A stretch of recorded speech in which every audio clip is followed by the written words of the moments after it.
Oh my god, oh my god, oh my god, oh my god, it's time. Ah, how's it going, everyone? Oh my god, the 6 weeks have come and gone, and we're here at last. Finally, the day has arrived.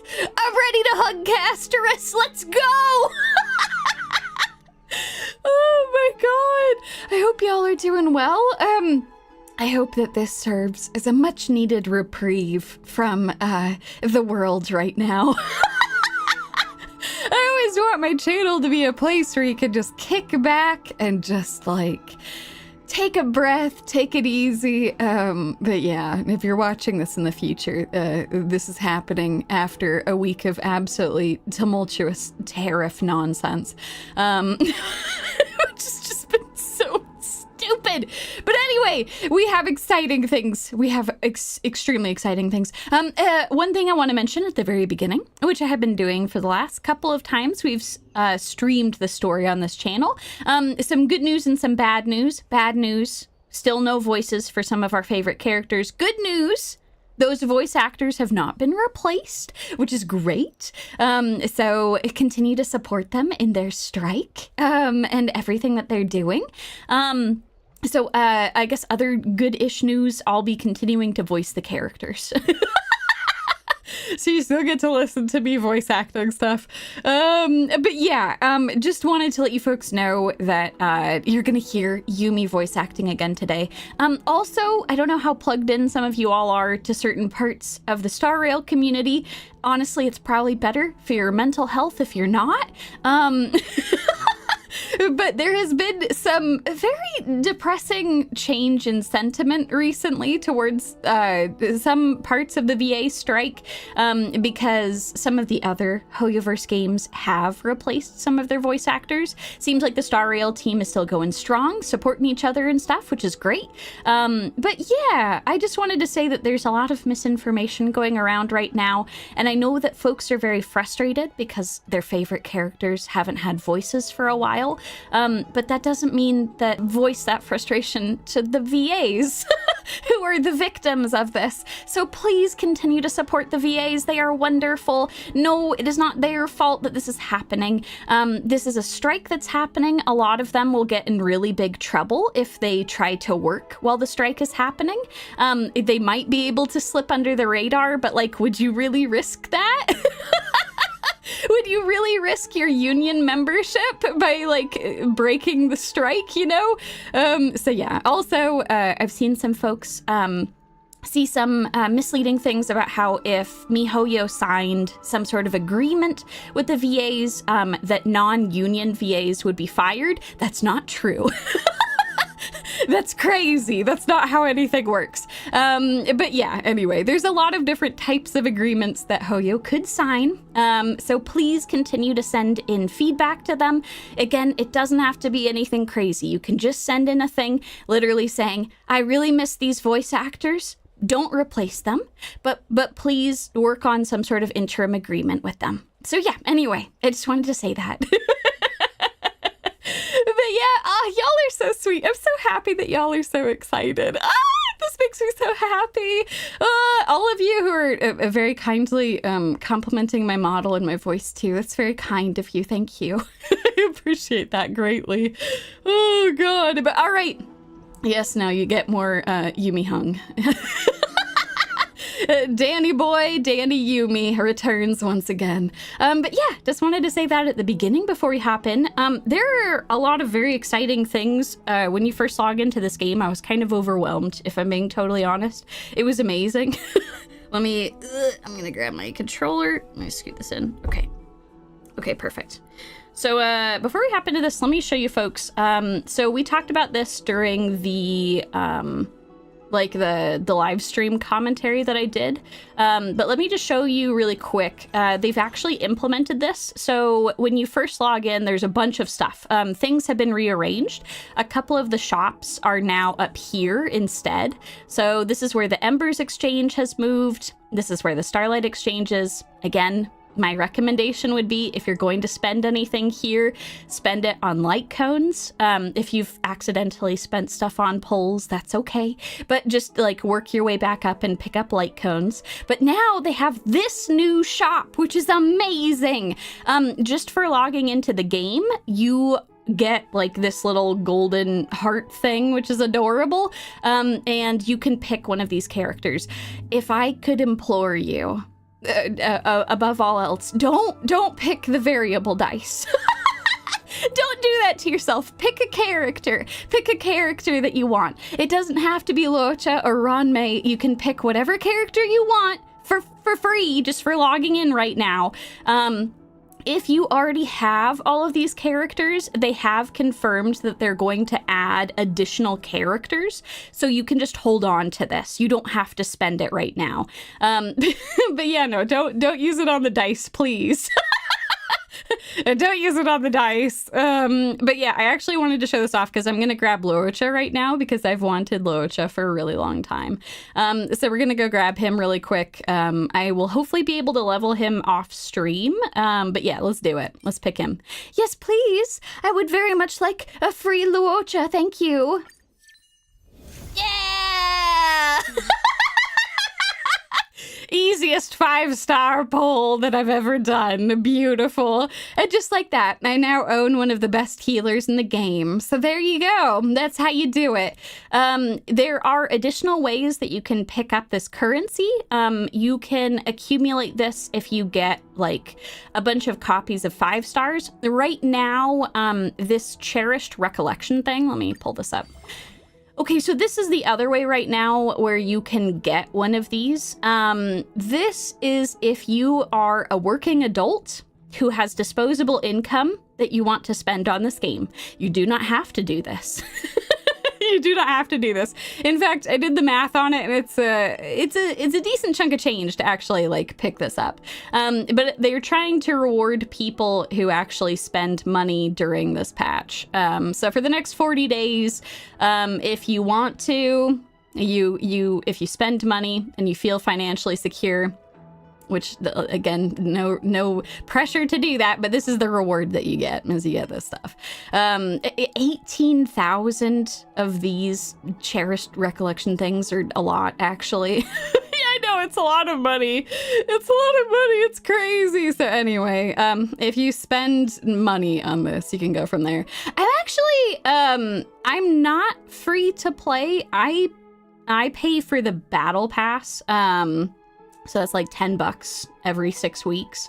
But I generally don't pay for polls. So yeah, if you're someone who does, this is probably the time to do that, but like no pressure. But yeah, that's only if you feel financially good to do that.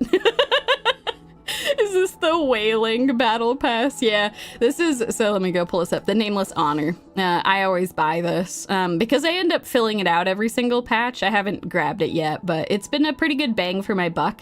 It gives me a lot of level up materials and I think like 8 extra polls, which isn't like a ton, but like that's decent. But yeah. What if I want to support indie dev MiHoYo? You can definitely support MiHoYo. Isn't that crazy? They've become so big now. Good God, absolutely crazy. Okay. All right, so we have a ton of story to get through. I looked at the timestamps from other people who've done the story. Didn't spoil anything, thankfully. But yeah, it looks like we're in for at least 2 streams, very long streams. Like this is probably going to be 2 5-hour sessions at least. But yeah, I think that we'll hop right into this and just go from there. Okay, let's go. I'm so excited to see our wonderful Castorice. Oh yeah, and for folks who are curious, you can also tell folks if they show up late. I'm going to pull for Castorice at the very end of this stream, today's stream, so that we have Castorice for tomorrow when I'm playing through. Oh yeah, oh, actually that's a really good point, Vodka. Hold on, thank you for reminding me. There's so many new things. Let me go pull up Warp really quick. Okay, so thankfully when you log into the game, it will immediately guide you through this. But right now you can swap out like the standard characters, which is awesome. And I have gone ahead and done that. I've gone ahead and done that already. So let me show you. Oh, can I actually show off? Can I show which characters I've currently got? Let me see. Will it actually show? No. Okay. So there's 3 other characters that you can swap in. Oh, you can show it on the Castorice banner. Hold on. Let's go. Is it Celestial Invitation? Yes. Okay, perfect. Thank you all. Thank you. I appreciate that. So yes, I swapped in some of our new folks. I already had a bunch of copies of a couple characters, so I swapped those characters out. So I had a bunch of Geppy copies. I had some Yenching copies. I had a couple copies of Space Dad. So I swapped them out and I swapped in our new folks. So I've got Beyblade, I've got Sela, who I don't actually have, and I've got Fufu, who I adore. What the heck? Tofree? Oh my god! Jesus Christ! Tofree! Tofree, you mad lad! Holy shit! Holy shit! That was 50 gifted memberships! Oh my god! Thank you, Tofree. Why are my snack mods are so kind? Holy shit! Oh my god! Oh my god! Thank you. I hope you all enjoy the new memberships that you all have. Enjoy your fun emotes. I also have a bunch of very fun member streams recently. In fact, I have a 2nd year memberversary, which has a bunch of clips from the last year. So it like summarizes a bunch of shit that we did. Tofree! Someone said support indies. Oh, y'all are gonna make me cry. Jesus. Oh my god, thank you. Thank you. I appreciate it. Thank you. Oh my god, I'm overwhelmed. Oh, I guess that's a decent way to start out the stream. So yeah, these are the characters that I swapped in. Y'all want to go hug Castorice? Tofree, you're the goddamn best. Thank you all so much. Y'all are very, very kind. I hope that you folks are feeling okay. I always feel bad when you folks like send very kind donations and stuff, because I just want to make sure that y'all are doing well. God knows the world is crazy right now, but that means a lot. That means a lot. Thank you. Yes, no hugs for Tofree. Oh my god. Thank you. Oh my god. Oh, God. Hugs all around. Hugs for Tofree, hugs for Castorice, hugs for all of you wonderful people watching. Y'all are very kind. Holy shit. Okay, all right. I got my shit together. All right, we're gonna go make our way over here. Have I actually? No, I haven't even teleported yet. Hold on. Let's teleport. Let's go. Away we go. Thank you all so much. Oh my god, I'm so overwhelmed. Oh god, let's make this a kick-ass stream, y'all. Let's do this. Okay, away we go. Let's get them hugs. Oh no, why are we starting out here? Oh god. Okay, let's go investigate. Oh. Trebios's memory has unveiled the very first prophecy. All shall bid farewell to one, and that person alone will witness the miracle. Such is the will of fate. Only one shall live till the end, and they alone will witness Era Nova. If I take on Oronyx's trial, will the prophecy come to pass for me as well? Regardless, I must give Aglaya an answer. Oh God. Oh, some time ago. Ah, it's you, Cass. Oh. I finished the anthology of poems you lent me. Here it is. Oh. All right, let's go. I thought you'd be too preoccupied to find time for reading. Precisely because of these obligations, I felt compelled to read it swiftly. Ooh. Wouldn't all these preoccupations slow your pace?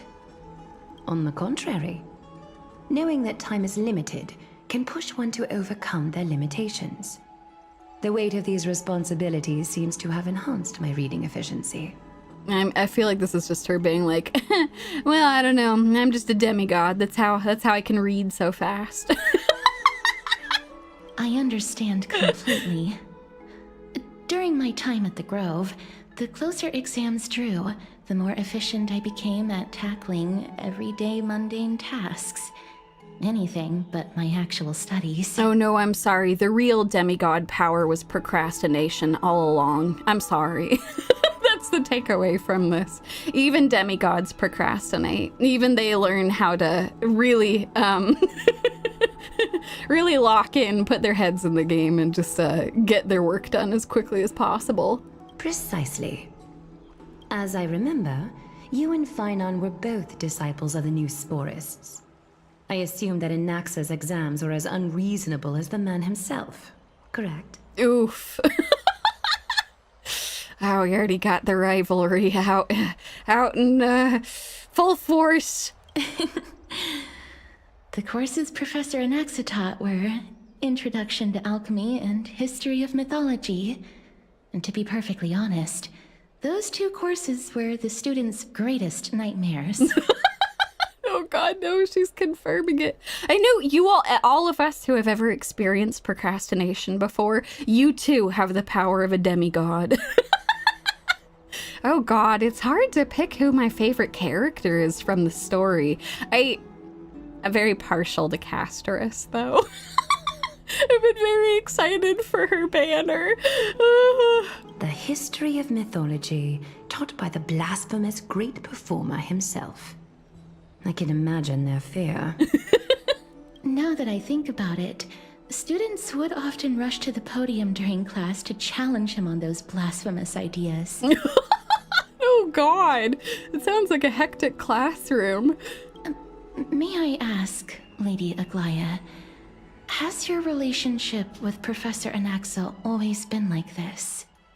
He openly dismisses people's faith and questions the very justification of the flame chase journey. Our positions have been destined to be at odds. While you were studying there, I assume you must have heard of his nickname. Dromas draped in finery? I know that they had mentioned that in the live stream. I love that. Dromas is wonderful, though. He should be honored. That's a wonderful nickname. As I see it, this nickname is more of an insult to the Dromas. Oh, Aglaya! Here's the thing she understands. She's like, the Dromas is a wonderful creature. It's Anaxa who is not. Oh, Castorice's laugh. Despite his insufferable arrogance, I do hold a certain respect for his nature as a scholar. To remain true to his principles, he is unafraid to stand opposed to the world, and that requires considerable resolve.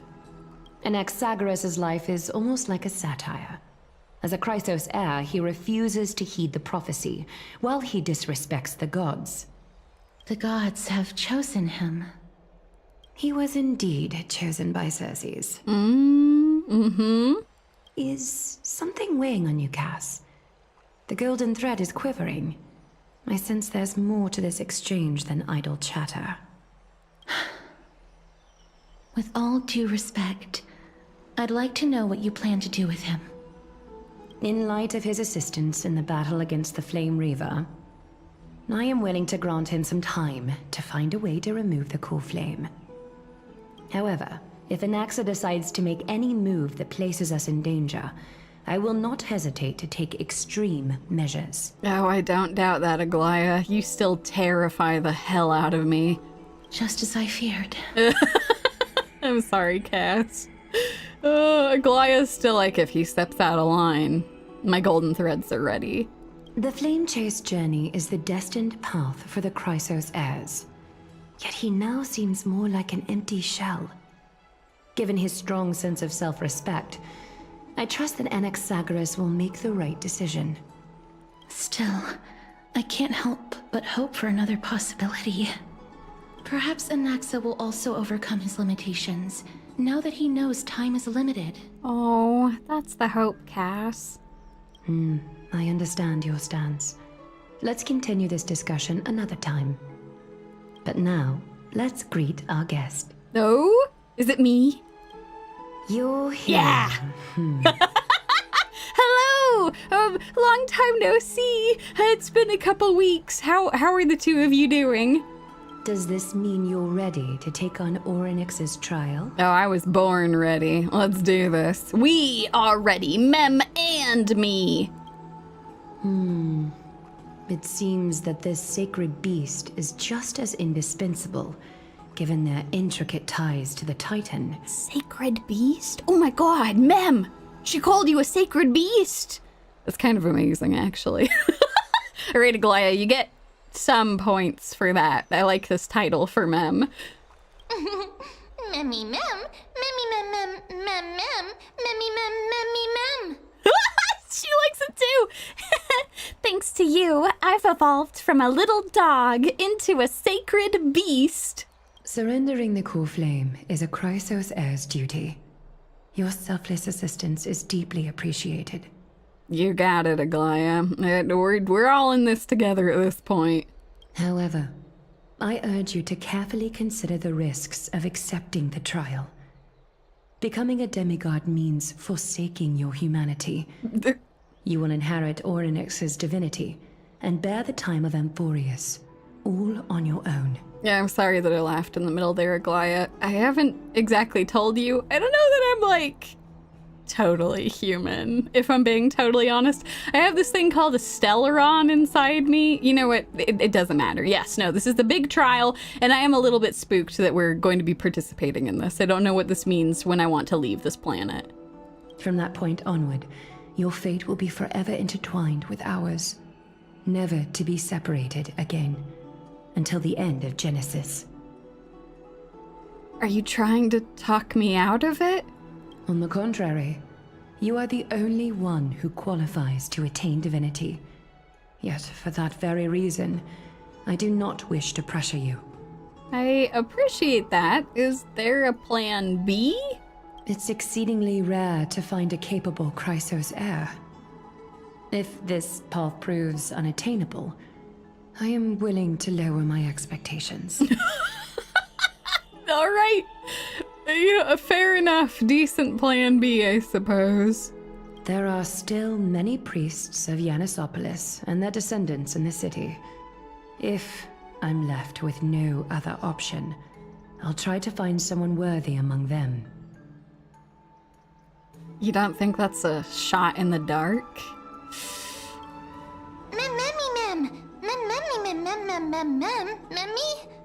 Exactly. We can't have the civilians bear the risks, can we?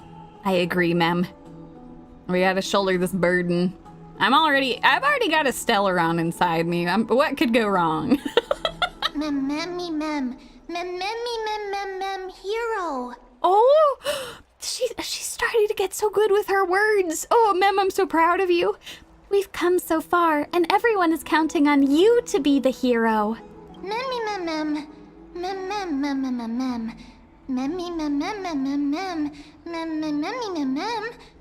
As for the trial, you have nothing to fear. The Time Titan may be willful at times, but they never caused us any harm.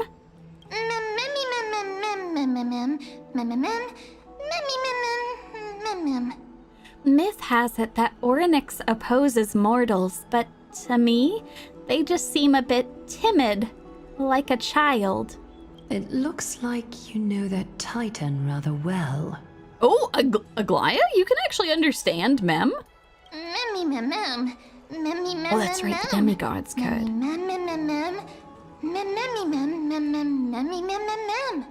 Oddly enough, I don't remember ever meeting them, but the moment I saw Yumi, Oronyx's memories were already in my head. Memories that exist outside of your own experiences. Yeah. I can't explain why, but I can vouch for Mem's words. When I was in the abyss, I heard the Titan's groans, full of pain and grievances, yet without any ill will. Well, I guess I trust you all to make the right call. If you think this is the way to move forward, I'll become a demigod. Since you've made your decision, go back to the bath chamber and get some rest. Trina will call for you when the ceremony is ready. Okie dokie. This sounds good. Do I need a bathrobe? It is difficult for me, as the guide, to absolve myself from blame for things to have progressed to this point. Time and again, you have risen to the occasion for Akima. Nearly rewarding you with some honeydew is no longer able to express the extent of our gratitude. Oh my god. That's extremely kind of you, Aglaya. Oh god, you're kind of putting me on the spot here. I'm happy to help. This is kind of what I do. And just like, trouble finds me wherever I go, and then I try to do my best to help solve it. When the dust settles, I hope that we'll have the chance to have a long chat regarding your return journey and the curse of the sky. It's about time that we lift the taboo and discuss things openly. Holy shit. She's actually considering changing her mind? Wow. A lot has happened in the last, couple months, but good god. That would be awesome, Aglaya. A lot of people deserve to know the truth of what's happening on Amphorius. Before leaving, I should go and say hi to Cass. Oh, yes, please. Hi, Cass. How's it going? Yes. May everything go well for you and Mem. Oh, thank you. Did you need Aglaya for something too? Do you need any hugs? I have lots of hugs to go around. It's nothing. I only came to discuss some matters with Lady Aglaya. Okay. I mean, that's okay. That's awesome. I hope that your business goes well. Previously, I lent her an anthology of poems that Lady Trianne had gifted to me. Oh. Tracing back, this anthology was something left for Lady Trianne by a bard before their passing. Oh my god. Wow. Although personal properties should be cleared out once their owner has passed on, Lady Trianne gave this book to me since she knew how much I like to read. Can you tell me more about the book? It just contains an allegory. In a faraway land, in a city known as Styxia, a dragon corrupted by the black tide descended one day, swooping upon the city like death itself. Oh. It swallowed the princess of the city whole before it was suppressed. After taking down the evil dragon, the warriors discovered that the princess's life had already met its end. Oh. Overwhelmed by grief, the queen hired an alchemist to resurrect the princess using the dragon's flesh and blood. However, having lost memories of her previous life, the resurrected princess turned into an evil dragon herself and wreaked havoc on the city. As a result, the prosperous Styxia met its demise. Oh, that's so sad.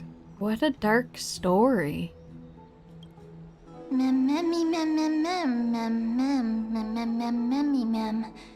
It mustn't have been easy for Cass to narrate this story so calmly. The author of this book is Archepia, a wandering bard who traveled to many cities. Among the things she left behind are poems, dictionaries, and many tragicomedy scripts. She even clearly underlined and took notes in books that covered myths with her elegant handwriting. Wow. While flipping through these books, I felt like I was afforded a glimpse into the life of Archepia. It felt just like I was traveling with someone that I'd never met before. Oh my gosh. I mean, that's a nice silver lining. That's such a sad story for you to read, but I'm glad that reading that and the other things that Archepia had was a nice little travelogue for you. It was as if she had yet to pass on and was still alive. Oh. You know, no one goes through life without leaving their mark behind. That's right. Writing, drawing, and taking photographs. It seems like human nature to try and leave records of things. Oh, that's very true. Speaking of taking photographs, when I was helping you to take the photo previously, I did not look through the photos in your photo stone out of courtesy. But I'm also very curious about the story of the rosy celestial maiden. Oh, you want to know about March, huh? I would be happy to show you pictures. She's very awesome. She's my best friend. Despite having visited many cities in Amphorius, I still understand nothing about the world beyond the sky. If there is an opportunity... forget it. Let's talk about this in the future. For now, I only hope that you'll be able to complete the trial safely and obtain Oronyx's blessing. I appreciate that, Cass. And once that happens, we can look through all the photos I've got. I'm sure you'll have a great time looking at all of the crazy stuff that March gets up to. Oh, God, I miss her. I don't think there's anything else to do here. Time to go back and talk to Danny boy. Bye, Castorice. May you complete the trial safely and obtain Oronyx's blessing. Thank you. I appreciate it. That means so much coming from you. Okay, let's go. Danny boy, Danny boy. Wonder how he's been doing these last 6 weeks. He's probably been enjoying getting to be alone again. I love how I was worried about him and he's like, oh yeah, no, I had a great time being by myself.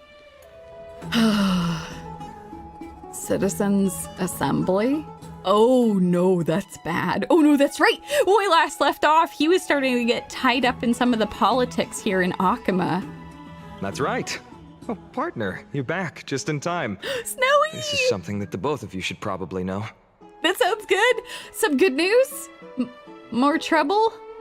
I wouldn't call it trouble. I just think it will be favorable if the both of you understand the situation in Akama better. Okay. Is this about the politics? Is this about the very rude people that are trying to seize back power? Do you remember the Council of Elders that was on our heels previously? It seems like they've made their move. Some background information for you. The Council of Elders is an authoritative body in Amphorius, made up of different city representatives. They hold legislative power over the Holy City, and are in charge of presiding over the Citizens' Assembly held once every few years. Okay, so they're a decently powerful organization. This is the most important social event of Akama. It is highly influential, and can even affect what happens to the Flame Chase journey. Oh, that's bad. Okay, what do we have to do? Do I have to put on a fancy outfit and go meet with some counselors? What are we doing? So, Aglaia doesn't actually call the shots. Despite her vision and wisdom that spans across thousands of years, even she cannot win over the hearts of everyone. Yeah, we got some insight into that in some of the earlier patches where they were showing that essentially she just kind of had interim power, but they really wanted to wrench it back from her again. You know, Snowy, I really appreciate all of this, but I have to tell you, I might be the galactic baseballer, but I have never once passed my sociology class. Perhaps you should retake some exams next time we visit Paperfold University. It's not a bad idea, Danny boy. Snowy, do tell me more about the Citizens' Assembly. I will do my best to understand. I got lots of baseball in the brain. Every 5 to 10 years, the Council of Elders organizes a Citizens' Assembly at Dawncloud. Ooh, okay. That's what's During the happening. assembly, The representatives will vote on major issues, such as whether the Chrysos heirs led by Aglaia should still hold the right to govern the Holy City. Oh. Whether the Titan's conquest should continue. Yikes. Okay, that's a very important vote. It sounds like some sort of system to balance the heroes and the mortals. That is correct. However, the problem lies in the fact that there are ill-intentioned extremists in the Council of Elders. Oh. They view the Citizens' Assembly as a way to restrain the Chrysos heirs and hope to take complete control over the Flame Chase journey. Oh, that's fun. Don't like that. Oh, God. We can refer to them as the opposition. During the assemblies held in the past 100 years, the voices supporting the opposition have been growing stronger in the shadows. It's only thanks to Aglaia that the Flame Chase journey has been able to continue to this day. The Citizens' Assembly is just around the corner, but this time, there seems to be a new variable to the situation. Oh, God, is it me? Is it us? Is it Mem? Me? An interesting train of thought, but the Council of Elders has another target in mind. I'm afraid that the Council of Elders might want to take advantage of Professor Anaxa. Oh, God damn it. Nax, don't you do us dirty.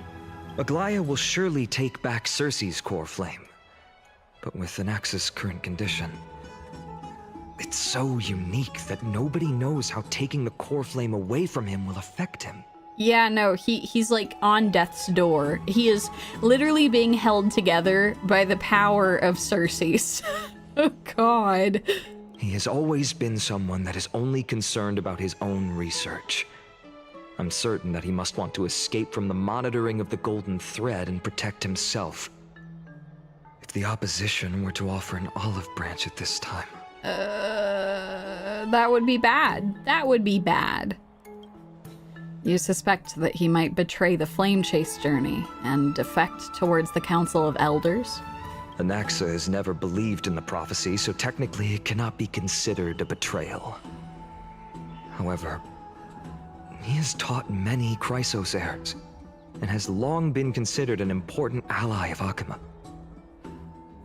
I truly do not wish to see comrades turning on one another. Oh, Snowy, you're such a good person. Okay, so what can we do? Can we offer him a juicier deal? How do we get him on our side? I have a better understanding of the full picture now. Is there anything we can do? As I believe in his character, I plan to plead with Aglaia and try to buy more time for him. Then, the greatest way in which you can help is for you to know what I am fighting for. We understand. Thank you for being honest with us. Things are piling up again. Yumi and Mem are tied up with Oronyx's trial, and while I'm preparing to visit the Grove to uncover clues about the world beyond the sky. Oh boy. None of those things seem like they are going to be easy to deal with. Allow me to apologize for the fact that we always seem to be troubling you.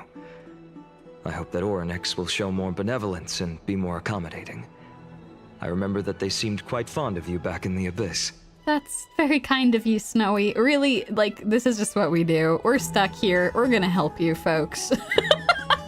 I appreciate the apology, but, like, it's not needed.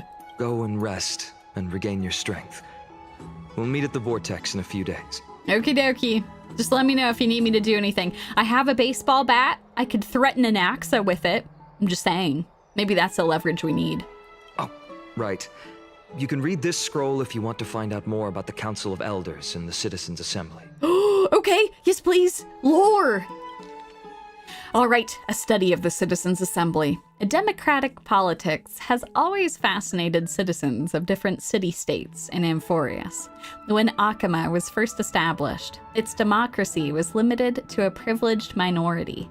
However, through ongoing reforms, the Achaemenid Citizens' Assembly took to the stage, transforming Achaemen's governance into a democracy for all, where the Citizens' Assembly made every major decision. It's important to note that as the Black Tide draws near, and citizens from other city-states join Achaemen's political life, the precious rights of Achaemen's original citizens are becoming increasingly diluted. Consequently, voices calling for reforms with the Achaemenid Citizens' Assembly system grew ever louder. Actually, it's an interesting point, because, like, you now have a bunch of people who are now considered Achaemenids. You probably want some better representation for them. I don't know that it's fair to say that the original Achaemenids are getting fully diluted. It's just... it's a tough situation for everyone involved. But having better representation is probably a decent idea. Democracy is only one of the consequences of civilization's development, rather than the cause of development. For democracy to be productive, it must appoint different rules for different societies, situations, and issues. No single rule can be optimal for all scenarios. In other words, Achaemen's Citizens' Assembly system will continue to evolve as this book is written. Due to time limitations, this publication focuses only on the current Achaemenid Citizens' Assembly, not its future developments. Readers should bear this limitation in mind. All right, so first big section. Citizens, citizenship, and citizenship policies of Achaemen. Before examining the Achaemenid Citizens' Assembly's operational mechanisms and core functions in depth, we must first address the matter of citizenship rights and citizenship policies of Achaemen. The elders have once noted that Achaemen is a collective of free citizens. Due to the substantial power citizens possess, citizenship qualifications must be strictly regulated to ensure citizens' rights. Discussions on the recognition of naturalized citizens' rights were once the foci of I've heard it pronounced foci before too, and maybe I'll go with foci. They're once the foci of disputations between the leader of the Chrysos heirs and the Council of Elders. As more Amphorian city-states fell over time, and as the Black Tide drew closer, citizenship rights reforms became imperative. Judging from the final outcome, citizens from all city-states have equal citizenship rights in the Holy City, and can have equal participation in public matters. While social differences naturally exist between rich and poor, locals and travelers, the Holy City of Achaemen would not allow these social distinctions to become political divisions, and will ensure complete political equality among all citizens. It's interesting. I'm curious which side... Okay, so essentially that was a lot of words to say that now that there's a lot of people who are immigrating to Achaemen, they started to have an issue with, like, who is considered an Achaemenid citizen, right? And essentially the conclusion they've come to is that if you are someone from a different city-state, you will have equal citizenship rights in this city, which is great. I think that's awesome. Especially since a lot of people are fleeing here. Interestingly, they say that there was, like, this was a point of conflict between the Chrysos heirs and the Council of Elders. And I'm curious which side the Chrysos heirs were on. I have a suspicion that they were the ones pushing for everyone to have equal citizenship rights, whereas the Council of Elders maybe wasn't. That's just a vibes-based thing. We'll have to see if that's actually true, but based on how the Council of Elders has been kind of, like, territorial about their power, I'm curious if they thought that, like, giving people equal citizenship would be a threat to their power. I don't know. That's just me. I suspect that is probably how that went down, but because the Chrysos heirs have been very much in favor of, like, this is a situation where, like, we can't be squabbling about this. Like, you need to give them equal citizenship rights. This is ridiculous. What are we doing? Honestly, decent policy overall. Okay. Next section, operational mechanisms of the Citizens' Assembly. Barring emergencies, Achaemen's Citizens' Assembly follows strict protocols when it is called. The current Council of Elders, a governmental entity made of representatives of the city-state, posts the upcoming Citizens' Assembly agenda and venue, usually Dawncloud in the Holy City, at the Wall of Heroes before each meeting. Usually, topics are proposed by Council of Elder members before the assembly and become official assembly items after receiving majority council approval. The council predetermines which matters to address and when. Once confirmed, the council chairman hands over the agenda to the Council of Elders Assembly Chair, who presides over the meeting. Normally, matters cannot be discussed at the Citizens' Assembly without prior council review. Council-reviewed matters yield only two outcomes. Either they're already thoroughly discussed and only need citizen votes, or they require citizens to hold debates to reach final resolutions during the assembly. Results are tallied using pottery shards blessed with Kephale's runes, with voting dahlia placed throughout Akama during assemblies. After thorough discussion and voting of all proposals, the Council of Elders posts approved decrees at the Wall of Heroes. That's honestly not a bad way to do things. That's not terrible. So it's essentially trying to make sure that people's interests are being represented, but also making sure they're not just rehashing the same points over and over. So they're like, okay, if you want us to discuss something in a council meeting, you got to tell us ahead of time. And then we're going to review it and we're going to be like, okay, let's look over this. Have we addressed this already? Should we put this forward? And that sort of thing. Obviously, there's ways that, like, the Council of Elders could maybe manipulate that, where, like, maybe they would decide not to talk about an issue, even if it's really important to the people. But the hope is that it would get a majority vote and it would actually, like, go to discussion. So yeah, it's a pretty decent way to do things. Okay, let's go down. Core functions of the Citizens' Assembly. The Assembly wields the important capacities of legislative power, the appointment of government officials, declaring war, conceding peace, and the actual control of armies during wartime. Damn! That's great! Those are all good powers for them to have. Yet, historically and practically, Akama's Citizens' Assembly isn't fully controlled and directed by citizens, but rather a means to ensure that elites who represent the majority social interests can effectively manage social matters. So this is a representative government, essentially. You have, like, some people who have, like, they represent constituents in some capacity. So it's not necessarily that, like, your average Joe is voting on every issue. They have, like, an appointed representative for, like, a district or something, I'd imagine. I don't know that calling them elites is, like, a great way of putting it, but they're people, they're representatives, I guess. I don't know. Maybe that's telling that they consider themselves to be elites. You should consider yourself to be a representative of the people, not an elite of the people. In other words, the current system where the leader of the Chrysos heirs and the Council of Elders jointly manage Akama, it was decided by the Akaman Citizens' Assembly system. Citizens influence policymakers through voting and other means of political participation, rather than directly managing social affairs or making political decisions. So there will still be really big votes where your average citizen can do stuff. But yeah, no, policymakers and things like that are the ones actually pulling the strings. Appendix, principal members of the Council of Elders. The Council of Elders is a governmental organization consisting of representatives from Amphorius' city-states. While most are elected by their city-states, some receive direct invitations from current Council of Elder members. I don't know how to feel about that. Authorized by the Citizens' Assembly, they manage various practical affairs within Akama. Oh, I guess this could be like a, hey, we're in need of X person who's a specialist in this. I don't know. I feel like that particular loophole might be abusable, but that might be something that could be very easily abused for nepotism, but whatever. The most renowned honorary elder is Lycurgus, an Antikytheran, a race that was already nearly extinct before the Chrysos War.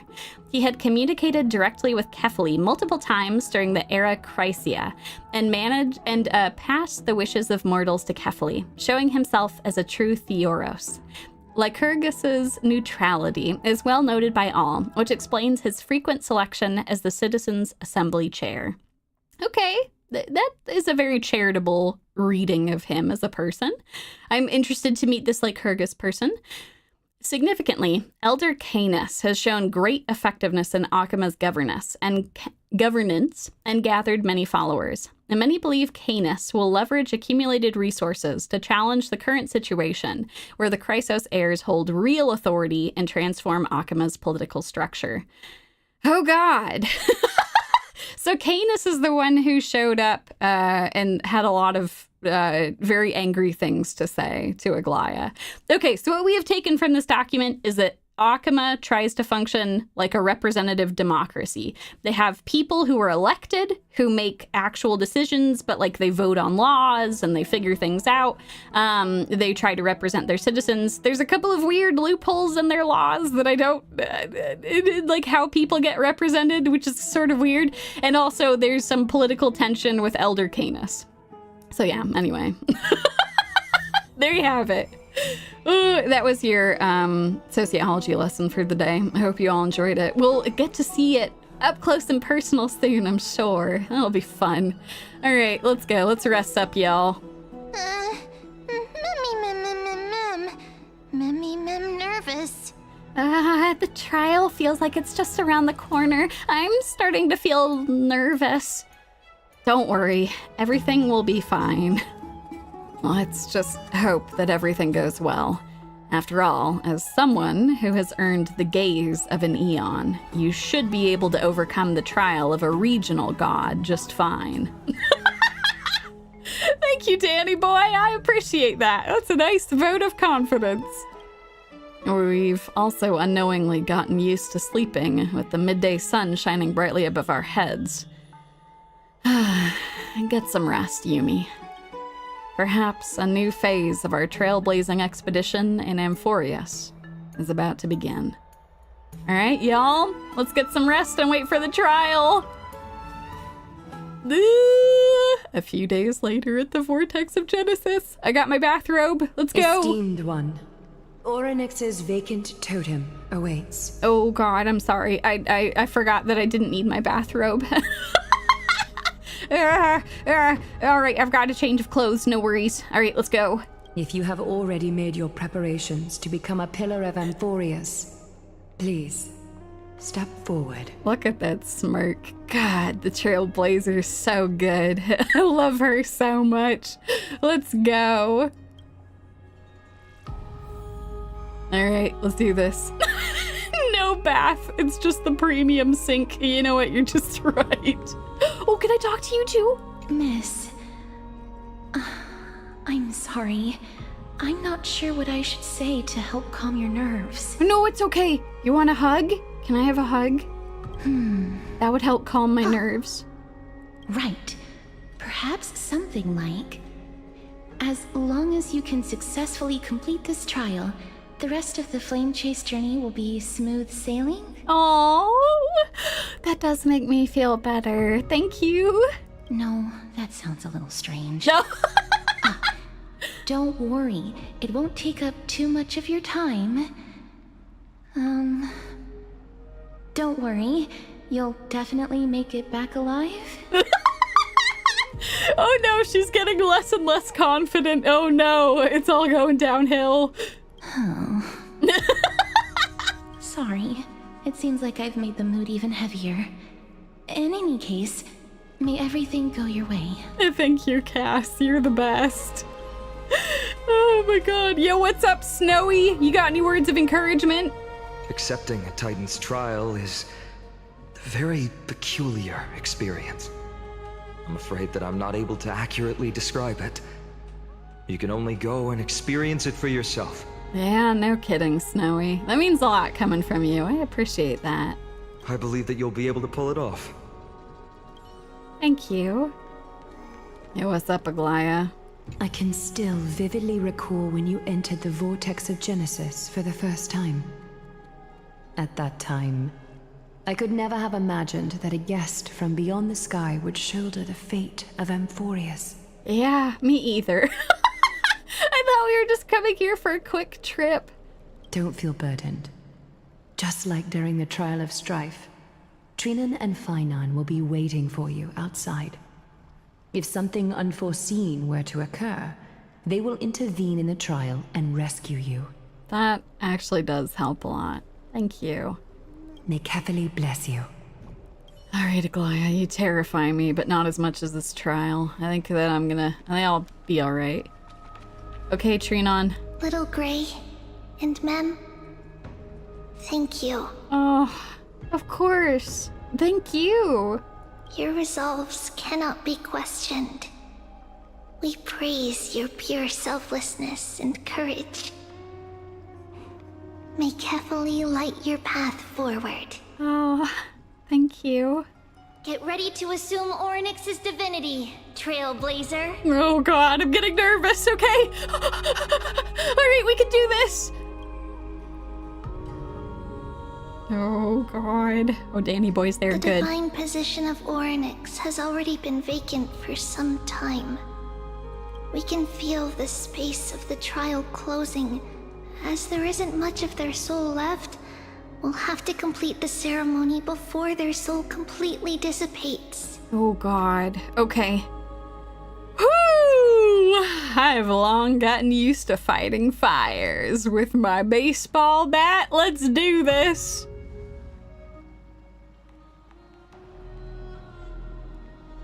The 8th core flame coveted by the miracle that once belonged to the great Vale of Evernight, Oronyx. It shall now be returned by the 2 elected heroes of the Chrysosairs. A traveler who is upright and courageous, and a sacred beast that invokes miracles. Ooh, let's go! Oh my god! Mem mem mem who? Mem mem mem mem.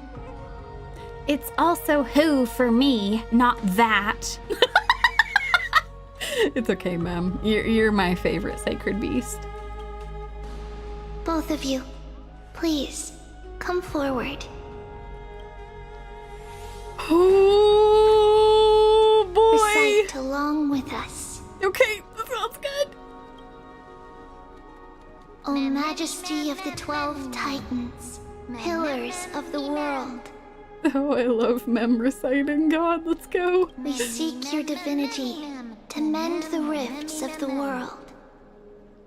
Fill our bodies with blood of gold, till we wither in willing service to the prophecy.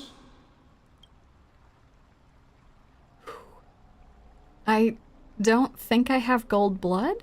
Oh, I actually don't know that that's true. We might have gold blood.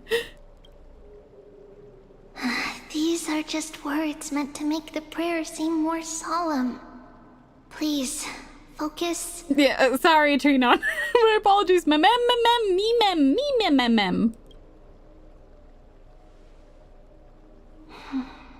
And surrender the core flame. Ooh, let's go. Okay, let's go. Okay, press and hold to submit.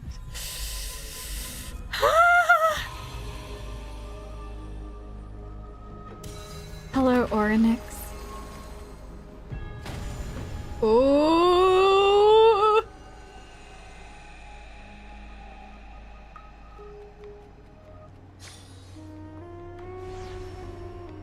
Let's go, let's go. Oh. Oronyx. Oronyx. Their soul has been waiting for a long time. Perhaps they're also quietly waiting for the arrival of their successor. Yeah. Oh, well, folks, wait for my return, my friends. I love all of you. And that's the truth. No! That doesn't seem appropriate for the current mood, so let's just leave the farewells for next time.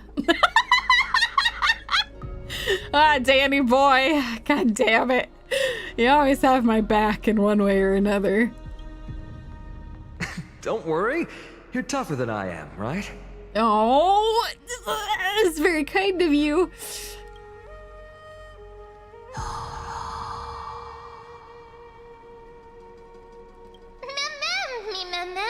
Let's go, Yumi. All right, ma'am, let's do this. Are y'all ready? It's time. Oh, God. Traveler from beyond the sky, let us pray that the Titan acknowledges your worthiness. Yeah, God, I really hope so. Although she loves cracking jokes at inopportune times, her determination is as strong as the Chrysos heirs. She will definitely succeed. No, Snowy knows us too well now. Oh, no. Oh, God. Can I just take them all on the nameless... Can I take them all on our nameless journey? Hop on the Astral Express with me. We'll all have a great time together. I got plenty more jokes for you. While she's away, I would like to have a chat with you, Aglaia. Oh, shit. Okay.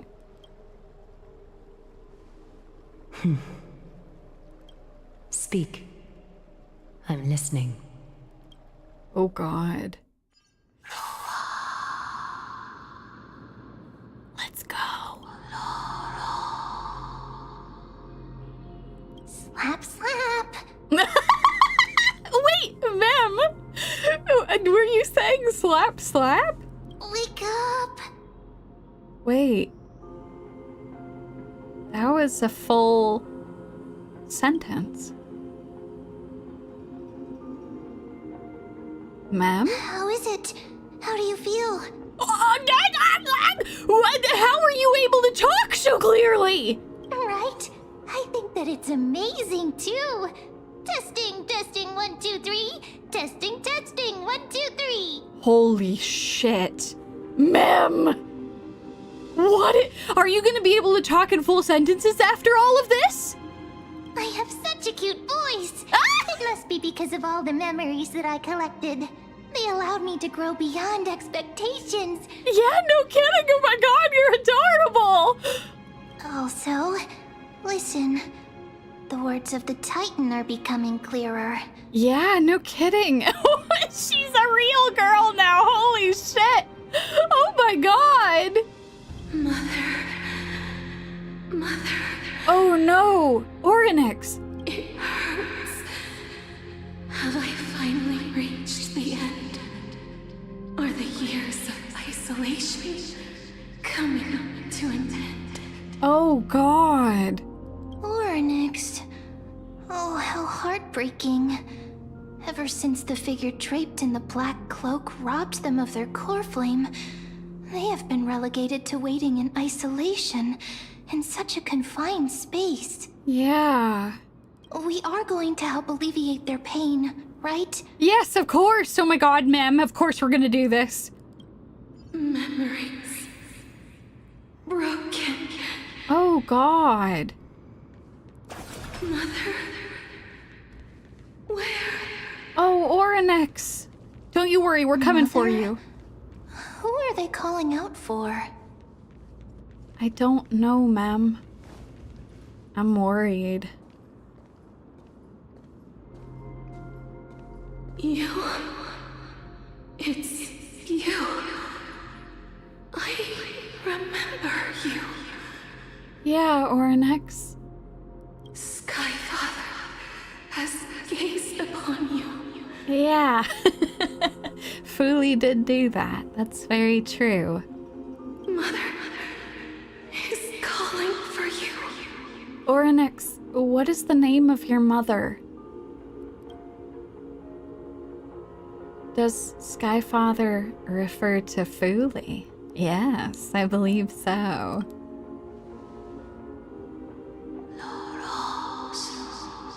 Oh, Oronyx. Oh God, she's speaking so softly now. The Titan's words are indistinct. Each syllable emerging from the mist seemed to be cloaked in frost, symbolizing memory. Skyfather has chosen you. Who is your mother, Oronyx?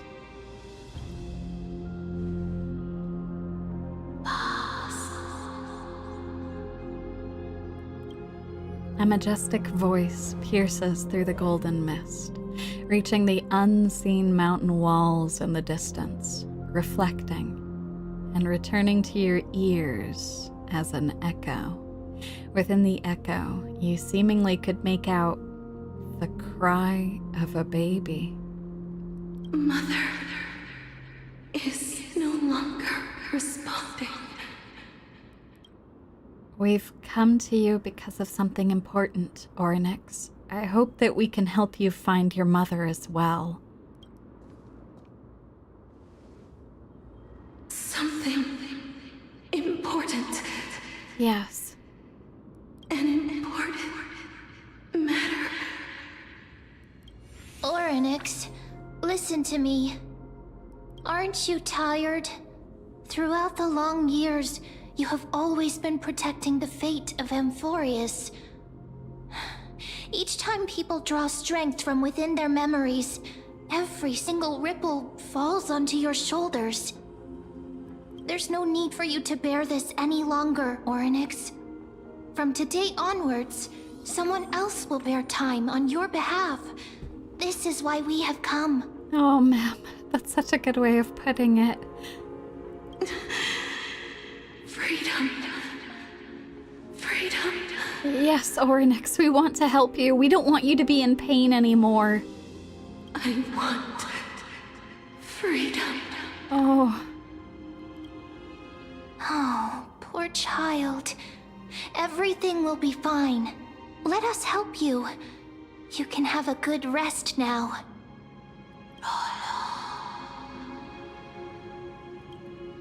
Leave it to us, Titan. We're here to help you. You have potential, strength, willpower, powerful, and tenacious. But you lack something. Oh? Oronyx, what is it that we lack? Just one thing. Lacking something. What is it?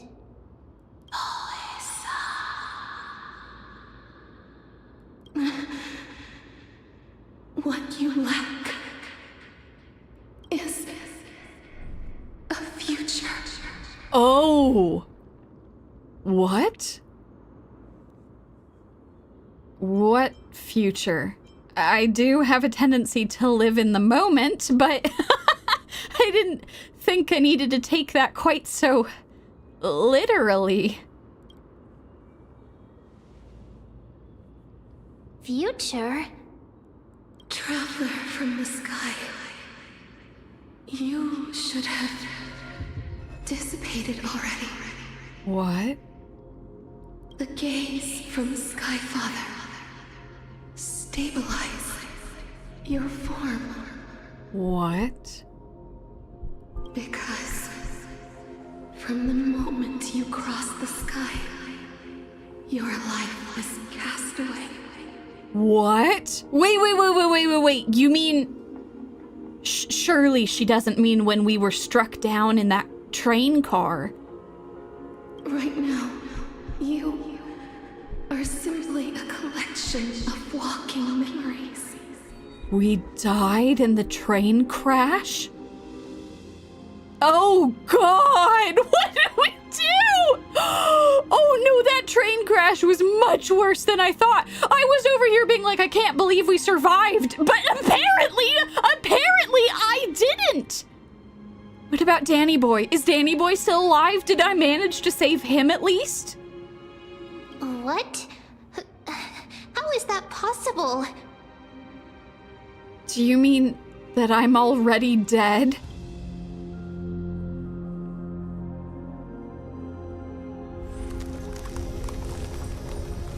Oh, God.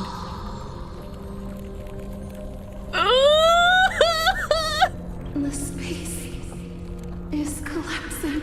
Oh, God, Oronyx, this is bad. Someone must inherit the authority of time. Yo, Mem! how good are you with being a demigod? You want to inherit time? Because apparently I'm gonna have some problems with it.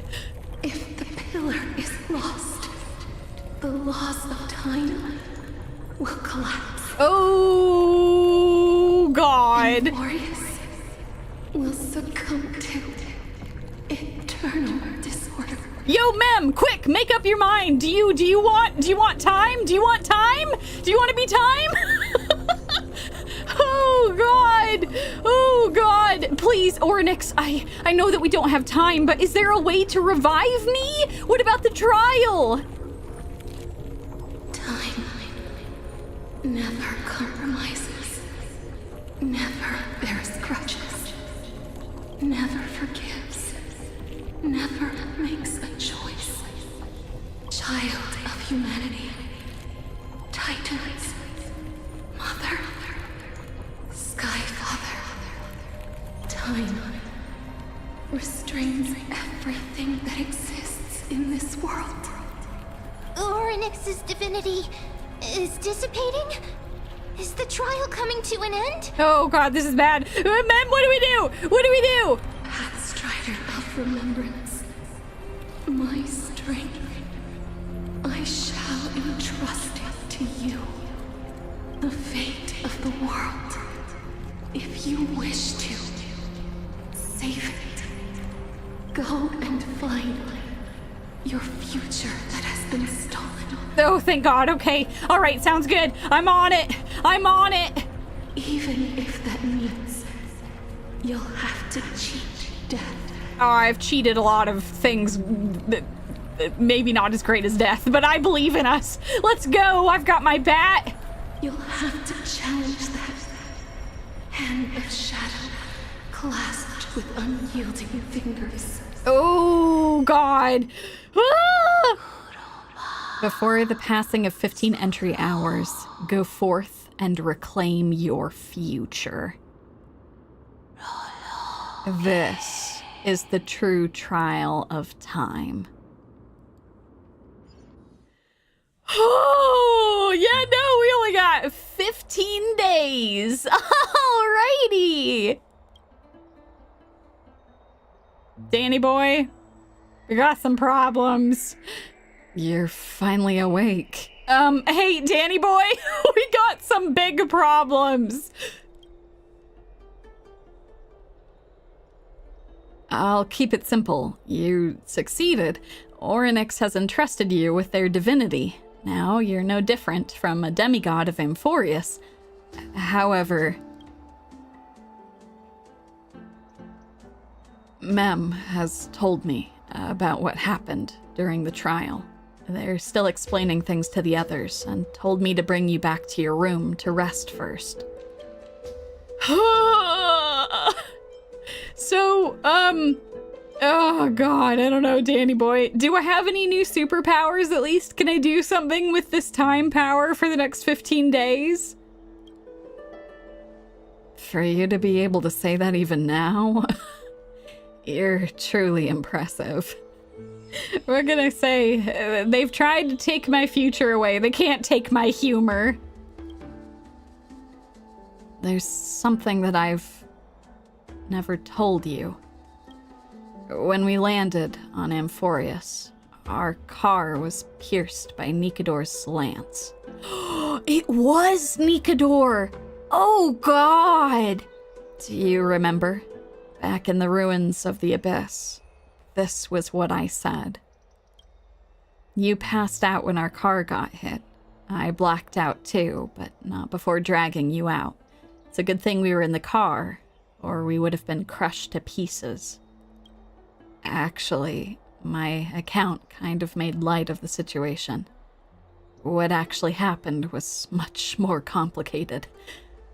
You were severely injured back then, with several wounds still bleeding profusely. I struggled to carry you out and used the last of my strength to stem the bleeding, but then I was also hit by a falling rock and lost my consciousness. The last time I checked, you still weren't breathing, but when I regained consciousness, I saw that you were alive and full of energy, so I never brought this up again. Holy shit! He tried to save us with dragon magic, but we were dead as hell. Holy shit. I don't know. This is crazy. Oh my god. I don't know what I've gotten myself into. This shit's crazy. Okay, I'm sorry. Please don't get mad at me, Danny boy, but can I say it is a little funny that you were knocked unconscious by a rock? That's my takeaway from the story. I died when our train car imploded, but you passed out after a rock fell on your head. That's beside the point. I'm not sure whether the gaze of Fuli has anything to do with this matter, but according to the Titan, you are living in the form of a memory right now, just like those objects of the past and the miracles of Oronyx.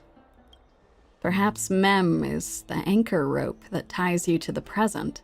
I had assumed they couldn't stray too far from you, but the truth might be the exact opposite. So okay, what are we doing next? Oh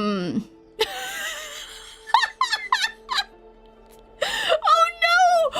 Companion Cube, no! Is that why we can hug Castorice? It's because we're not alive! Oh no! And here I was like, the Celeron's giving me super special awesome powers. No, we're just dead. Danny boy, I know this is a very important matter, but I might die in 15 days and I must insist, please, just this once, cry. Cry for me? It's not time for us to despair yet. There must be a way to save you. Well, hopefully I'll get some tears from you later. Oronyx mentioned finding your stolen future and cheating death. Considering Mighty's indestructible body, it seems to suggest there is some kind of miraculous power in Amphorius that can even reverse death. The key seems to lie with the Hand of Shadow, whose whereabouts are unknown. Hey, are you all right? Ma'am, you can still talk in full sentences. Thank you so much for filling in, Danny boy. I'm sorry that I don't think I can fully properly handle the situation, so jokes are the only way that I could get through, but I don't want to die. I kind of did already, but I don't want to actually be dead. I heard you two talking about Thanatos. Cass is also very concerned about the warning. Yeah, I'd imagine she would be. She has left the vortex and returned to the garden. Shall we go and look for her? Thanatos is the Titan that Cass has always been looking for. Regardless of whether there are any clues, there's probably no one else that understands death better than her. Yeah, you know what? Extremely reasonable, ma'am. Let's go do it. I get to hang out with Cass. It's a win-win. Let's do that then, Yumi. Oh, right. There's something that I have to tell you. The Chrysosairs already know everything that has happened to you. Oh. I was too worried, so I told them everything. Please don't hate me, okay? I could never hate you, ma'am. It's okay. Danny boy, do you have any more words of wisdom? Any tears you can cry for me? You notice the resolute yet gentle look in Danny boy's eyes. He doesn't want to burden you with his worries and words. You already understand. His trust in you transcends words. As he once said, it's not the time for sorrow yet. Next, he will go to the grove to check out the situation, while you should be looking for Castorice with Mem. Danny boy, you're wonderful. Thank you. You're a real bro. You're wonderful. Okay, let's go. Let's get out of here. Garden of Life, let's go. You know, the Stellaron has not really been helping us here. I can't believe we died. What the hell? Where? Oh, hello. Oh my god. Oh my god, I love the chimeras. They're so cute. Hello. Okay, let's go. Miss, I'm right here. Hello, Castorice. You hear soft steps coming closer, one step at a time. Please stay there and slowly turn around. Oh, okay. For some reason, you feel you've seen this scene before. You want to turn your head, but you glimpse a dash of purple brushing your face. And then a chill seeps through your skin, spreading into your veins. Thump, thump. Your heartbeat begins to slow. Oh, this moment I just want to close my eyes. But remembering the near-death experience, I'm gonna stay on guard. I don't want to spin around and scare Castorice. Your vision blurs, and cold reality fades into a purple ocean. And then... Please pardon me. Oh! A subtle fragrance of an unnamed flower fills your senses, and its sweetness making you forget the need to breathe. Oh my gosh, she has a hand on her face. You realize you are still alive. Well, no. To be more precise, your death was not thorough. The coldness of the initial touch disperses as quickly as it came, and replacing it is the touch of fingertips, a tremble born of trepidation that originated from a certain lanky arm. Her quivering finger gently brushed against your cheek, causing a faint tickle. Oh, Castorice, we can have a hug! I'm dead anyway! God, this illustration is beautiful. Just as I expected. I cannot feel anything. Oh, Castorice, you're shaking. Back at the Grove, I was puzzled as to why you were not affected by my curse. I thought that it might have been the special ability of a traveler from beyond the sky. Never did I expect that this would be the true reason. Yeah, same. I wouldn't have believed that I was dead. I'm sorry. I should have noticed that something was amiss earlier. No, Castorice! Oh my god, you do not apologize. Miss, if my abrupt behavior just now offended you, I hope that you can forgive me. It did not offend me in the slightest. The only thing that offends me is that you also didn't do a hug, because you deserve a hug, my girl. I'm just thinking, if your soul has really left your body, as a mortician, I might be able to trace where it has gone to. That would be extremely helpful. Cass, did you find anything? My apologies. Not as of yet. Perhaps I have overestimated my capabilities. No. This is just a very unusual situation. You're totally fine. But, Miss, would you be willing to let me try again? This time, I'll increase the area of contact slightly.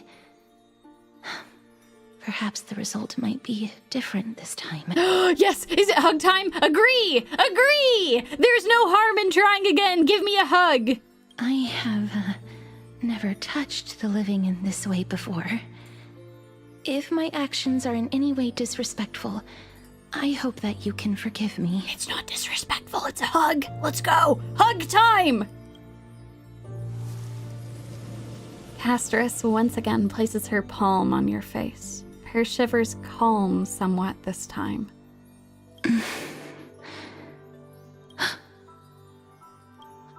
Did you discover something? I seem to have caught a glimpse of something. Your soul is currently roaming someplace and cannot find a way to escape. Oh! But perhaps it might not be a bad thing. If your soul is still wandering around, it means that we still have time. We have a chance to find it before the fingers of Thanatos sweep everything away. Oh my god, Castorice, this is a wonderful thing to hear. Okay, also, you can hug me. That's okay. You can do that too. Before we find my soul again. Clues. Just a few more. I need more guidance. Ah. The connection has been severed. With my strength, I'm not able to trace it. It was me. I was a little too hasty. Don't worry, miss. Although we currently have no leads, I will do my best to search for the whereabouts of Thanatos, bring back their core flame, and personally return to you the life that you have lost too soon. Cass, you are the best. Let's do it. I know that I'm lacking in confidence, but I hope that you can keep this promise of mine in mind. Before I manage to deliver on this promise, please do your best to hang on. Sounds good, Cass. Amphorius needs you. Oh, I'll do my best. Lady Aglaia and Lord Finon are currently discussing some matters in the paths. They're worried about you too. If possible, please go there and let them know that you're well. Although, I don't actually know whether your current situation can be described as well. You know, the fact that I'm still around and kicking means there's some hope, right? Also, please accept this Styxian fable. Reading can help one to focus and relax. I hope that reading this can help tide you through this difficult period. That's very sweet of you, Cass. Thank you. More species. Ooh, quick read. Let's go. Okay, y'all. Part 1 of the Styxian Fables. A collection of fables passed down from the city-state of dragons and waves, Styxia. Compiled by the bardess Archepia. This copy is gifted to Castorice by Trianne. This is the story she told us about before, but we actually get to read some of it now. The Dragon and the Princess. When the dragon's wings first swept across Styxia, like waves crashing against the rocks, all, from the poor to the rich, from the curious to the fearful, looked up in awe. Dragon, dragon, why are you so silent and sorrowful? The princess climbed to the high tower where the dragon made its nest, gently stroking its forehead with pity.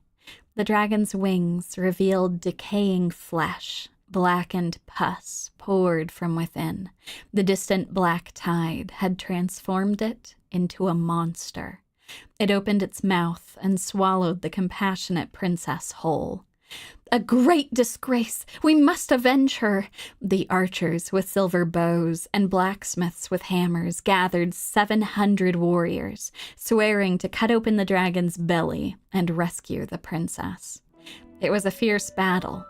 Stones shattered, columns fell, until the dragon was riddled with countless bone-exposing wounds, bled black blood, and perished. The princess, pulled from the dragon's belly, was already lifeless. My child, born of my flesh and blood, how could I allow you to perish before me? The grieving queen summoned the kingdom's most precious treasure and called upon an alchemist. In the high tower, the alchemist set a ritual, drawing the dragon's bones and gathering its soul, hoping to reshape the scattered flesh of the dragon into the reborn form of the princess. But how could the corrupted flesh of darkness give birth to a pure white flower? The princess, quote-unquote, resurrected from death, extended her claws and unfurled her massive bony wings, and devoured every last soul of the city. As the evil dragon's wings finally cast the shadow of death over Styxia, none, be they poor, rich, weeping, or trembling, could resist its grasp. Styxia, once a land of treasured glory, your people, until their last breath, refused to blame you. They refused to blame the loving queen, the valiant centurion, the wise mage, or the kind princess, only lamenting the inevitable and unstopping black death that sealed their fate. Oh, we also have a note from Archepia. Oh ho! This story holds great value. If this is true, then it was the evil dragon that brought death to Styxia. But where is the dragon now? or the one who once took the form of the princess. Oh, this is supposed to be an allegory for things that happened in Styxia. I'm concerned that some of this is related to Cass. Oh, God. But I don't think a dragon literally ate everyone.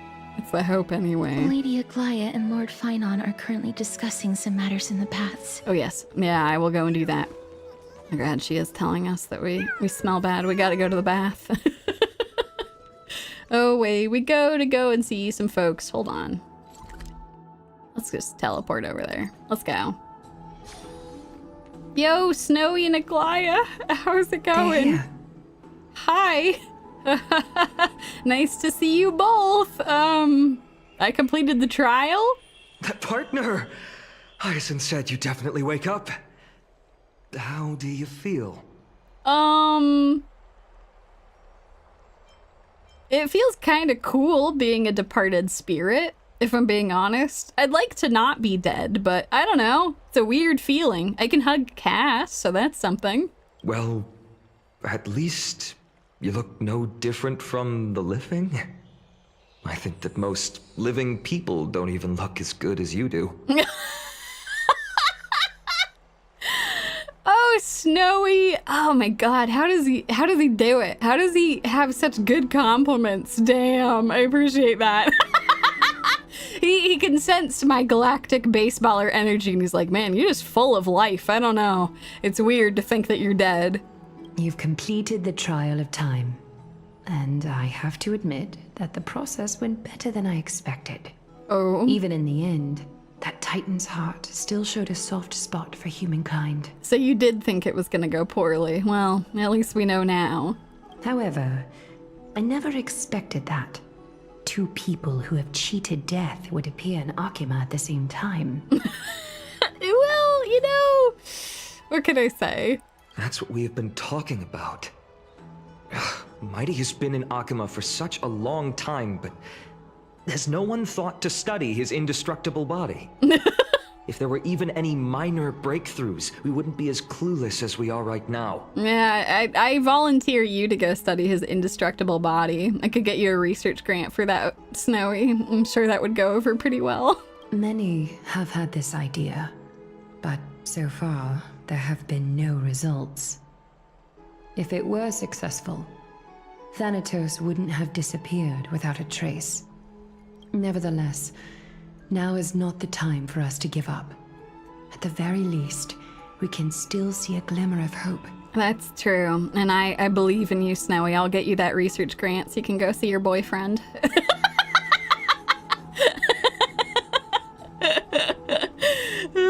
Cypher. If anyone in this world knows the whereabouts of death, it would be her. Holy shit, do we actually get to meet another Chrysosaur? All that we know about Cypher is that she's just kind of piecing out all the time. She's just like off doing her own shit. Damn, that'd be great. Yeah, you know, it's a fair point. Snowy, I'm sure you got a lot of research material from your bath that you had with Mighty. I guess he needs more. I can't blame him. I'll help you apply for that research grant. I'll try and get her to return to Akima, but do be prepared for a less than ideal outcome. Please understand that throughout the history of Amphorius, no one has ever managed to escape the clutches of death. At the end of time, Thanatos silently awaits all. Oh yeah, no, for sure, but I would just like to be less dead, you know? Like, it's fun being a specter, but I only have 15 days, so, yeah. Thanks for your help, I appreciate it. It is my duty. We too require you to bear the divine position of time. Yep, I feel you. I don't know if it's any consolation if I die super for real this time. You can have Mem. I'm sure Mem could help out. But before that, just... I'm sorry. I'm just like volunteering Mem to help them on their journey. I'm sorry, Mem. You're someone who has your own feelings and desires. I'm sorry I keep volunteering you to be a Chrysosaur. What's wrong, Aglaya? Omens always come in pairs. At tiny air current will eventually brew into a storm that tears the sky apart. Oh yeah, you have that whole Council of Elders thing to deal with. Oh god. It's Anaxagoras. He has initiated contact with the Council of Elders. Okay, all right, I've got my bat ready. Oh, where and when do you need me to threaten him into submission? In the end, it has still come down to this. Yep, I'm ready. Let's go. I'm ready to swing that bat. I earnestly hope that your assessment of him is accurate, Finan. Otherwise, the efforts of my teacher and I of the past millennium might be reduced to dust because of that great performer. Oh, and speaking of, we're swapping to his perspective not long ago. Oh, snap. God, the art in this game is so good. I'm back here again.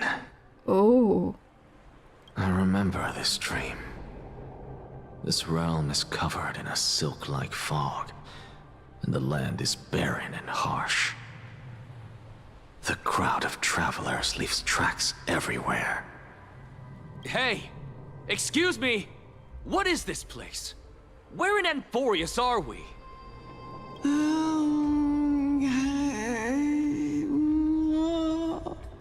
The mutters of the traveler are in a language I'm unable to comprehend. Or perhaps they're just distracted and ignored my question. Tell me, which Titan reigns over this land? And how do I find them?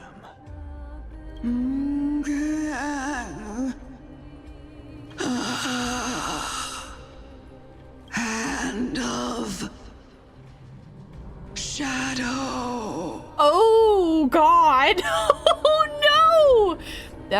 Hey, how long you been having these dreams, Anaxa? Oh, God. Oh, no. Is this happening to him because he's also on the brink of death? Hand of Shadow Thanatos.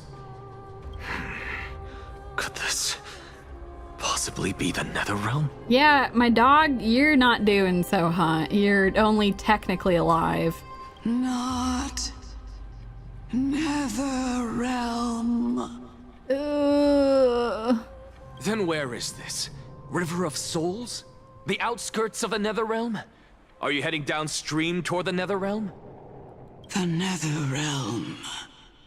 Nothing but an illusion. Titan rejects you, me. Listen. What? The traveler lifts their wrinkled fingers and remains silent. I look in the direction they are pointing and listen closely. There. A massive shadow brought the sound of rushing tides. The sound of tides. I can hear it.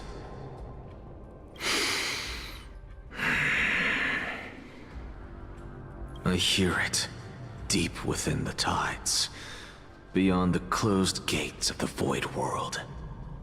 A voice, about to recount something. Oh, God. Oh, I don't like this place. Oh, God. God damn it, Uematsu. She just said, you, me. Yes, no, that's true. She did very slowly. You, me. Oh, God, this is why I'm trapped in this place. They know my name.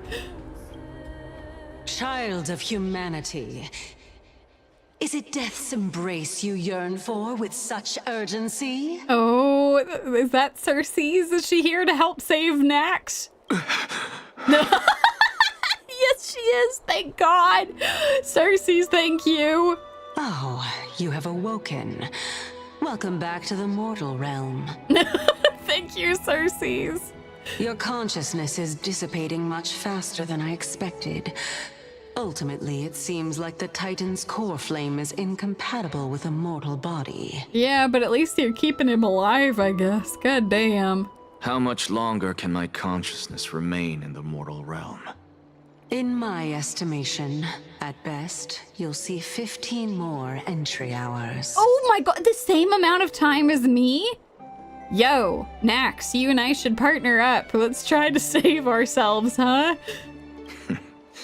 15 days and nights. What is it? Are you finally starting to become attached to the mortal world now? On the contrary, 15 days feels a little too long for solving a singular problem. Stop giggling. It's time for us to go. The messenger from the Council of Elders is almost here. Oh god, Nax, don't do anything stupid. Let me ask you one more question. Are you really planning to betray Aglaya's will? What betrayal is there to speak of when I was never loyal to her to begin with? Oh, Nax, this is ridiculous. What about that white-haired student of yours? Acting so recklessly, do you not care about what might happen to him? Mm-hmm, yeah, what about Snowy, huh? That got under his skin. There will be a price to pay for blind faith. This is also a lesson for Finan. Uh-huh. Yeah, sure that Cersei's can't talk you out of doing something really stupid. You truly are a strict teacher. Oh, God. Of course. This is how I've always been. Mm-hmm. Yeah, I'm sure. Oh, hold on. We need to go add him to our party. Let's go ahead. I'm actually going to go ahead and add him here. I'm sorry, Mini Herda. I'm going to add our boy. You're better off believing in me than believing in prophecies. Fantastic. All right, let's go. Here he is. Our lad himself. Oh, God. Oh, he's got gun, too. Cast gun. Let's go. I'm here for it. All right. Let's get rolling. Don't do anything stupid, Nax. I'm in control of your gun. Do. Away we go to go and meet with the Council of Elders. Do. Sorry to keep you waiting, Lord Anaxagoras.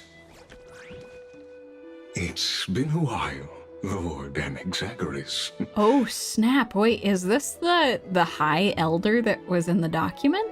I greet you on behalf of all the citizens of Akima and express my deepest regret about what happened at the Grove of Epiphany. It's you. I never expected that you would personally come and meet me. By Kephale and to Lantern above, I have come as a testament to the justice of the Council of Elders. There are Antikytherans here?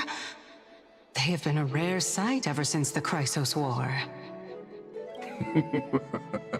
I extend to you my utmost respect, revered Titan. I am Lycurgus, though you may call me Lygus, holding an honorary position within the Council of Elders in Akima, and as the Theoros, I stand to protect the right of all upright citizens to express themselves freely. Hot damn. It is indeed him. So he's considered to be like the true neutral party within the Council of Elders. That's not terrible that he's here. He's a reasonable person from what we've come to understand. Okay. You can see them too? Yeah, I was actually going to say, can everyone see Cersei's, or is it just him that can see it? You know about us. We Antikytherans perceive the world through the amplitude and frequency of souls. Well, that probably does make it easier to see Cersei's hanging out nearby. Just as I am conscious that Lady Aglaya is secretly listening in on our private meeting from afar. If necessary, Lord Anaxagoras, I can sever the golden thread to protect your fundamental rights. Oh, I think y'all are right. I don't think that he is a big fan of Aglaya. The demigod should know better, for such is her station. Spare those poor threats, and just let her listen to my words. They shall serve only to unveil her own folly. Okay. May I interpret this as you having a countermeasure? I need not any plan, because she can do nothing other than petty espionage. As the Citizens' Assembly approaches, and with Oronyx's fall, any attempt to capture the core flame within me will only usher chaos and calamity.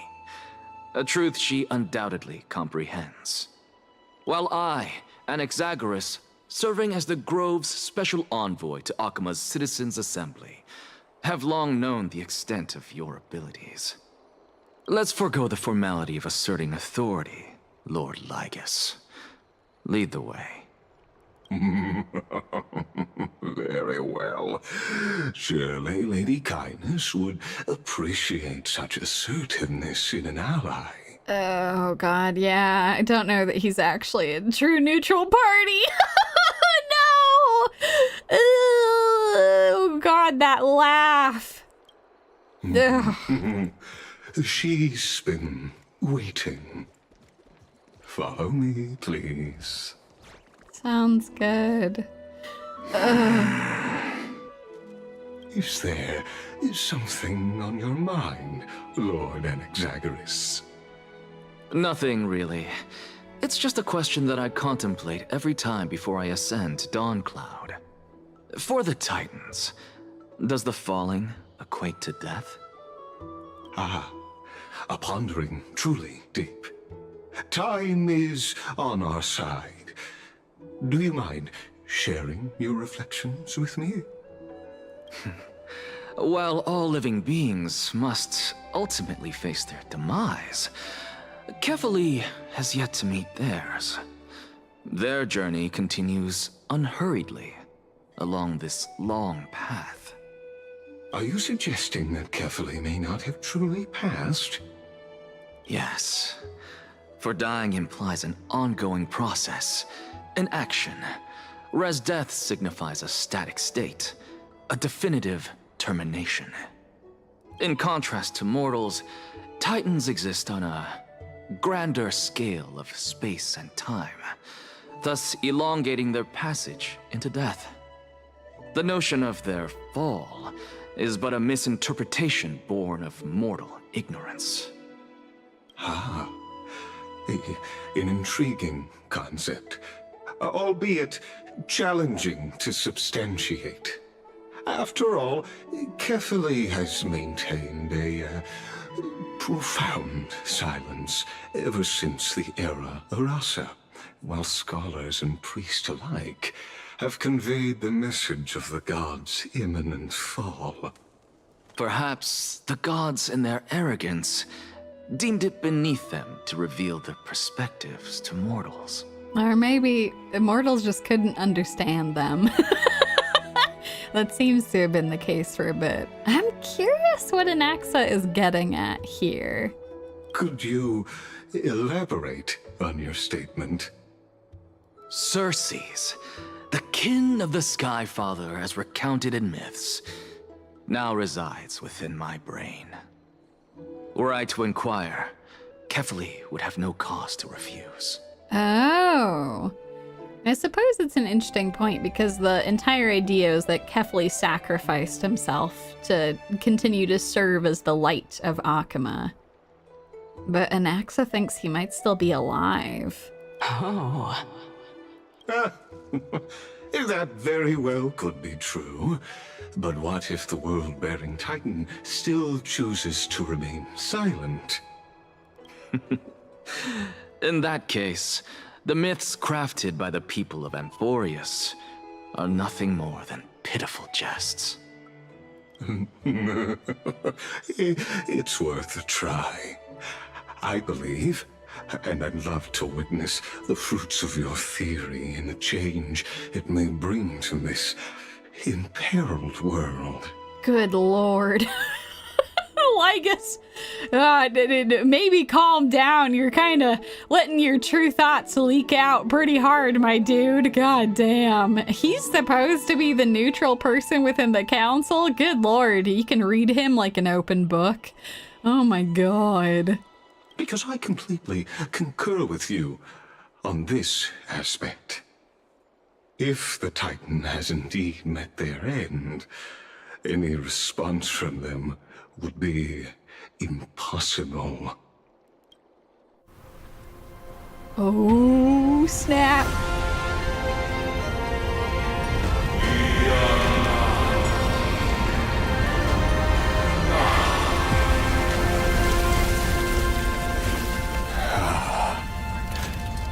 Please, Professor. Oh! The children of humanity have indeed created a spectacle. Yeah, what was that? Surely that wasn't Kephale's hand, was it? Welcome to Dawncloud. The atmosphere here carries a greater sense of solemnity than the mundane clamor of the Marmorial Palace, with entry permitted only to the invited. He's one of those. He's definitely the person who's like, yes, no, I am an elite. I'm not a representative. I'm an elite. I'm above the common rabble. God damn. What a way to get to this place, though. I wonder how on earth they pull that off. That's wild. Only esteemed beings grace this place, and among them I've received priests, scholars, warriors, and now we even have the honor to be in the presence of a Titan. Oh, what a joyous occasion. Good God, I don't like him at all. Oh my God. This is not what a representative government is supposed to do. What are we doing, Lygus? Oh my God. Good Lord. Once deemed a blasphemer, now a surrogate for revered divinity. The honor should rightfully be mine, shouldn't it? I'll notify Caenis and the others of your arrival. Kindly wait for a moment. A soldier will be here to guide you shortly. Oh, I'm sure they will. In the meanwhile, you're welcome to explore the vicinity, but kindly remain within the guard's view. Delaying the crucial meeting is something none of us wish to see, I presume. Yes. Fair enough. I don't get to wander off and search your creepy secret council halls. I'm well aware of Caenis' methods. There's no need to emphasize that. Yeah, y'all were talking about how Caenis used to be an assassin during the Crisis War. Yeah, great. As you wish. Your cooperation is much appreciated. Thanks, Lygus. Alas, I had hoped for a brilliant plan from you, but it turns out you just left one cage to enter another. Well said, Circes. Yo, Nax, you better have an actual plan here. Save your concerns. I know very well what I'm doing. You better. You better, Nax. Goddamn. Oh, God. Yeah, no, it's true. He's this evil, the elite representative being like, would you kindly not go and get yourself assassinated? Oh, God. I shall depart to explore the surroundings then. Be safe, Circes. Now that I look around, I wonder if there are any murals bearing my portrait around here. I'm quite intrigued to see how the children of humanity beyond the grove perceive another Titan. Off you go. I won't be joining you. This Titan appears to be quite at ease. I should investigate the Council of Elders' recent activities first. Oh my God, is he trying to infiltrate their base? If so, that's incredibly, oh, that would be fantastic. Let's go, Nax. Infiltrate the opposition. Let's go. Be aware. I can hear you perfectly well from here.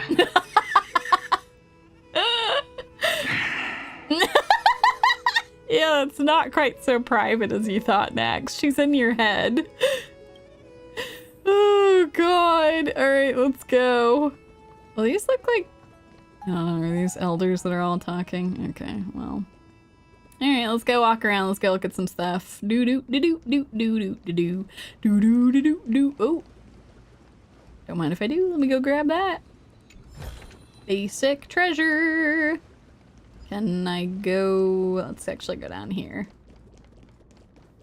Okay, let me look at our map. If I just go up and then I go across. Okay. Okay. It's easy enough. Let's go do it. Professor Anaxa! Oh. Over Hello. here. Professor Anaxa? Word has it that the scholars of the Grove valiantly perished resisting the Black Tide. To find you here safe and sound, thank the fates. Oh, I'm very glad that you're... I'm glad you're safe. I can't say the same for a lot of folks, but... You could say it's the fates toying with us. It's only the Crimnoans and Idonians who chase glory through death. But your survival is a victory in itself. I'd settle for that gladly. So, are you here to report the incident to the council? I heard that after the Black Tide devoured the Grove, Akama would be next in line, even with the demigod of strife standing alongside humankind. Tell me, how much does the Council of Elders know about the Black Tide? Ooh, here we go. Let's get into it. God damn it. High society, and they dare have the audacity to have basic chests. Yeah, I know, they're all here being all high and mighty, being like, oh, I'm an elite who rules over the peasants. But also, I can't be bothered to have more than basic chests. Oh, man.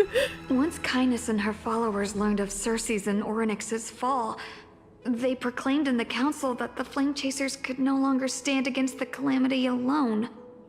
Yet, when the Crown Prince ascended to godhood and repelled the Black Tide, she immediately altered her tune, declaring that all was resolved beyond Akama, with the only remaining menace now being Aglaya and her adherents.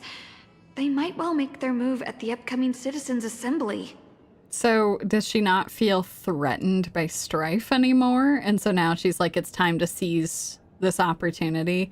I have the power now to overcome Aglaya. Ugh. No surprises there, those shifty opportunists. Thank you for your honesty, virtuous student. Oh my god, I think Nax is full on infiltrating their base. I know I had some words for you. I know I might have said that I would threaten you with a bat, but it seems like you're doing okay, Nax. And that's good. Being an opportunist could very well be a facet of wisdom. Shouldn't you be searching for murals of yourself? I've had enough of your prattling. I was really curious to see how you would find the middle ground between both factions, so I came to listen in. But it seems as though this Caenis is much more ruthless than Aglaya. If so, why do you want to work with her? Could it be that perhaps you've decided to readily surrender this hollow shell of yours, just because you feel like death is fast approaching? I'm afraid you'll be sorely disappointed if that's what you truly think. Yeah, no, I actually think he's got a plan. Holy shit. I get that basic chest. Let's go. I'm only making the Trailblazer hurt by doing this, so... Alright. Let's go. Away we go. Let's go get some hot goss over here. Tell me. Even blasphemous scholars can come here, it seems. Looks like my presence here is quite unwelcome. Anaxagoras, I thought that you had died to the Black Tide, just like the other scholars. Ah, no, I'm still alive and kicking. Sorry, old man. As Kephale's priest, are you not aware of the decorum of respecting the dead? Damn! Surely you jest.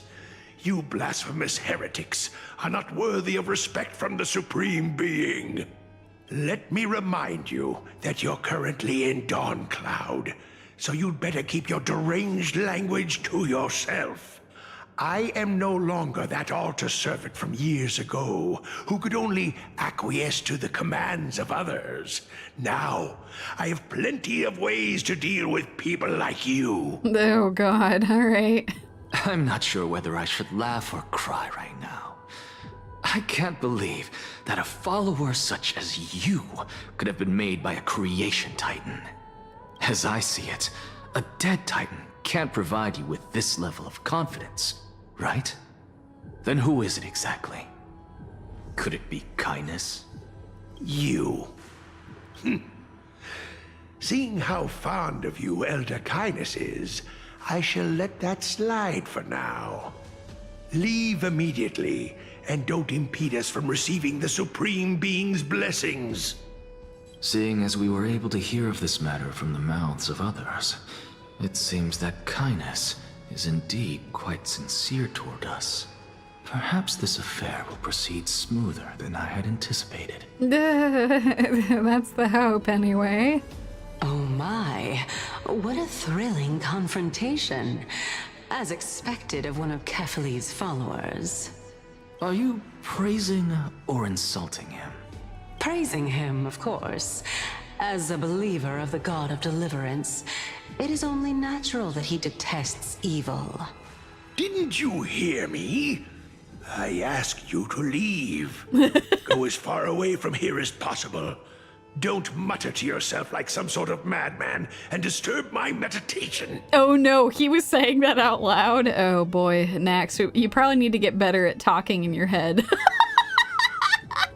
You can talk to her in your head. I've had enough of this. Could the 15th entry hour arrive any faster? Jesus, Max. Alright, let's roll, y'all. Hoo boy. Well, not everyone is happy to see him here. Oh, my. Could it be that the great tree painted in this mural is actually depicting me? Oh. Every plant, every tendril, no, even every leaf could be the embodiment of Circe's. As a result, mere mortals who did not know what the Titan actually looked like chose to paint them as a giant tree instead. Their wisdom was portrayed as fruit, to symbolize how they shared their knowledge equally among the masses. Such exquisiteness indeed. This mural is quite abstract. Yeah. Do you like it, Circe's? I really can't tell whether you are praising or demeaning yourself. Now I'm quite curious whether the Reason Titan has studied figures of speech before. Of course I find such stylistic devices interesting. For all we know, this could be the answer to the question, what exactly are we? I, for one, am not willing to admit that I could look this ugly.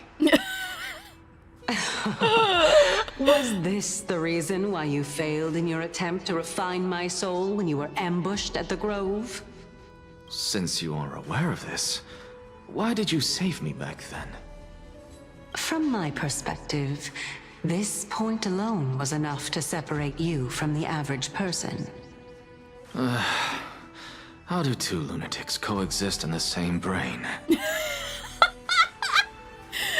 I love that he perceives his own shit as crazy too. I really like that she's trying to understand what we are. Like, not just necessarily the Titans, but what maybe Amphorius is. Because I'm very curious too. Like, are the Titans, are they emanators? Like, are they, like, because there's some sort of construct of the eons, I would assume, but I don't know. I'm curious.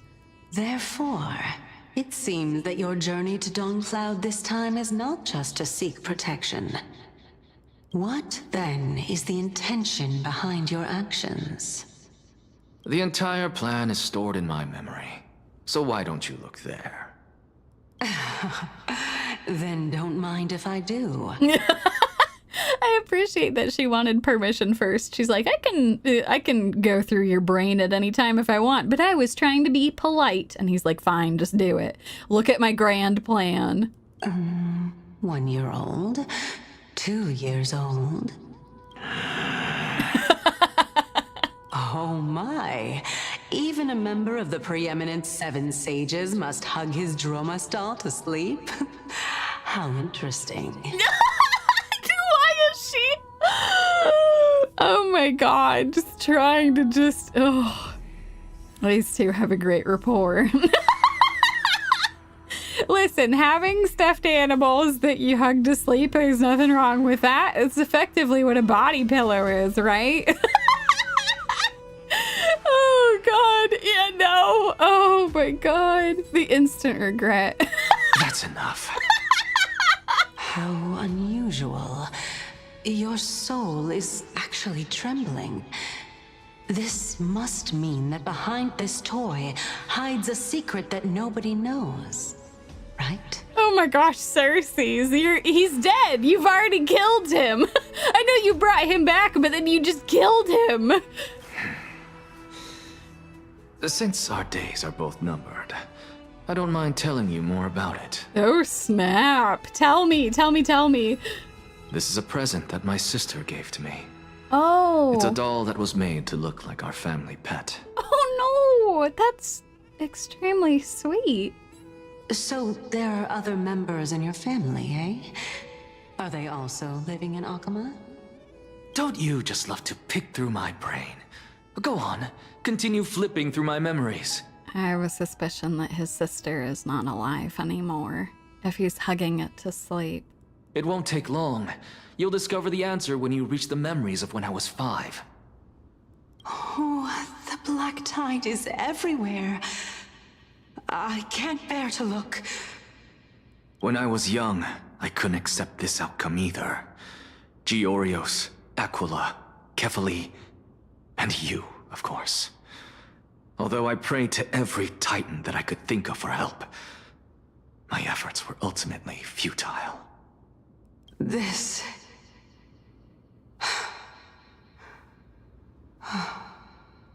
Could this be the inception of your research into alchemy? Indeed it was. Everything started from that verdant courtyard of yours. When I was pursuing my education there, I naturally also came to learn of Thelesis' theory as well. Oh, I remember that person. He was the one to come up with the concept of souls, right? Not only that, he also believed that life, as well as the composition, movement, and transformation of matter, all stem from souls themselves. This is why I thought that, since all living things stemmed from the same origin, why could I not sacrifice myself in order to resurrect my nearest and dearest? Anaxa. He's been researching alchemy because he hoped to resurrect his sister after she died. And he's been holding on to the doll that she gave him, fashioned after their pet. Oh, but Anaxa, the law of equivalent exchange, I don't think works like that. I don't know that you'll be able to resurrect your sister. I don't think that's how that works. Anaxa, you... I did it, teacher! But this is absolute blasphemy. Regardless of how much freedom the Grove provides, such an act could cause you to be burned at the pyre. Your beloved, where is she now? Send her away from the Grove at once, to a place where nobody will ever be able to find her. Otherwise, the both of us will be judged by the Council of the 7 Sages. Calm down, teacher. My sister, she's still not in the mortal realm, even to this day. What do you mean? It was naive of me to think that I could snatch the deceased from Thanatos' grip. by merely sacrificing one eye. That's why he has an eye patch. He tried to give up an eye to get his sister back. Oh my god, Anaxa. Equivalent exchange. All I received for that price was but an opportunity to see her for one final time. Oh, Nothing no. more. Oh, God. Oh, God. Let it go, Anaxa. As one of my best students, I cannot watch you go down the wrong path without doing anything to stop it. Never do something taboo ever again. Don't disappoint the deceased, and never harm yourself. Oh. If you can do that, this classroom will still be yours, and you'll have a chance to live out your own life. Yeah, no, Anaxa, do you really think your sister would be happy if you exchanged your life for hers? Since I was able to see her one last time, I have no other desires. Oh, God. You're right, teacher.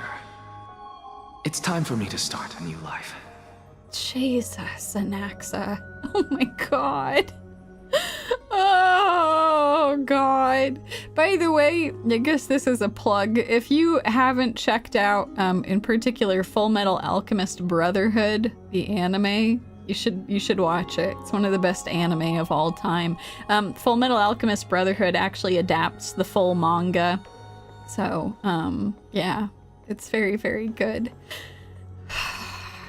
Jesus Christ, Nax. I am sincerely glad for you, child. Now then, what topic would you like to study? I wish to continue Thelysis' research. Continue the research into souls, but you know that the Grove has long since understood his philosophy like the back of their hands.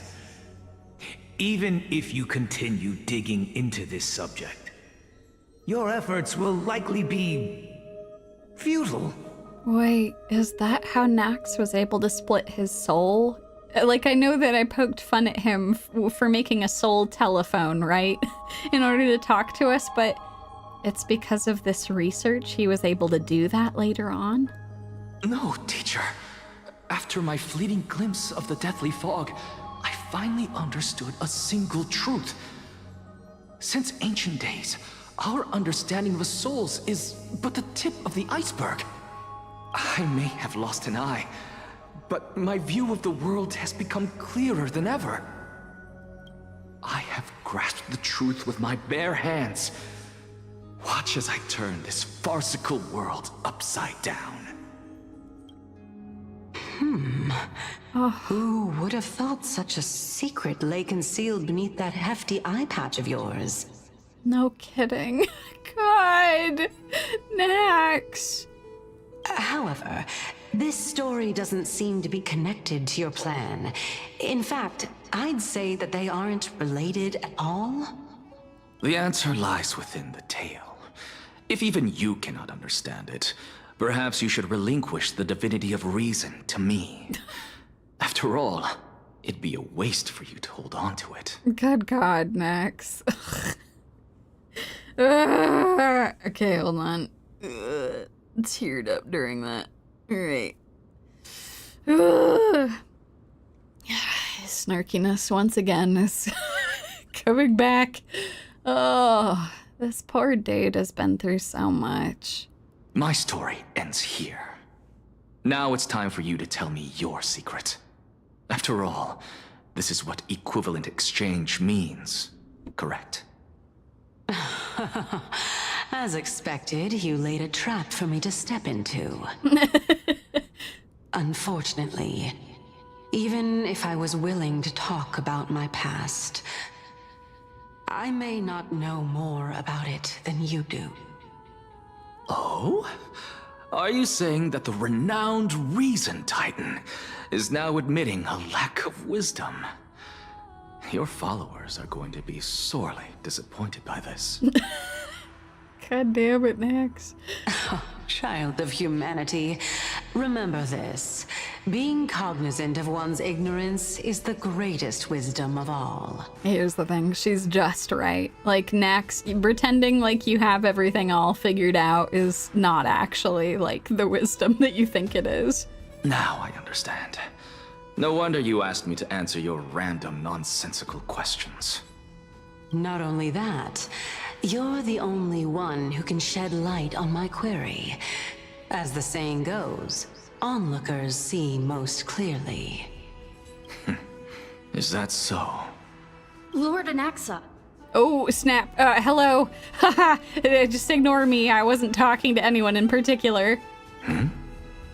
I saw you muttering to yourself and was wondering whether you were caught in a delirium of reflective thought. I'm sorry to interrupt you, but time is of the essence. Yeah, no, it's all good. I was just exactly that. A delirium of reflective thought. Yep, that's just me. I have a message from Lord Lygus. Lady Caenis has met up with the Council of Elders and is awaiting your arrival. So please depart forthwith. Okie dokie, y'all. Let's go see how Nax's plan unfolds. It's finally time. Let's roll.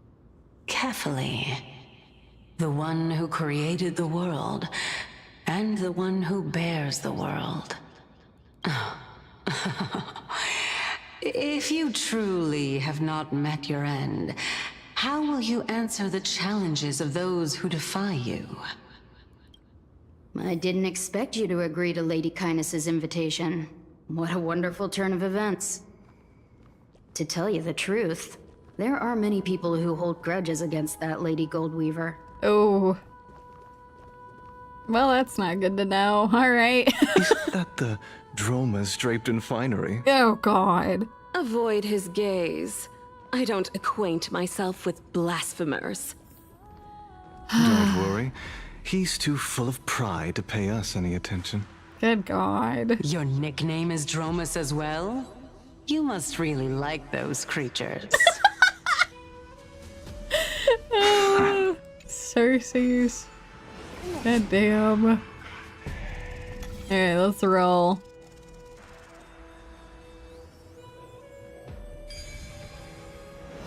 God, yes, no. This game is gorgeous.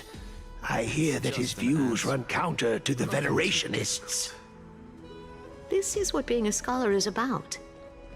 A collision of ideas only occurs when there are differences in beliefs, and it is such collisions that lead to progress.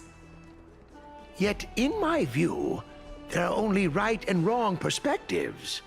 Neither of Lord Lygus and Lady Caenis are just ahead. No, sorry. We didn't get to listen to the... now. Didn't get to listen to the end of that gossip. I think we're better for it. Let's roll. I cast a gun. Away we go. God, they really have outdone themselves with so much of Welcome to the Amphorius. Demigod Council, esteemed guests. Hey, what's up, Lygus? Dislike you. Oh no, it's Caenis. Hello. Lord Anaxagoras. Oh, I've heard so much about you. Oh, she's just trying to butter us up. She's using his full name. Head of the Nusporists of the Grove of Epiphany, notorious blasphemer, a Chrysos heir who bears Circe's core flame, a survivor of the Grove calamity. Did I miss anything? Well, if so, please be so kind as to enlighten me. Since Lady Caenis is already well acquainted with me, I won't waste any effort introducing myself again. But then again, perhaps the customs are different here. Back in my hometown, there is a form of etiquette known as honoring guests. The host will welcome their guest with warm hospitality by treating them to fine wine and a cozy bed. And yet, ever since I arrived, I have not been welcomed with warm courtesy or ceremonial gifts. Instead, I am met with intense scrutiny. Even more absurd, the host has sharpened their blade and instructed their servants to lie in wait in the shadows. Perhaps you intend to cut open my heart, retrieve the core flame, and then hold a grand feast for all of the guests. Oh, Jesus. Woo, he's just not holding back, huh? Everyone, stand down. No! Thank you for understanding. I am but a feeble scholar who is not used to the stench of avarice and blood. No need to be humble, my lord. From my perspective, your courage and gumption are worthy of the reputation of the Seven Sages. Your bravery is more than adequate to accomplish our perilous endeavor. Oh, I don't like the way she said that. So, you wish to start a war? Well, since the Chrysos heirs are calling for war, we will respond in kind. Conflict is inevitable. Since Aglaya endeavors to suppress the virtuous commoners with blood of gold, we will not hesitate to display the rights and metal the citizens of Akama are so entitled to. Like, on one hand, I can understand that perspective. You don't want to have demigods running the show, but also, that's a little bit, facetious. To say that you have Akama's best interests in mind. That's an interesting way of saying, I'm tired of not having the power, and I want it back. As to your question of whether peace is still a viable option, well, to that, I can only say this. Everything hinges on the next citizens' assembly and whether they have a sudden epiphany amid the clamor of the masses. Yeah, no, that's actually a very good point, Sylvis. The last word that she spoke says volumes that they are entitled to. She feels entitled to rule over Akama as one of the elites. Oh. And since you, as a Chrysos heir, accepted our invitation, you have indeed given us a glimmer of hope. Yeah, I'm not exactly sure that everyone here agrees with you, but... What brazen arrogance. What you're saying right now is worlds apart from what you were saying before you retired your cleaners. I don't deny it. After all, they're responsible for cleaning up any threats, and just a moment ago, you were on the side of the Chrysos heirs. Oh, fun! She still employs people who, will get rid of political opponents. That's fun. Oh God, Akama, you've got some problems. Oh God. But now that you're an ally of ours, we can continue talking somewhere else. As you know, these walls have ears. I guess I'm glad for it, because if you tried to disappear me, at least Aglaya would know. I was fortunate enough to have the opportunity to discuss a treatise about the Venerationists with your teacher, Empedocles. Yet, it seems you subscribed to the Nusporists instead, Lord Anaxa. I've heard that this school of thought is one with many detractors. It's normal for ideas to have supporters and dissenters, just like how there are two types of people in this world, geniuses and dimwits. Anaxa reminds me of someone. Someone very near and dear. Anaxa, you remind me of a particular formula, a ratio, you might call it. Welcome back to the hub of the Demigod Council, Lord Anaxagoras. Surely you remember that countless eloquent orators have stood in this spot before and emerged victorious by stoking public sentiment with their words. And yet there have also been innumerable blasphemous philosophers who set themselves up for failure because they refused to defend their actions. This tiny stage is the most profound embodiment of Akama in centuries. In 15 days, this site shall also become the most important, as well as the final turning point in Akima's history. Good God, why is everything happening in 15 days? Ah! Ah! Oh God! May the both of us carry out our duties with honor and lead the masses back toward the Erechrysia, a golden age with no death, strife, or trickery. Oh boy, says the assassin. Oh God. Oh my, 15 days and nights. That aligns perfectly with the date of your demise. Could such a coincidence truly exist? Using death to prove myself fits my intentions perfectly. What strong conviction you have. As expected of the hero who dared to stand up to the Gold Weaver. As expected, she misunderstands you. Yeah, to be fair, she can't hear you, Cersei's. That's enough, Lady Caenis. Dispense with the niceties. I only accepted your invitation so that I can serve the commoners alongside the members of the Council of Elders. Don't test my patience with such superfluous formalities. Whew. Well, you say that now, but surely you also require my aid as well, so that you can stay alive even when being pursued by the Golden Thread? You worry too much. She won't show her hand too freely, as she still needs to garner support from the masses at the Citizens' Assembly. Even someone like me can tell that only a sliver of her humanity remains. Surely you're not asserting that she will definitely act in a rational manner. Listen, I am scared of Aglaia, but like she's got a head on her shoulders that still does the think pretty good.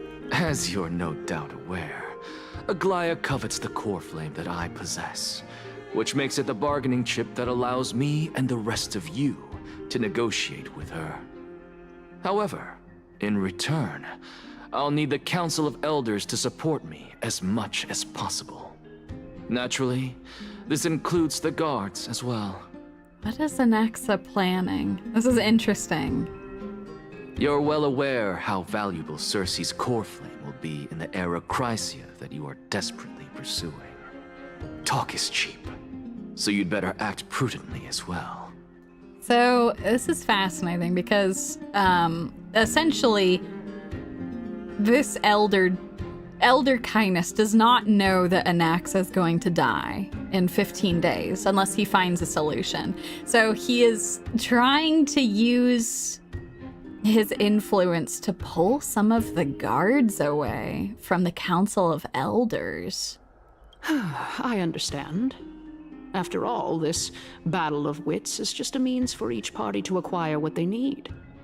As long as your request is reasonable, the Council of Elders never shortchanges its allies. Since we're both intent on mutual cooperation, let's not mince words and just speak plainly to each other. Let us decide how much we can secure for ourselves and how much we're willing to sacrifice, like true philosophers, with our words and wisdom. Let's begin then. Continuing from the earlier topic, let us discuss our common enemy, Aglaia. She is the second most experienced Chrysos heir across the whole of Akima, who has gradually lost her humanity to the ravages of time and the ablation of the core flame. A formidable opponent indeed.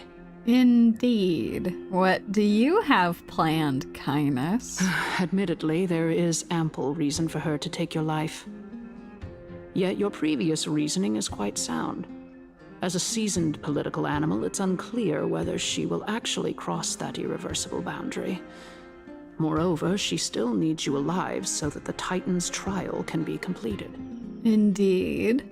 Is there anyone present who can swear by the sacred vow of Kephale and guarantee that you weren't in league with that woman before coming here? Are you just trying to pull the wool over our eyes and aid her in her savagery. Oh, jeez. She just needs vassals who will do her bidding without question. If Aglaia required a suitably intelligent Chrysos heir, then I'm the best fit for her needs. However, it's quite evident that she has no need for a Chrysos heir who could break free of her control at any time. Indeed. Since I believe in neither Titans nor the prophecy, there's no way that I would willingly walk on the path that she extols. Given how rigorously she enforces her principles, how would she ever accept a heretic such as me? Surely you've heard of the fights that they get into with each other. I understand what you mean. At the very least, the both of us agree that this tyrant who wallows in extravagance and greed is the greatest threat to achieving peace in Akama. The Council of Elders is willing to defend your right to live, just as we defend every oppressed citizen. However, I regret to say that sentiments in favor of the Chrysos heirs and Aglaia are only growing in magnitude. The peace that we are aspiring toward, as well as everything that we hold dear, will be destroyed completely. The city will be burned to ashes, and the citizens' blood will be shed. Oh no. If you, assassin lady, don't get to be in charge, oh no. Oh god. Tell me, what are you willing to do for our esteemed citizens so that they can vanquish the enemies of our fine city? I'm actually kind of worried if she doesn't get her way, like, how far would she go to actually, like, try to push things in her direction? I hope that she wouldn't sacrifice citizens.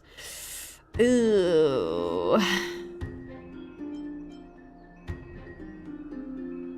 Although the circumstances are rather unfortunate from an objective point of view, it is an undeniable fact that ever since the Grove was attacked, I have become the de facto leader of the Grove.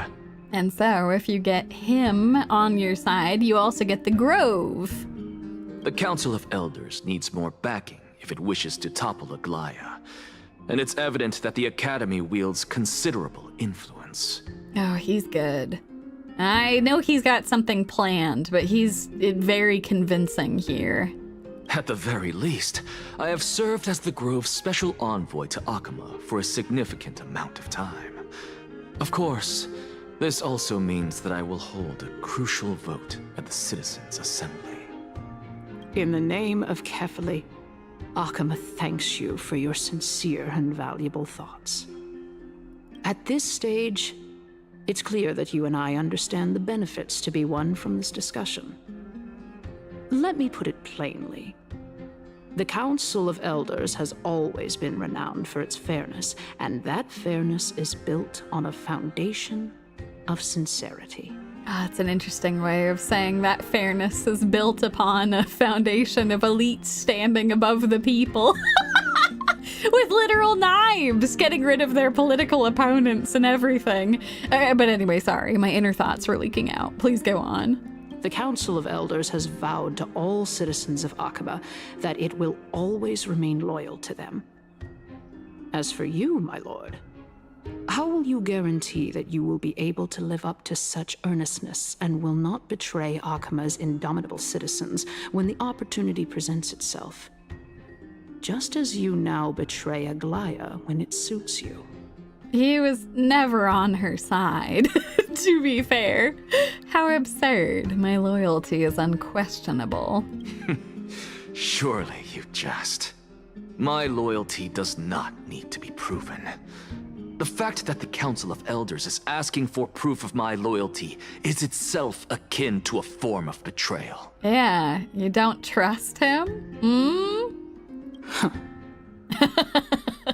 I am incredibly honored to have witnessed the both of you bury the hatchet in a civilized manner. However, I am afraid that I must interrupt for a brief moment. Oh, Lygus, our wonderful elite man. Why don't you tell me what it is you're interrupting us for? As the Theoros, I have observed the following. Lady Aglaya the Goldweaver is currently on her way to Dawncloud. Oh my god, what is she doing? Oh. Well, I do believe that we might have a slight overabundance of guests today. I think Aglaya is panicking. Feeling dissatisfied, Lady Caenis? Despite the Council of Elders' lofty residence on Dawncloud, it must still tolerate the whims of the Chrysos heirs. So you were holding back just now. Seems like you are better at playing this game than I. In any case, I'm glad that she's arriving here. I'm sure you are. So tell me, Anaxagoras, now that you're an ally of mine, if Aglaya were to demand that I hand you over, what should I do? You can do as she says. Tell her that the Council of Elders merely wished to chat with me and had no intention of offending her. However, by doing so, the authority of the Council of Elders will be as thin as papyrus that has been soaked in blood. Not only can it be destroyed at the slightest touch, but the Council will also lose possession of a valuable core flame. No, more like 2 core flames. After all, at the next Citizens' Assembly, that young lady who is synonymous with death will also be standing on our side. I'm sorry? That's a hell of a thing to say, Nax. Why are you volunteering Castorice to be involved in this? Oh? How can you be sure of that? Is that of importance to you? All you need to know is that I have a plan. In my opinion, you should be more worried about the impending threat. Yeah, I think he's playing some chess here. I wonder if he's saying that to make her lower her guard around Castorice. That would be pretty clever. If Aglaya can seize me in full view of the masses today, she could also dismiss the entire Council of Elders in one fell swoop tomorrow. If that happens, the discussion that we've just had will turn into an utter joke instead. Is this the outcome that you wish to see, Lady Caenis? Fine. I will handle this matter appropriately. But you do best to remember this. Fool the people and karma will be on your tail. I'll overlook it this time, but don't count on there being a next time. I mean, to be fair, can you really say that it's his fault for not telling you that Aglaya was definitely going to show up here? I don't know that that's necessarily on him. Unless, of course, you crave cruel punishment and consider suffering the perfect state to ponder the true nature of souls. Well, what do you know? That happens to be one of my rare talents. We shall see, then. Ah, I've got to say that you've managed to really impress me again. But shouldn't you be going after more? Dying to know what I'm after, hmm? I mean, I'm the reason Titan after all. It is in me to ask and seek answers. Easy there. You'll learn the answers soon enough. I didn't bring it up with her purely because she doesn't have the means to give me what I truly want. It's as they say, onlookers see most clearly. Ooh, alrighty. The true masters of Dawncloud have always been the Theoros, who watches over everything. Oh, snap. Fascinating. So he's trying to get Lygus to do something. Ooh. Hello there, Lygus. Unexpected visitor. Welcome once again. You know, you could actually skip all the pointless debate and come straight to me to seek an audience with Kephale. I have no reason to refuse you. Do I? You may not, but Caenis has. Whoever gets hold of Kephale's core flame will get to rule over Akama. She's wary of me, so naturally I had to gain her trust. I would say that debate was not at all pointless. Very true. In my view, this individual has gone to great lengths to get close to Kephale. He might very well be plotting something nefarious against the Titan. Cersei's. Shush, aren't you supposed to be on our side? Are you still willing to let him pass, knowing this? Yes, very much so. All living creations are always free to visit Kephale's transcendent vessel. This comes with being the World-Bearer. How convenient it is to be able to hear what they say. It is truly my honor to speak to a venerated Titan in person. Please, go ahead. Let me join you both on this journey. A bygone myth tells of an occasion where Kephale once answered their followers' questions on the peak of the Holy Mountain. Their followers have since believed that scaling this Titan cliff is one way of being with the god. Jesus. Hear that? It's not every day that you get to climb a mountain with Cersei's. You should sing me a hymn of praise. Titan hymns are beyond me. God damn it. Oh, Cersei's and Nax are such a good combo. God, we're so close to Kephale.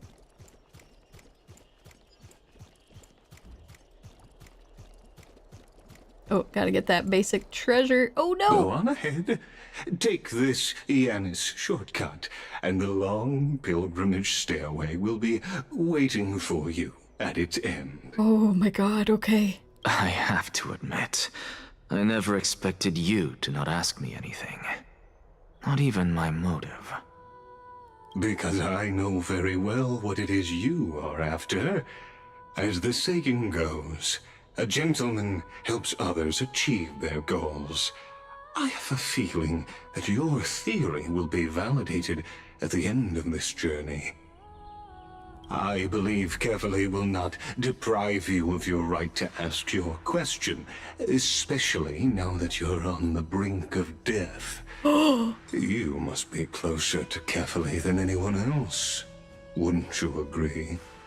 He knows. Caenis didn't know, but Lygus was able to see that. Oh! Oh, Lygus was able to see that Nax isn't doing so hot. I am really interested if Anaxis is right and that Kephale is actually still alive. Kind of hope that that's the case. I hope things go as you say, then. Putting a child of justice into a farcical world is bound to turn it upside down. Yeah, I see. Well, I guess. You want to change the status quo, huh? Oh, God. It is my hope that you bring a much-needed change to this world, which is on the brink of destruction. Lygus, you know, you and Nax might not be completely on the same page, but I appreciate you letting him go to see Kephale.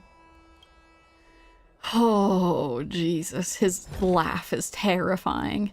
All right, let's go say hi to Kephale, y'all.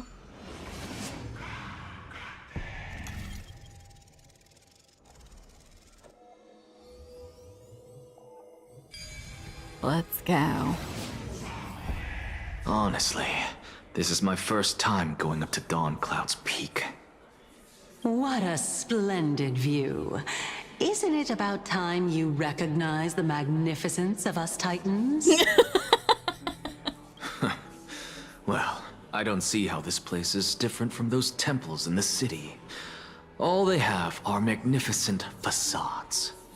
And even though I've come this far, I'm still doubtful about getting useful clues from him.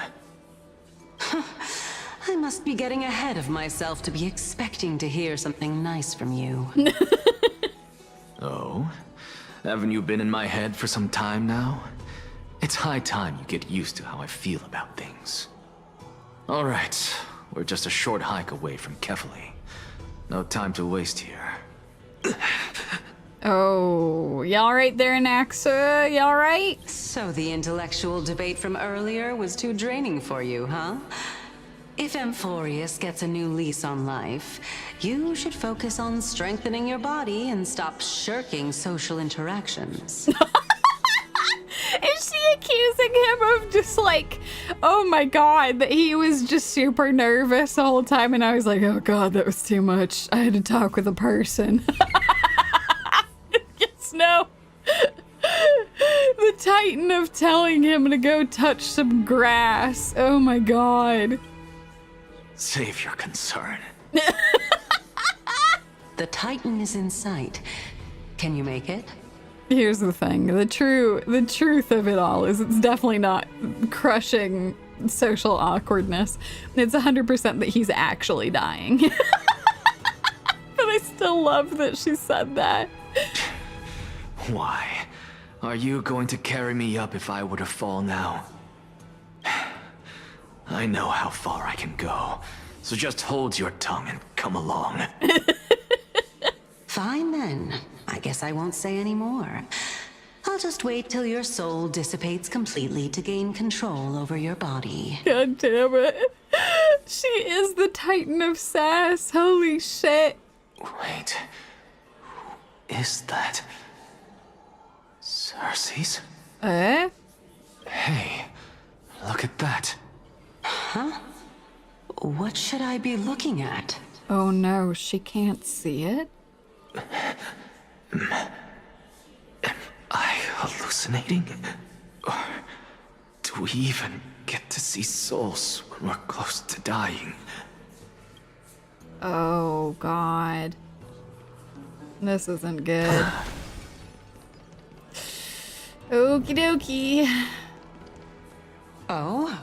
Why didn't you bring your favorite spear with you on this trip, Nias? Oh my god, Cersei's and Nias? Nias. I know I've heard this name somewhere. It's our strife lad, Nikador. It's unfortunate. God, I'm so happy we still get to hear his voice. The Black Tide destroyed every last inch of my calyx. How could that be? Even a creation of Georios, from their prized ores and molten fire, couldn't escape the fate of destruction? Hey, Cersei's. Do you know a certain Nias? Nias? No, not that I remember. How did you even think up such a strange name? I just saw him. Nias. A warrior-like figure who was just chatting with you here. No, I have no such memory. Could you be hallucinating? Oh boy. What? This is a departed spirit? What is happening to Anaxa? What? This does complicate things. Does Cersei's have memories that she's forgotten? Oh no. You two again. Enough about me. Did Kaos ever reply to you? Kaos? Well, regrettably. Seems like the price of becoming a demigod is a lot heftier than we thought. Oh my god. Kaos. Demigod. I've never heard of this person. Which Titan's authority did he inherit? Look on the bright side, Nias. Since we've come all this way, I doubt he'd snub his old friends, would he? Let's just hope we mean as much as the world to him. Hey, are you seeing that same hallucination again? Yeah, Cersei's? I think I might be seeing some of your memories. Yes, it's still you, Anais, but you're now talking about a certain Chaos. I'm guessing he's one of your companions? Yeah, this makes it seem like the current Titans used to be humans. Holy shit, has this been going on for a long time? Chaos? This name sounds just as strange to me. Never mind. I think I know what this is about. If things are as I thought, then they aren't hallucinations, but the souls of people. Yeah. Oh god, is the flame chase journey just a never-ending cycle? Oh no, I don't know! What? But if those are the souls of the dead, then what am I? Beats me. For all I know, you're just an illusion I conjured up in my dying moments. Damn it, Anaxa. Let's just keep going. As long as I take in more sights and hear more stories. Know your limits. Wander too far among the dead, and even I might not be able to save you. Yeah, fair enough, Cersei's. I'm fine. If this is indeed as I thought, then this will be very amusing. He's starting to see souls everywhere. Look at this. Look at these people.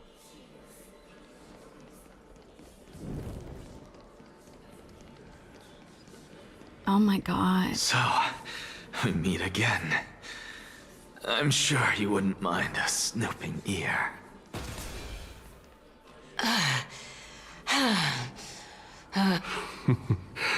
Can you keep going? Now you're sort of an asshole.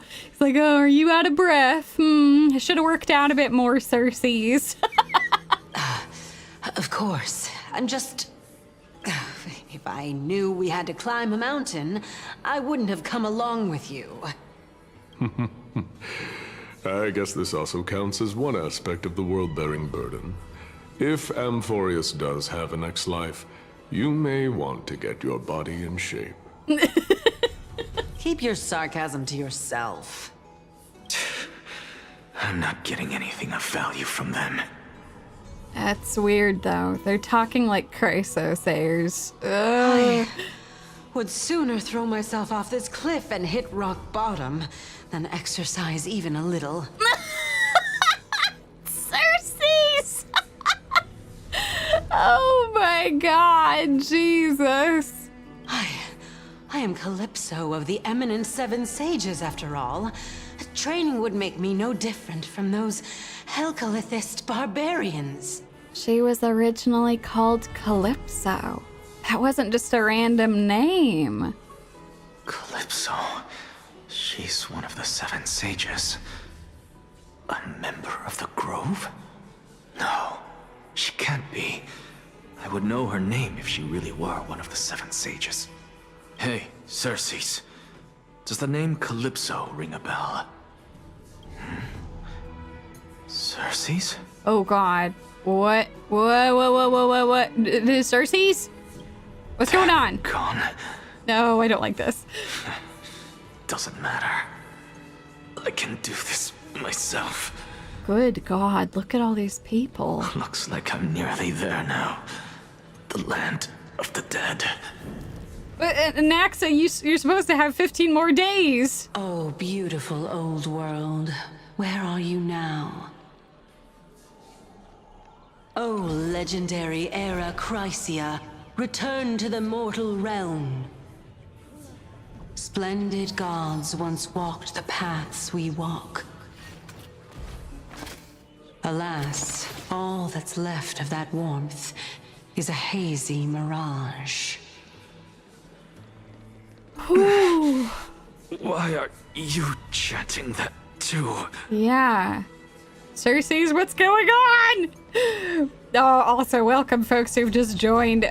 2 separate people are going to die in 15 days. Slash are kind of already dead, but are only being held together because some gods decided that they were going to try and smush the soul pieces together. And right now we're in a crisis of, the Titans might have been humans once. We're here, finally. So, I don't get to ask the Titan my question, but all of you make for a pleasant surprise, nonetheless. Very well then, let me uncover the truth for myself. Oh god, Nax, hold on, keep it together, man. Did I still fail to make it in time? Huh?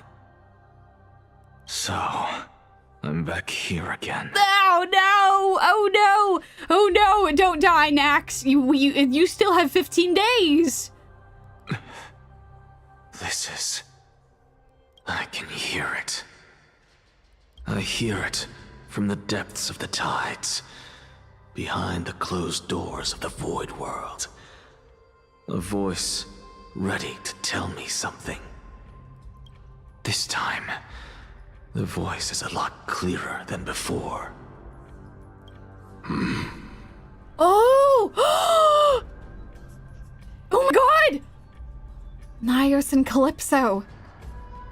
Since we've come this far, let's just wait. Look at the crown. Oh my god.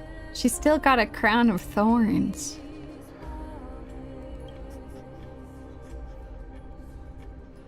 Lord Nyos and Miss Calypso, are you both here to visit Chaos too? What? Who is that? She looks like Castorice. Yes, and we've been waiting for quite some time now. Regrettably, he hasn't answered us. The worst-case scenario is that he's already been overwhelmed and crushed by the world-bearing burden. You're overthinking, Lord Nyos. I can still sense Chaos' soul in the area. She has a different voice, though. It doesn't sound like Castorice. I'm curious if it's Castorice's mother? And besides, we both know Chaos' nature. A deliverer like him wouldn't fall so readily, much less give up on all that he holds dear. Isn't that so? Yes. I have faith in him. That reminds me. Why are you making this trip alone, Pelixia? Pelixia? Oh, my sister needs more time to make sure the flowers are fine. Oh. Such a pity. Both of you have hearts kinder than anyone else. Yet you are born only to take over Thanatos' divinity. Okay, so she is related to the god of death. Everything that I see and hear this time has left me shaken to the core. What may seem like a mundane conversation is in truth a once-in-a-lifetime exchange that has revealed the ultimate answer to Cersei's question. The conjecture has taken shape and must now be solidified into a theorem. Next, I only need to seek verification from Kephale. By doing so, I can answer Cersei's question and reclaim my body.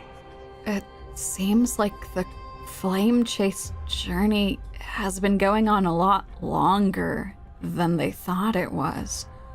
Like, how long ago was this? I'm also getting kind of worried about who Pelixia is. Oh, she mentioned having a sister? But surely no, this isn't. I will not do that. That isn't important. Because another one of my conjectures, one that I have always dreamed of proving, has been proved right this very instant. Fusing a mortal soul with that of a Titan to replace said Titan is not a ludicrous idea after all. Yeah, it seems like that's what they've been doing this whole time. Ah! No, we're swapping back to Danny Boy! Oh, I shouldn't say that. I love you, Danny Boy. I love you, Danny Boy. I was gonna say, Shig. So, something that they've established up to this point is that Castorice is really old. Like, we're talking really old. Older than, like, Tribios and co, and older than Aglaia. Like, we're talking almost 1,000 years old. So, is it possible? I have so many questions for Castorice. She's never mentioned having family at all. Oh, this raises a lot of questions. Oh, no. Also, what they said about how the sisters were born solely to take on Thanatos' divinity. I'm curious. I had thought that maybe Castorice was already a demigod because she's been living for a really long time, but I guess we'll have to see. She's certainly been given a blessing of one, but oh, yeah. That's true, she did say Thanatos took something from her. I'd always assumed it was like her ability to like form connections, but oh, yeah, that's the thing. That's what I'm trying to figure out. Who is the oldest among the flame chasers? Is it Tribios or is it Castorice? I guess we'll have to see. Wow, that's actually wild. Yeah, you know, that's actually a fair point. So Tribios is the one who's been on the flame chase journey the longest, but she might not necessarily be the oldest one. I guess we'll have to see. So Tribios is very old, though. Tribios has been around for a very long time, but Castorice has. Man, y'all have some damn good theories, too. If it was a previous cycle and her sister became Thanatos, that could be taking from her. I'm fascinated if Castorice remembers that, though, because there's some weird memory shit that's happening here. Because Circe's did not remember the name Naios, and she didn't remember herself being Calypso. If the world is reborn anew once all of the Titans are replaced. Does the black tide ever really go away? It just keeps creeping ever closer, but they keep resetting every time? Oh, God. Yeah, I was gonna say, as far as we can tell, it doesn't seem like folks realize there was a previous cycle, but I think that's a pretty good theory at this point, that they all used to be human, they became demigods to fight back the black tide, but like, I don't think they were successful. Right? Because the black tide is still showing up. Ugh. Definitely memory has a lot to do with this place. Yeah, no, Foolie is over here just messing with shit. Yeah, also I was gonna say, y'all were talking about how Amphorius, like, the shape of the planet looks like an infinity symbol. Oh, God. That doesn't fare so well for those poor folks. Oh, God. Yeah. The core flames eat the humanity of their hosts.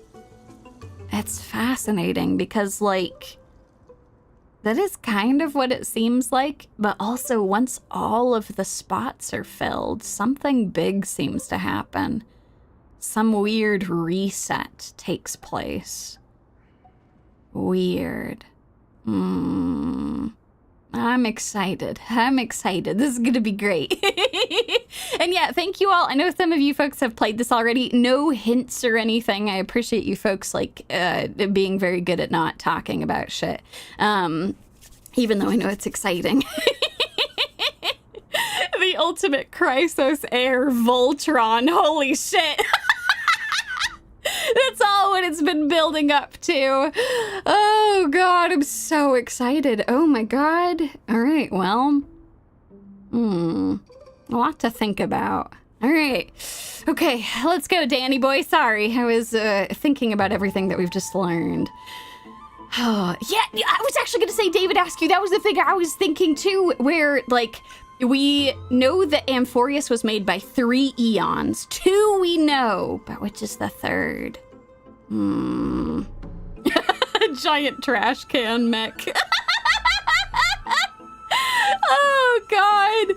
Oh, man. That's just what it's gonna be. That's what it's gonna be. But yes, no. Thank you all very much for being very good and not dropping any hints. I think that's very good. I know it can be hard. I've felt very bad that I've had to time folks out in the past for doing that. So, you know, y'all have been spitballing like crazy. It's great.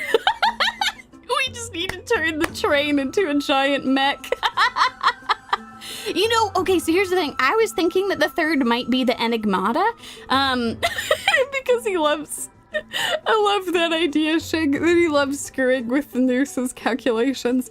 I actually think that it might be, based on the life and death stuff, I actually was thinking it might be the Abundance, personally. I was curious if it was the Abundance, just messing shit up again. I feel like that's always what it does. Oh, but yeah, I'm interested. Ooh. Okay, all right, Danny boy, sorry, I've kept you waiting. Please proceed. What are you thinking about? Lots of theories. I have so many things that, so many theories that I've got right now. I'm just amazed at how this towering tree is Circe's divine body. It's a majestic sight. Is that so? You don't look the slightest bit amazed, though. Plus, you seem to be strangely familiar with the city around the great tree. Merely something from the past that I won't go into. Events of the past, huh? I was also a child when I looked up at Circe's. Their leaves and branches reflected the sparkling stars, and their trunk was like a pillar that supported the sky and ground. I stood at this very spot back then, imagining the day when I could climb to the top of this tree, because I would be the closest I can be to the sky at that spot. Oh, Hyacine. You're a sky priest, yet you study at a place that is home to the Reason Titan. That's rather counterintuitive. Don't read too much into it. I mean, can mortals even hope to reach Aquila's realm? They're a strict and draconian god, nothing like Circe's. Reason is willing to share what is theirs with others, but Sky only expects people to revere them. Hot damn. Aquila sure sounds like they got an ego. God damn, Aquila sure has an ego over here. Oh. You get what I'm saying, right, Denny? After all, the Titan that imprisoned you and Grey here in Amphorius is none other than Aquila themselves. No, don't worry. I'm well aware. I got some beef with Aquila. Give them a piece of my mind. That's some bullshit, keeping us in prison here. Yes, I didn't count on provoking the ire of a local god. But there will always be people who dream of soaring towards the sky. The Grove has a wealth of research on Aquila, and that is exactly what we are here for. You know, that's a very reasonable point. That's why she's studying with the scholars. And yes, no, she's calling him the correct thing. She's calling him Danny, because he's Danny boy. It's just... I never thought Grey would meet with something like that before we set off. As a physician, I should have been there by his side. You know, listen, there's only so much that you can do, you know? Like, I was kind of already dead. You're fine. Bad luck tends to come in streaks, so don't beat yourself up over it. Besides, Aglaia needs you here to uncover the truth behind what happened to the Grove. let's just make the most of this trip and keep a lookout for any documents related to the Death Titan. They could be useful to Yumi. Yeah, no, they accidentally flubbed the lines there. That has happened occasionally. Because if you think about it, they have to record so many lines. Of course, there's going to be unfortunate swaps in things. But it's fine. We'll pretend. We're an all-knowing galactic baseballer being. Yeah, there's no rest for the weary, huh? Yeah, no kidding. In any case, what we're looking for could be anywhere in this enormous grove. Let's split up to cover more ground. Danny, with your skills, I'm sure those monsters born of the Black Tide will pose no threat to you anyway. Indeed. Yes, exactly. The bat holds all pronouns, exactly. We are all encompassing. Oh, man. Oh, no, we are an undead galactic baseballer now. Raccoon-coded, indeed.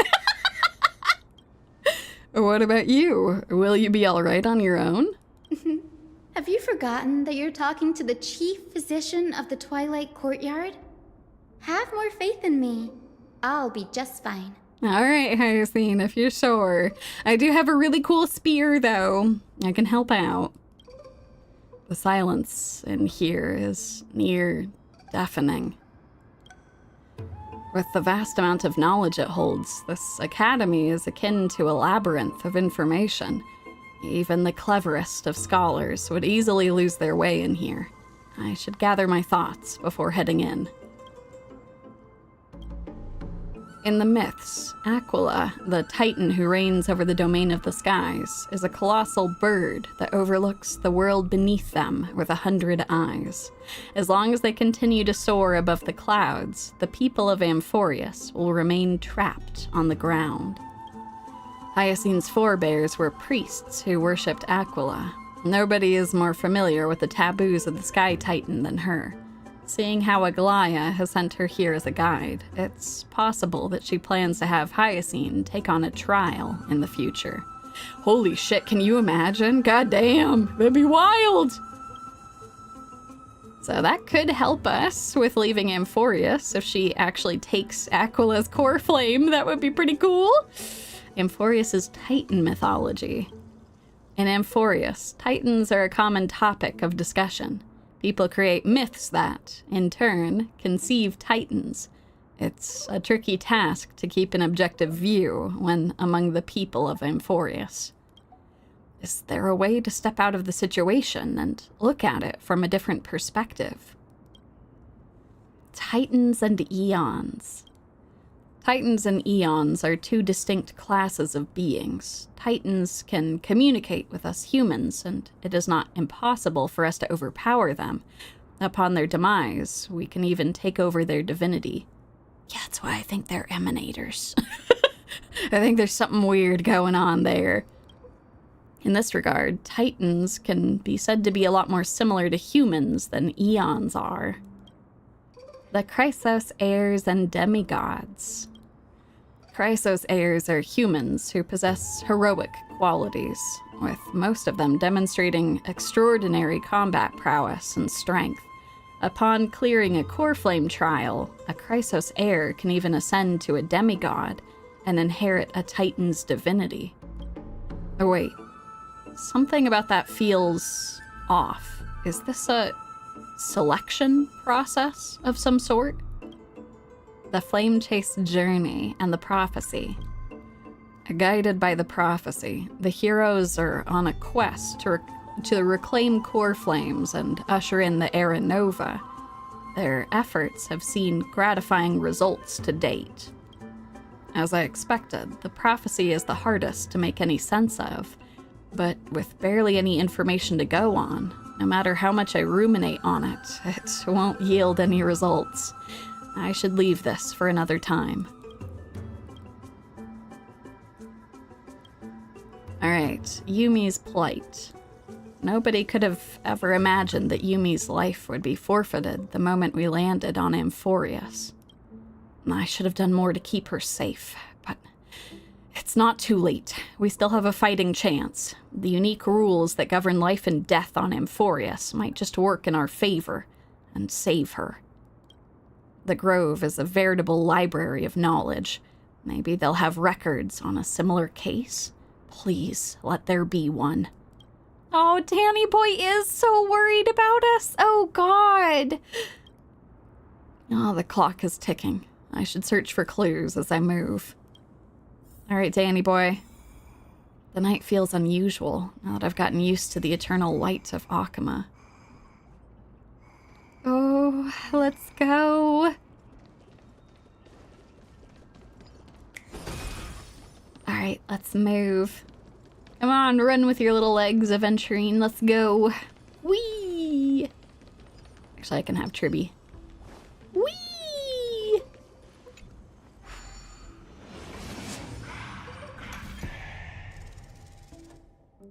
Let's go.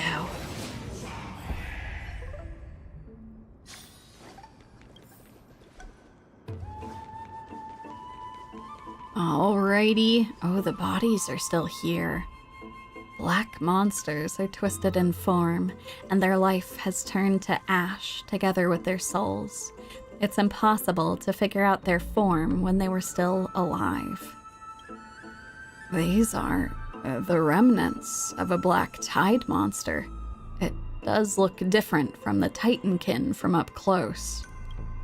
What's that underneath it? A scroll? Oh, the scholars' debates. A recorded debate between Venerationist and Noosperist scholars. Most of it is illegible, leaving only fragments of dialogue. Venerationist scholar. We all recall that state that dared touch the sky. But what were they really?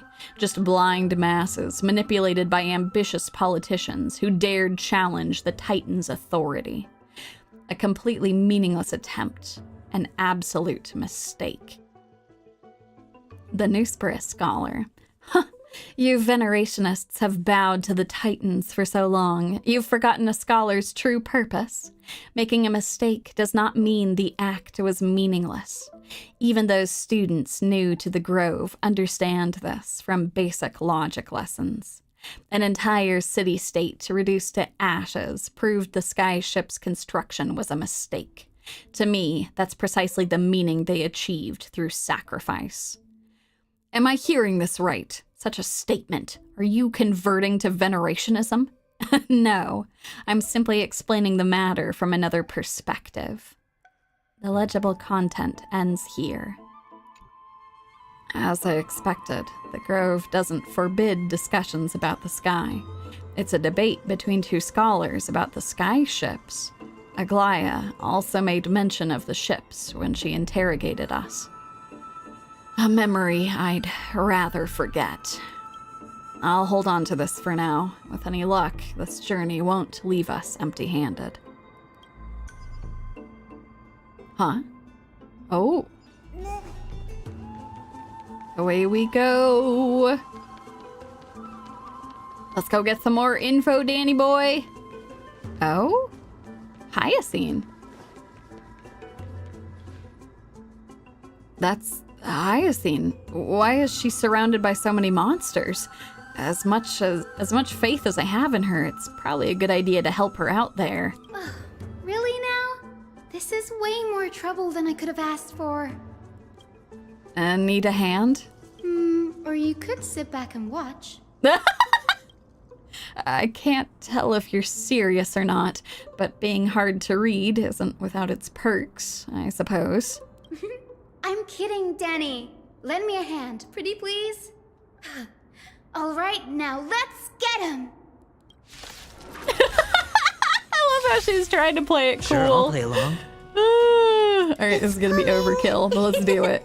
Riding the west wind, away we go! Alrighty.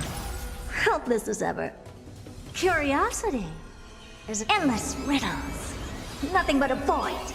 Boom! Well, well, Open well. sesame. Glimpse the unknown. Time to twirl! Time to twirl indeed. Oh, how rude. oil. I'm breaking! Honestly, I'm gonna go ahead and do this. Try to take him out. All right, the battle was over. I could have activated a second ult there, but I was curious if there'd be a second wave of them. This place is practically in ruins. What happened? There shouldn't be this many monsters here. The Black Tide is remarkably quick to detect the light of Amphorius. So or rather, the blessings of the Sky Priest in me, might have unknowingly called them to me. Okay. Do you really want to split up? Why don't we work together, Hyacine? Anyway, never mind that for now. Here, you might want to have a look at this. I found it around here and thought it might be of interest to you. Oh, more of the scholars' debates. A debate recorded between two scholars. Most are illegible, leaving only fragments of dialogue. Oh, Euthyphro. Well then, enlighten me. What exactly do you mean by examining from another perspective? Simple, you see. When we stand normally, the sky is above. When we stand on our heads, it's below our feet. I don't even want to know what kind of situation inspired you to make such exalted theories. By the way, I have a student who loves to write satirical comedies and once wrote about a fool who could not figure out a question no matter what. Ugh, as I said, there's no reasoning with you venerationists. You're like Dromases, huge yet always gazing downward at the earth, while I want to be the wasp that stings the Dromas. What if that state tyrant's defeat simply proved that among all paths to Aquila, the skyship was the wrong one? Oh, Anaxagoras, you impious blasphemer. Mark my words, you will eventually answer for your sacrilege. I doubt your students, or that young teaching assistant girl, have any idea what secret research you're truly conducting. Oh! Oh, interesting. Something else besides souls. Another way to reach Aquila that isn't a bunch of people dying in skyships. Anaxagoras. He's the scholar who fused himself with the core flame of reason. This is new. I didn't know Professor Anaxa was researching the sky. He's never mentioned anything about it. Phynon said Anaxa might be opposed to the flame chase journey. Might is an understatement. Anaxa has never been one to venerate the gods, nor has he ever found it within himself to put any faith in the prophecy. People have come to think of him as a heretic, even in a place as liberal as the Grove. Yeah, that's putting it lightly. Yet, it is also this very blasphemer that Circe's favors. Fate sure works in mysterious ways.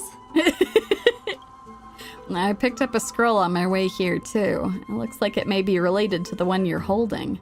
Oh? Let me have a look. Hyacine combines both records together. By the looks of them, these scrolls are records of two conversations that took place in the same setting, one after the other. There's still much I don't know about the Grove. Do you mind if I ask you a few questions? Sure, go ahead. Who are the Venerationists? The Grove of Epiphany is home to 7 schools of thought. While all 7 schools are founded on the ideologies of Thalesis, the first scholar, each is unique in its own way. Among them, the Venerationists revere and worship the Titans the most. As the sage of the Venerationists, Euthyphro has always been at loggerheads with Anaxa. If we were to place the 7 sages on the scales of Talanton, Anaxa and Euthyphro would be placed on opposite sides to achieve balance.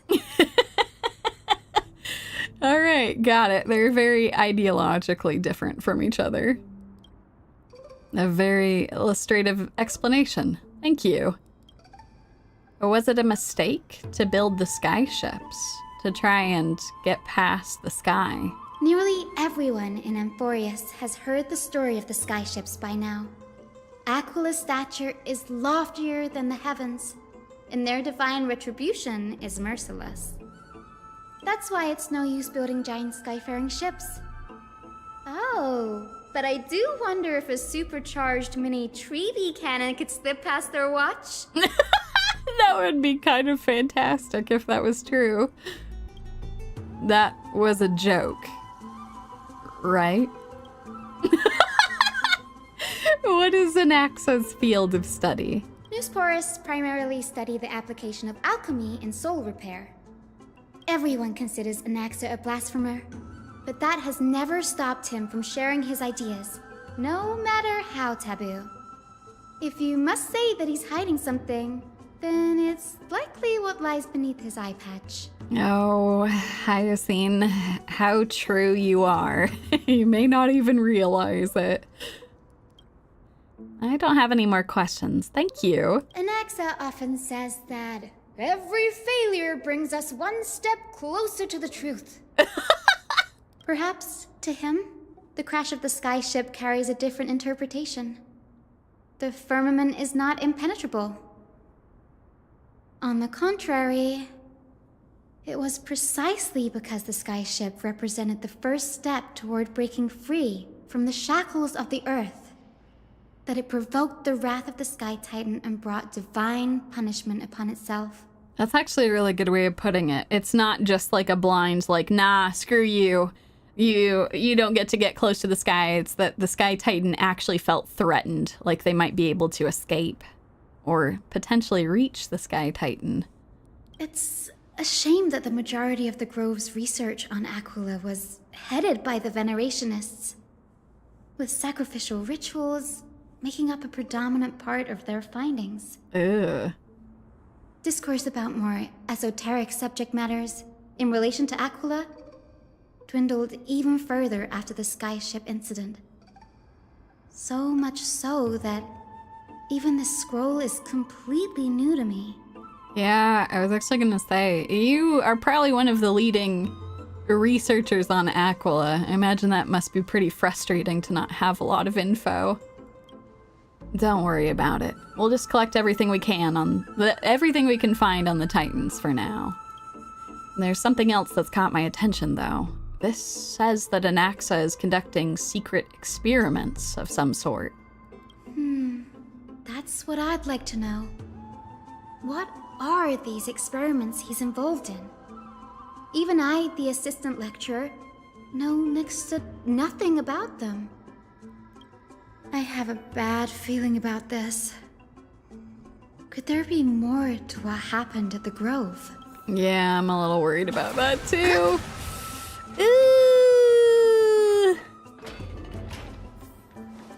Away we go. Actually, hold on. Oh, we're just going up this way. Okay. Whee!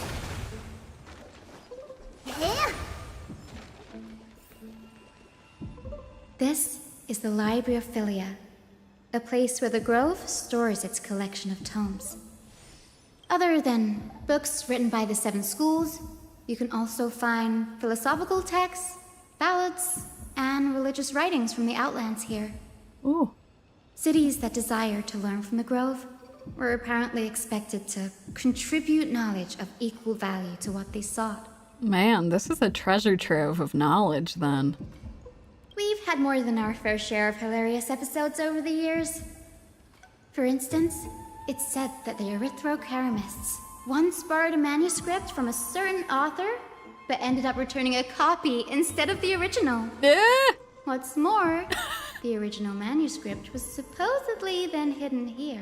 Good God. Oh my God. They're like, oh, thank you so much for lending us this book. Here it is back. Oh, what do you mean it's a copy? No, surely you're wrong. No, we've kept the original text here the whole time.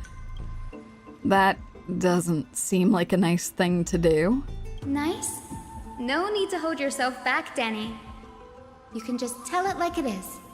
Their behavior was no different from bandits. They're knowledge bandits, stealing that knowledge and keeping it for themselves. Well, if you don't mind, did the Grove ever rob Castrum Kremnos? Whew, you've got me there. Some said you couldn't even find a dictionary in Castrum Kremnos, so I guess they were spared. Nah, I think that the rulers of Castrum Kremnos just kept it well hidden. After all, we know there's a library there somewhere. There are too many books in the Library of Philia. Flipping through them all will take too long. Why don't we use the Biblioslate to search for the texts we need? We can bring them back to Akama for reading after that. Alright, sounds good to me. Agreed. This place isn't safe. We should leave as soon as we're done. There are still several more scrolls strewn all over the place. I'll gather them while you pull up those texts. This way, nothing will be overlooked. Alright, Danny boy, let's go. Whee! Investigate. These are complaint letters from the scholars about Anaxagoras the Blasphemer. There's a thick stack of letters. Based on the dust accumulated and the perfectly intact seals, the complainee did not even bother opening them and just chucked them aside into a corner. This is about Anaxa? I should read this. Hyacine, you should come have a look too. Ugh, it's so dusty in here. Whoa. Are these all complaints about him? Yeah, apparently he didn't even read them. He just chucked them in a pile. God damn it. They just have to search using the Danny decimal system. Oh, my bones, my old bones. Oh, I spent a lot of time in libraries in my youth, goddamn. I can already see what they must have written. Anaxa has no respect for the gods. His very existence undermines order in our society. They're probably all things like that. Oh my god, Hyacine is great. Does Anaxa hold that much influence? Why else would they call him the Great Performer? When Anaxa established his school of thought, the first thing he apparently did was read his own work to everyone. Are the Titans truly an accurate reflection of what humans think gods should be? Worlds created by gods are indubitably perfect, but what of Amphorius? Only foolishness and insensitivity everywhere you turn. An uncanny impersonation. What happened after? They marched him straight to the seat of judgment before he could finish. Though what he took on in the end was more of a debate than an actual trial. He had to address every one of the scholars' allegations, or face expulsion from the Grove. God damn. The first allegation was... Do you agree that since the Titans created the heavens and earth, so the mountains, rivers, and seas must likewise be their creations? I suppose to put myself in Anaxa's shoes and answer that? Hell yeah. Do it, Danny boy. As told in the myths, the seas, the skies, and the earth are all, beyond the shadow of a doubt, creations of the Titans. Anaxa would have probably been spared a lot of trouble if he had answered this way. Instead, he quoted past instances of the Flame Chase journey and posited that humans have the potential to take over the divinity of Titans. Indeed. Needless to say, his critics didn't take kindly to his answer, so they followed up with a second allegation. You claim to be studying souls, yet you are, in fact, defiling them and committing acts condemned by the gods. Do you admit it? That's a serious allegation. Did he really do that? Anaxa always wears an Eyepatch, never removing it, even when alone. Some say he used one of his eyes as an alchemical ingredient. You don't say. Every being in the world owes their safekeeping to Kephale, and this is even more so for the Chrysos heirs who have divine blood coursing through them. If he has really done something of that nature, then it'd indeed be sacrilegious. Thankfully, they had no way to prove it, so it amounted to nothing more than an allegation in the end. One by one, Anaxa engaged in wars of words against those who would challenge him. Toward the end, a scholar asked him, "Anaxagoras, have you any respect for the gods?" I love her impressions so much. Can she just do them all the time? It was only after a brief silence that he answered, "I have never denied that titans are meant to be noble constructs." Indeed, he's just saying that humans can become titans, which they don't like. What he didn't say, the titans are not noble, rings louder in this case. Yes, I'm not sure how that controversy was eventually resolved, but what's for certain at least is that Anaxa was allowed to stay in the grove where he continued his research, despite being regarded as a heretic. Yeah, sounds like he argued his way out of the the guillotine. The scholarly guillotine. By the way, this stack of complaint letters has reminded me of a place in the grove. We may find clues there that aren't on the teleslate. Oh, okay, let's do it. I'm talking about Anaxa's alchemy lab, hidden between the cornerstones. We should definitely go search there. I'm just saying, that's a good idea. Given the Grove's meticulous approach to archiving, could there really be such an oversight right under their noses? It's a well-kept secret. Among the 7 sages, excluding the nominal chief sage, each has a private sanctuary where they can conduct research undisturbed in their free time. Well, shit, let's go there. Let's raid his office. In true Grove fashion, we shall become the knowledge bandits. Even the administrators of the Library of Philia are restricted from accessing those places and documenting the sage's research. But it's time for banditry. I read you loud and clear, Hyacine. Let's go steal those records, and then we'll make copies of them and put them back in Anaxa's office. with the grove in this state, I'm sure Anaxa won't be mad even if we sneak into the lab for a short while. Right? He'll never know. I'm an expert at replicating documents. I'm Danny Boy. These trees, they're like a maze. But not one that can stop me. All right, let's go. Oh my god, y'all are killing me. Anaxa's an expert in both yapping and gaslighting. He's the demigod of technically correct. Oh, that's so funny. All right, let's go. Whee! Away we go. Do do do do do do. It's time to go raid his office. Let's go. Let's do it. It's all right, Tribby. Whee! All right, faster. Let's go. We're cruising. Oh, this is pretty. The place, but where is everything? God damn it! Did he take all of his shit? Materials for alchemical experiments, matrix diagrams, and even the seal to the lab. They're all gone. Did the Black Tide destroy it all? No, he probably just took it. God damn it. No wonder we didn't see any defense mechanisms along the way. Have you ever been here before? No, not even close. Not only are alchemy experiments high-risk activities, but Professor Anaxa also has a penchant for using bizarre materials. Students often saw him walk in looking right as rain, but come out covered in soap with his hair singed. Naturally, no one dared to come near this place. You know what? That was probably the best thing for their own safety. Huh? That bookshelf over there seems to be the only thing still intact. Ooh, let's go take a look.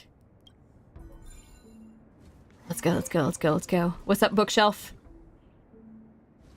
These are the materials requested by Anaxagoras. Documents from various fields have been compiled in one place, including Titan creations, the universality of the soul, alchemy doctrine, and so on.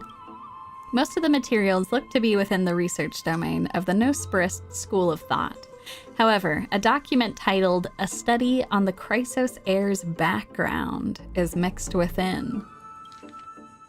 A hastily written journal. These appear to be quick notes examining the background of Chrysos heirs. The Holy Maiden of Yanosopolis, Tribi, Trian, and Trinon, descendants of the Holy Maiden from the Temple of the Three Fates. Gold Weaver Aglaya of Akama, from the Nestia priestly family. The Prince of Castrum Kremnos, Hyacine of the Twilight Courtyard. All of their ancestry have varying degrees of connection to the divine titans, or their divine authorities. Does the golden blood come from the heritage of priest families or royal bloodlines? Anaxagoras. I myself show no such connection. Kephale, the creator. What criteria did they use to create the golden blood, to shape the Chrysos heirs? Yet Castorice, the servant of death from Idonia, her lineage is neither titan priest nor demigod, but she has walked the earth for at least a millennium with the power to grant death to humans. Where did this power come from? Another text speaks of the dragon legends of Styxia. The alchemical extraction of soul ripped from dragon corpses is intriguing. Dragons appear to be the Titans' creations. Perhaps there's a way to reverse the process, using alchemy to refuse human souls with Titan creations, increasing the purity and divinity of golden blood toward the absolute. This theory must be tested, experiments to be arranged. What's going on? Anaxa is conducting research on our friends in Akama and me? To be fair, you are one of the Chrysos heirs, but yeah. This journal contains several intriguing points. From the abyss of fate to Castrum Kremnos, I have seen many a Titan creation during my time in Amphorius. Life forms created by Circes can also be found in the Grove. But fusing them with human souls through alchemical means, I can't even begin to imagine. The Chrysos heirs. Anaxa seems to hold special interest in the divinity coursing through the Chrysos heirs' veins, and has even conducted a thorough investigation into the heroes' backgrounds. It wouldn't have been so strange if he had focused only on Cassie, given her own curiosity about her origins.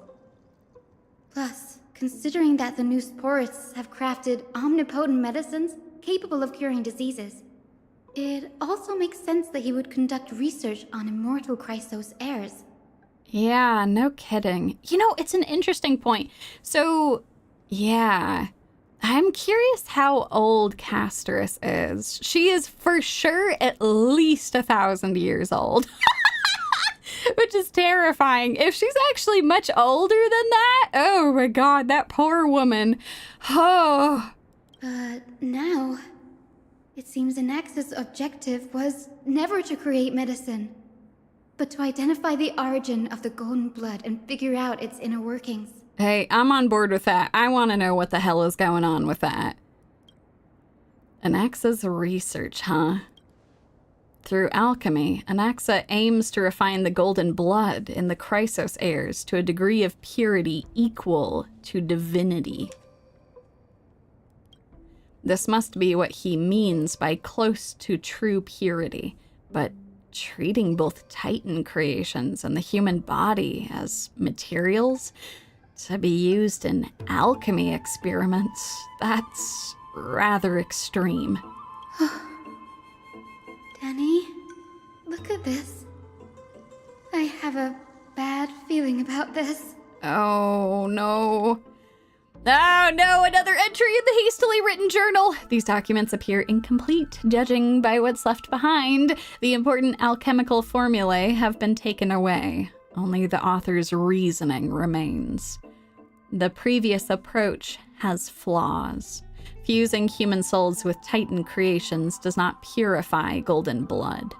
Even pure Titan creatures are contaminants to the Chrysos heir's golden blood. Soul fusion between humans and creations merely repairs impurities of the soul, or maintains a connection to dying souls. While creation myths tell us that Chrysos heirs and other creations were all made by Titans, their nature differs fundamentally. The Titans' creations are no intermediate products of an alchemical process, and the Chrysos heirs are closer to the Titans than the creations. In other words, I should not have considered Titan creations equal to Chrysos heirs. The hypothesis I should focus on is one pointed towards the Titans themselves. Such rare chances to study Titans demand a meticulous selection of research subjects. Living Titans prove impossible to restrain, and dead Titans offer no insights worth pursuing. But dying Titans, they are the perfect research subjects. Only by understanding the fundamentals of creation can we ensure perfection at the moment of everything's birth. Through my own hands, I will melt a Titan and reach the true essence of the soul. Jesus Christ, Nax! My biggest fear. It's come true. After going through his notes, I think I can piece it all together now. Anaxa was carrying out experiments on soul transmutation. Ah, no, here it is! Oh no, she's putting it together! Do you mean he's trying to reconstruct human souls alchemically? Yes, this is what he was secretly conducting research on. Something he had to keep hidden from others.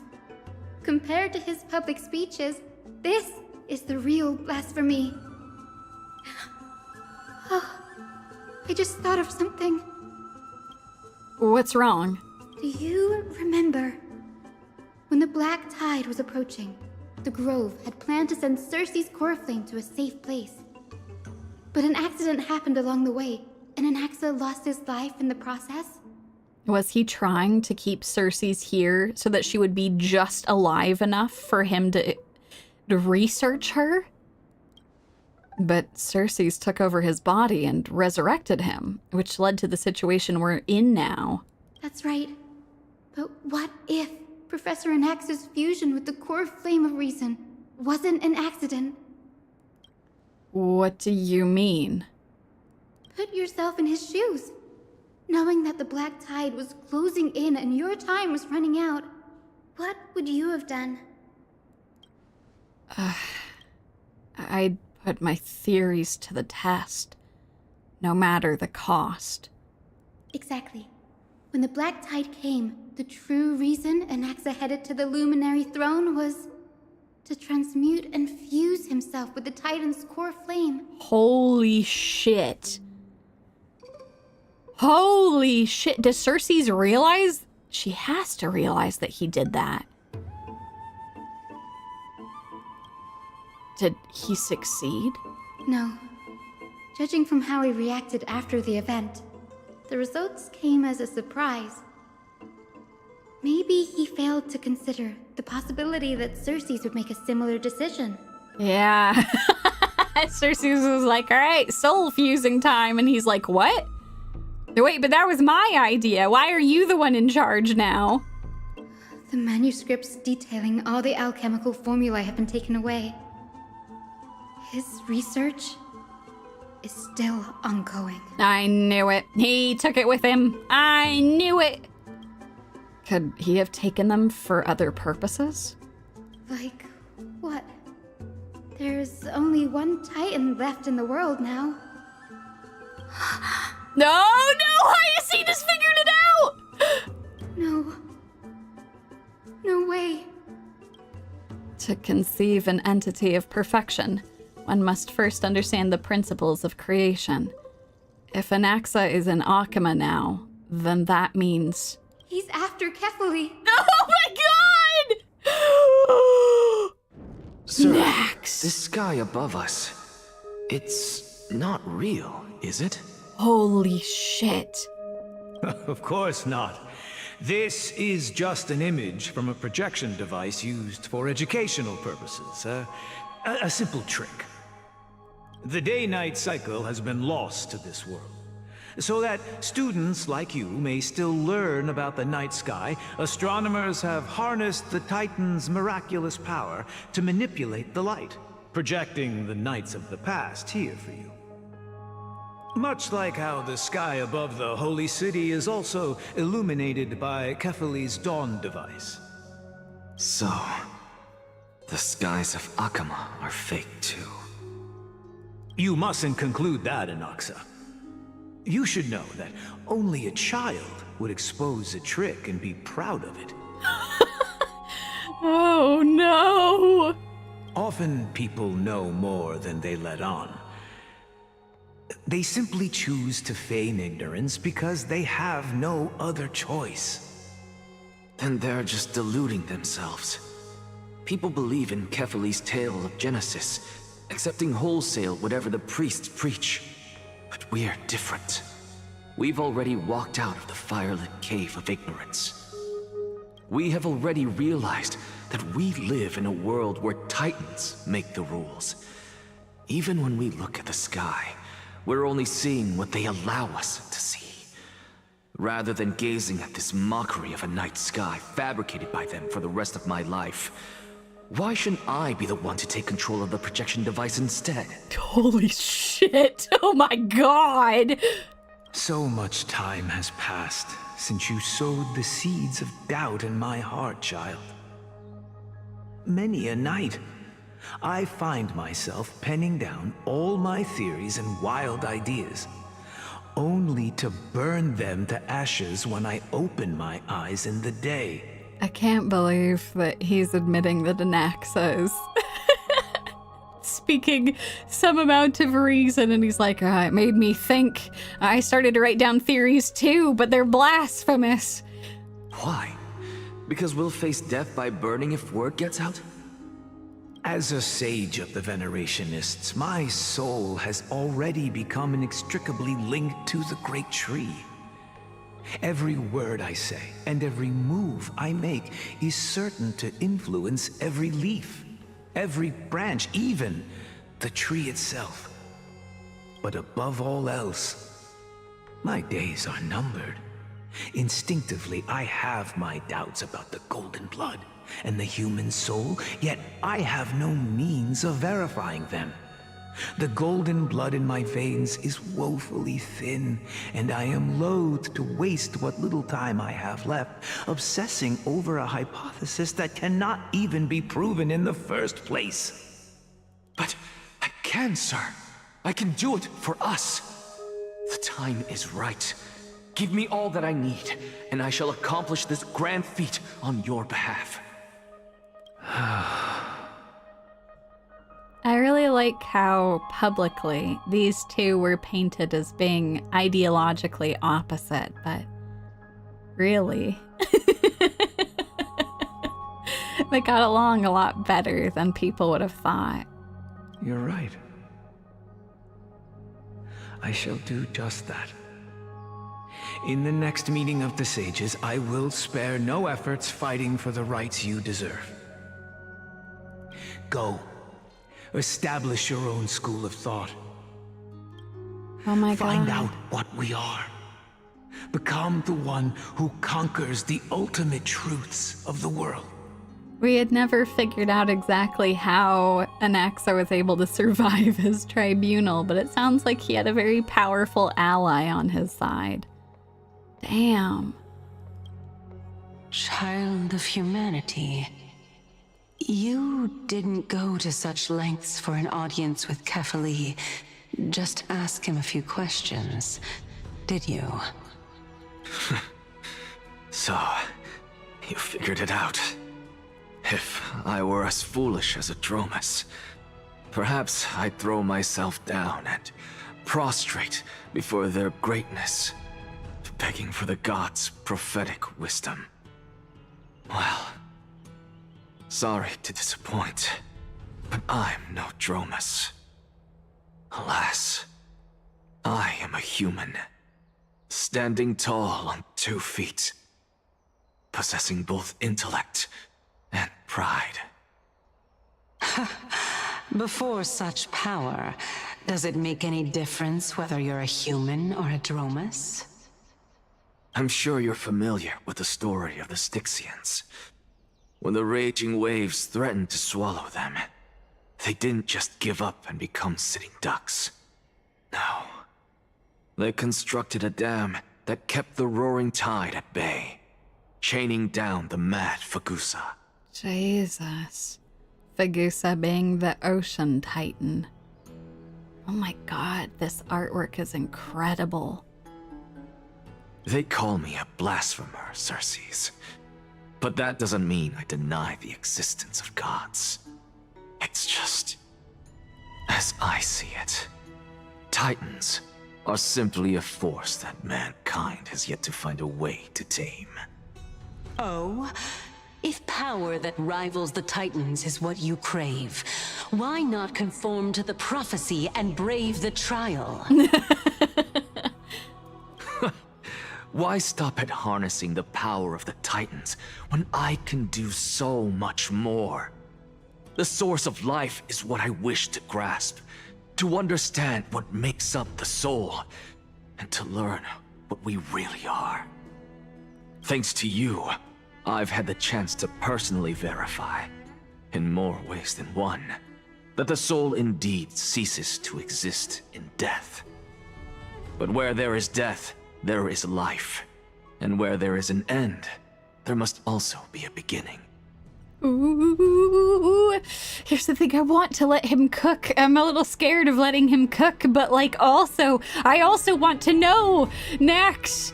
How then is a soul born? That was the only unknown variable left in my calculations.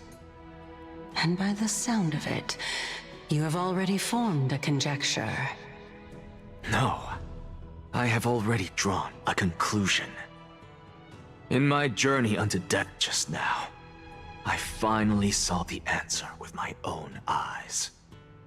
Professor Anaxa. Oh! Cass? Castorice. Her life hangs by a thread. I must ask you to refrain from taking any unnecessary steps. Of course. I'll bring this to a conclusive end, and give you the answer you so desire. Oh my god, Castorice is working with Anaxa because they both want to find a way to save. Oh, they want to understand how souls work and maybe, at the very least, save the Trailblazer and hopefully next too. Oh my god. However, in accordance with the principle of equivalent exchange, I must also demand from you what I need. Oh god! You better not be rude, Anaxa. It better be something that Cass can willingly give. As you wish. Don't you care to know what the price might be? It's a matter of uncovering the truth about the Death Titan and her survival. This may be the only time I can ever save someone's life. There is no need for me to think twice. Oh, Castorice. I see. In that case, let the show begin. All right. Indulge me. Am I correct to say that you intend to prove Thanatos' whereabouts and prove the nature of our existence now? Before I begin, I must confess I had been stuck in a cognitive trap all this time. As unrelated as these two propositions may seem at first glance, they are in fact logical equivalents. They are merely two different ways of telling us about what the soul is at its core. The reason I say this is as I've mentioned earlier. The answer was hidden in my journey unto death. Oh! Anaxa, you were in the Netherrealm? Yes, I am but a living dead man now. But that's not important. What truly matters is, I overheard a conversation between heroes. That's not all. Remember how I said you were a part of that conversation too, Circes? And I've told you that I have no recollection of such an event. That was likely just an illusion conjured up by the mind of a dying man. Or an onlooker being able to see memories that were taken from you. Of course you would remember. Because that wasn't you. That was Calypso, one of the 7 sages of the Grove. Calypso? Huh? Oh, that's the name I made up on a whim when speaking to this girl. How do you know of it? And surely you jest. Don't you think I, of all people, would know if that were the name of one of the 7 sages under the shade of my tree? Don't you claim to know the Grove's past like the back of your hand? It seems you've lost even the memories seared into your soul. Use your place in the realm of the dead. It stands to reason their likenesses are of souls from the past. Oh, sorry to interrupt you, Nax. How are y'all doing? There was a brief disconnect from the YouTube server. I actually don't think it lasted that long. I think it was literally in the middle of him saying this. I wonder if I could get him to repeat it super quick. Hold on, let me go. I'm gonna have him just repeat this super quick. Okay, just a blip. Oh, good, it was barely noticeable. Didn't even notice. Good. If it didn't cut him off at all right, we're fine. Good. All right. Excellent. Alrighty. Well, good job, Nax. You got through a weird disconnect from YouTube. It showed up on my side as like not connected for like 1 second, and then it was back again. Okay. The living cannot step foot into that world. So who could they be? Think about Calypso. Why does she share your likeness? Yet you have no idea who she is. God damn it was just Anaxa speaking, no worries. Anaxa does see all. What do you think that could mean, Circes, about Calypso? The answer is evident, is it not? Those fallen heroes are the mortal incarnations of the Titans before their ascensions to godhood. The gods aren't master creators born out of thin air, and they are no different from humans, because they all evolved from one. He's confirming it! Holy shit! Oh my god, this raises so many questions though. Why bother with the creator myths? Like what? Why don't they have their memories?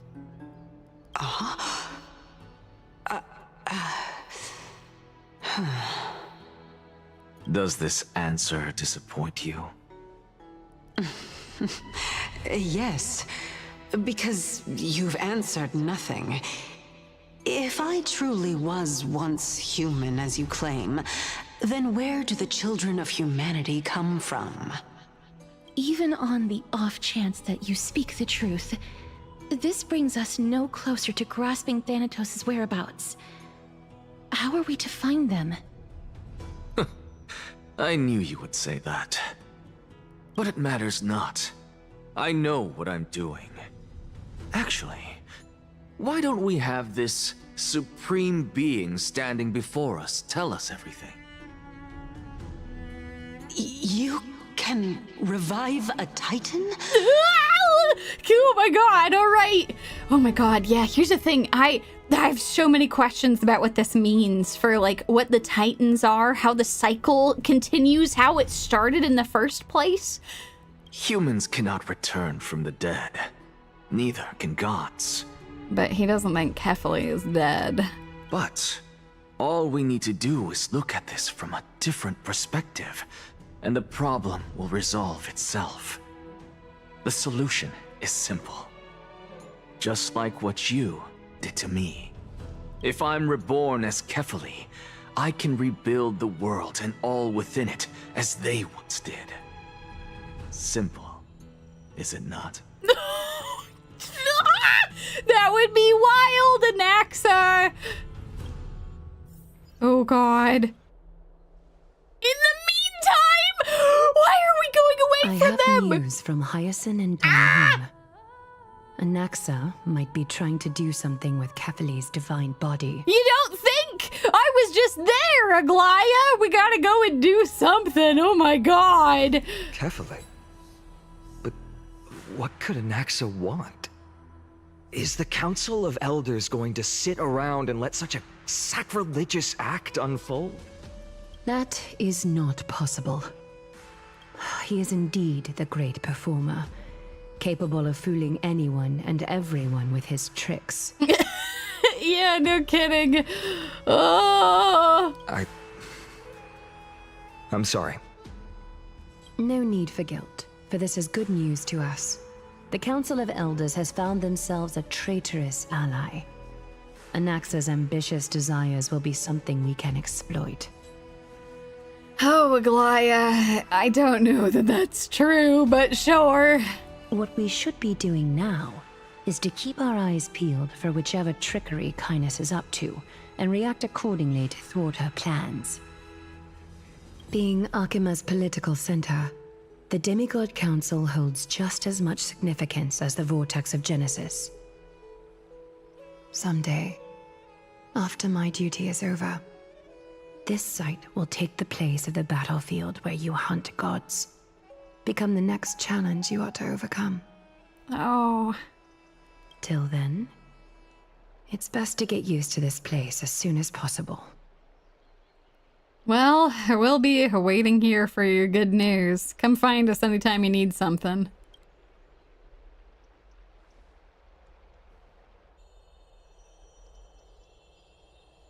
Preposterous! The Christos heirs only have their standing because of the Council of Elders. How dare they trample over it? Though some people are not very happy. Wow, these people are shooting daggers with their eyes. It's been a while. Crataros! Oh my god! Stella! Hello, Oleg of Amphorius. I think that's a disservice to our man. Oh my god, holy shit. I don't think him and Oleg are anything alike. How dare you? Slandering our man. Holy shit, that's so funny. But we've never met. How do you know my name? That's fine. I recognize you. The young lord has nothing but good words about your courage. Okay, I shouldn't talk shit. Crataros really had a bit of a redemption arc. That's so funny. It has indeed been some time, Lord Crataros. What brings you here in such haste? Shh, keep it down. Be more vigilant. See those duplicitous dogs over there? They do the dirty work for Caenis. Oh shit, okay. I've already ordered my people to hold them back, but we should still lay low. Unless you're itching for a bloody fight to get a workout in. Yo, Crataros? That's dope as hell. Thanks for having our back. I don't want to get assassinated just hanging out here, so thank you. My bad. So, did something happen? Did you hear thunderclaps last night? Oh, it would be hard not to notice thunderclaps, in broad daylight. Hooray, it's Akron! Someone's coming to save us! But yes, no, it would be hard not to notice thunderclaps in broad daylight. Thunderclaps are beacon signals of strife. They are a message from the young lord. He threw a spear bearing several words at Akama. Oh shit! What did it say? What did it say? What did Haughty say? Tell us! Watch out. The Flame Reaver is back. What? But Trian... Oh.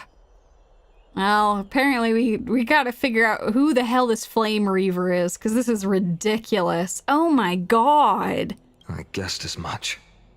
We didn't actually kill them back at the Kremnos Arena. What the hell did we even do, though? Holy shit! I figured this is something you would want to know. We Kremnoans never back down from a fight. So if you plan to take that thing down in a battle, reach out to me anytime. Thanks, Crataros. You know, I had my misgivings about you before, but you're a good dude. Thanks for helping us out. You have my gratitude. I will let Aglaya know about this right away. Remind her to be on her toes while you're at it. That vicious Caenis has been unusually active lately. Thanks, will do. Those lackeys she keeps under cover have been going in and out of the city a lot more frequently these days. Some even seem to be getting Kremnoans to defect to the council. Ew! Oh god. That's... Yeah, what's happening over there? Looks like you can see it for yourself. We should get back. Thank you for the intel, Lord Crateros. Oh boy.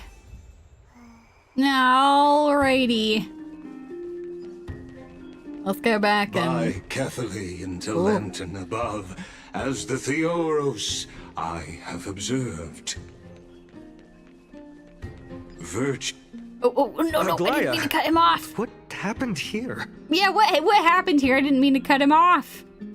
I know about the poisonous fangs of that king snake through the golden threads. In the past, I would be confident about keeping her in check, but I admit I am now unable to do so. What do you mean? It is no longer about eloquence or arguments. I have been a demigod for far too long that I hardly have any humanity left. Before I realized it, I have become no different from these hypocrites, no longer capable of relating to the people. I mean, at least you recognize it. That's what you got us for, right? We can still help you in some way. This has come a lot sooner than I expected. But perhaps it is time. I need you to step up, Finan. Oh! In order for me to retreat behind the scenes. Oh! Wait. Finan Snowy is going to be the face of our group? Yes, this is my duty, but... It is far easier for the Council of Elders to fool many than just fool one person. Their so-called more support is no more than a ruse to distribute power using words instead of lances. There is no glory in winning this debate, but that makes having respect for humans so much more priceless. Finan, you are a Chrysos heir without flaw, capable of relating deeply with humans. I appreciate what you've taught me, Aglaya. I hope we'll live up to your expectations and win this debate. No, God, I hope so too. Oh, God.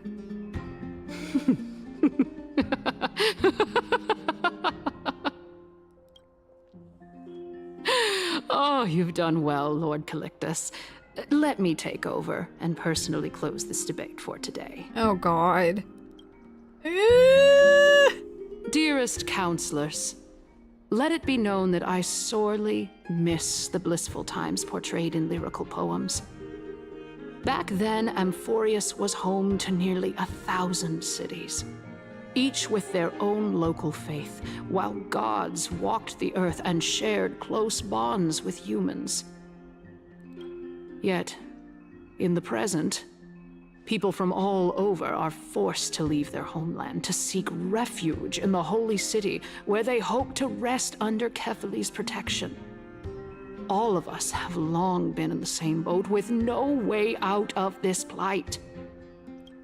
We didn't have a choice in the past, but now, the Council of Elders brings to the table a new possibility. All I have left is one question for you. Would you rather strive toward the unheard of Era Nova, or return to the prosperous Era Chrysia of our past? Make your choice. Oh, God. What a terrible way to frame that. God. You know that things change, right? You can't just reset the clock and go back to a previous era. That's not how shit works. Now, which of the two would lead mortals to an ideal future? Oh, this is gonna be rough. What you thinking, Snowy? You got any good arguments? No hesitation. I stand by Aranova. Aranova is a path of salvation the gods promised. We should not have doubts in the flame chase journey. We all know that Arachrysia is a thing of the past, Lady Caenis. Please, enlighten me. How does the Council of Elders plan to turn back time? Indeed! Let the 3 Titans of Calamity be born, and Arachrysia is nevermore. But bring demise to those Titans, and Arachrysia will descend upon us again. Oh, what? That's a wild idea.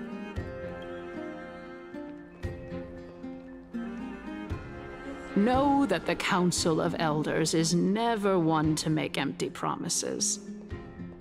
Look at who we have on our side. Oh, God. Anaxagoras, one of the Grove's 7 sages, and Castorice, Idonia's goddess of death. Castorice! Castorice, y'all better have a plan! With the help of these 2 heroes, I can promise all of you that Arachrysia will exist once more. Oh, God. Aren't they Chrysos heirs? They're supporting the Council of Elders instead? It's clear from the start that these heroes do not get along well in their group. All the more proof that Aglaia isn't fit to speak on behalf of every Chrysos heir. I am in favor of Arachrysia. Arachrysia! Oh, Arachrysia! God. No. Oh, God. Oh, this is a mess. Yeah, no, Castorice is clearly, she's like, Nax, you owe me, you bastard. Castorice? Why are you standing over there? You finally arrived, Anaxa. So have you, Cass. Don't worry, Aglaia.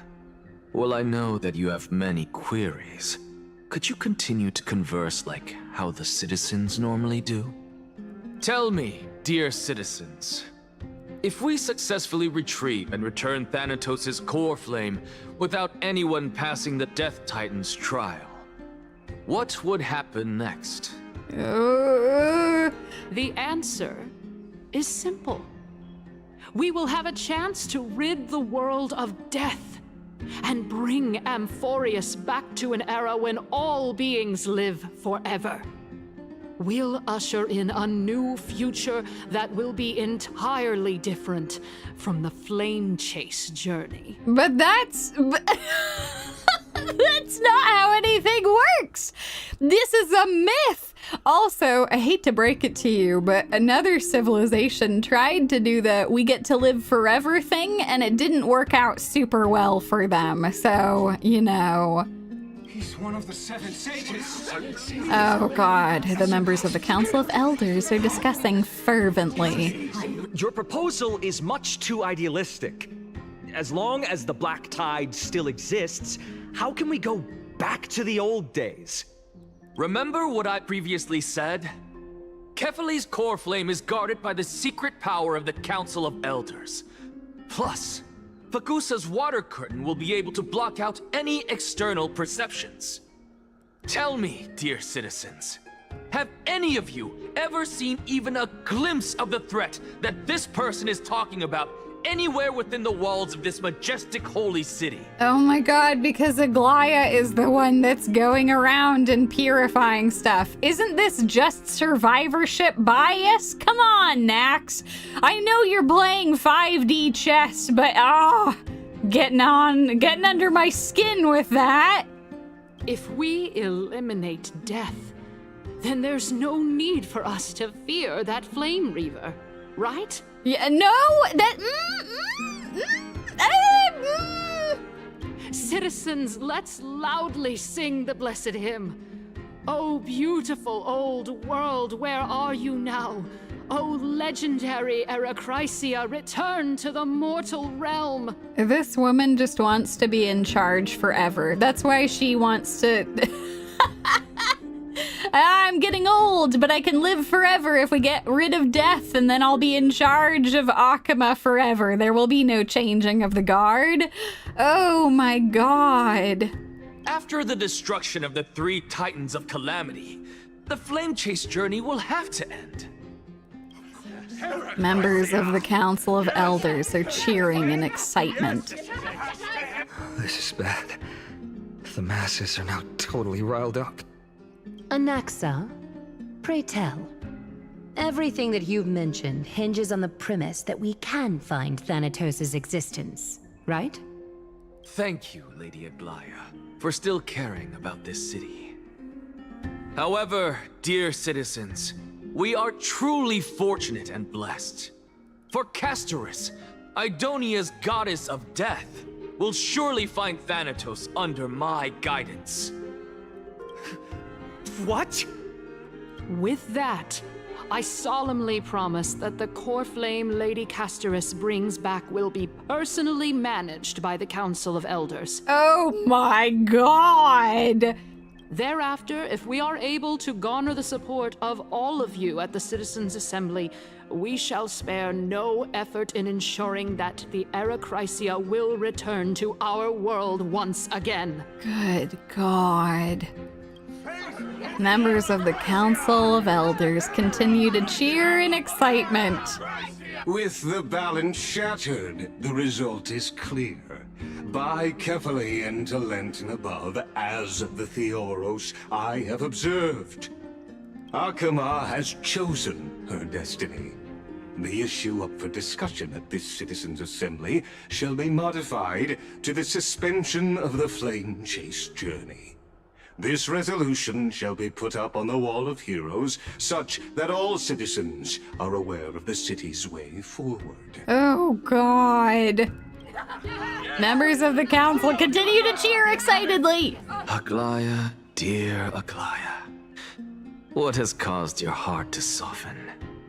You also don't seem to be as quick-witted as before. No, screw you, Nax.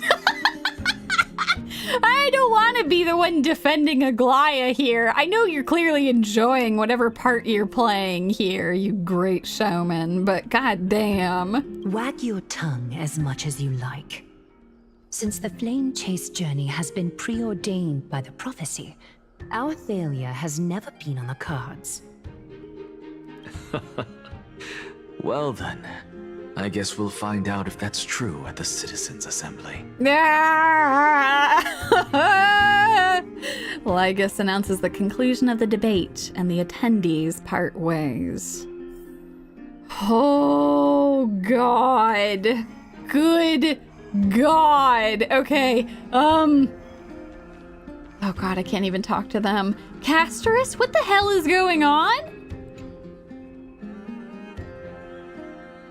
Well, it seems that when I sent you to look for Anaxa, I unintentionally facilitated your partnership with him instead. Oh, Castorice. My apologies, everyone. I know that you have many questions to ask me. I will answer them to the best of my knowledge. In that case, please tell us as much as you can. What happened when you went to look for Anaxa? In actuality, he showed me a past that was both long and heavy. The reason I say this is as I've mentioned earlier. The answer was hidden in my journey unto death. Anaxa, you were in the Netherrealm? Yes, I am but a living dead man now, but that's not important.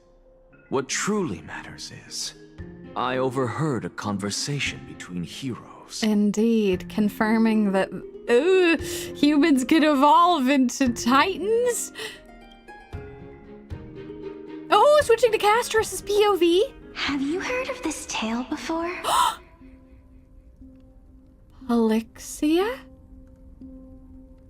tale about the ocean god's treasured pearl, our hometown. It was a seaside town which enjoyed the ocean breeze and glorious, peaceful times, thanks to the wisdom of its ruling queen.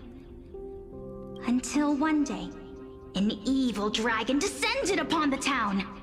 Its wings were large enough to blot out the sun, while its claws were sharp enough to rip the waves apart.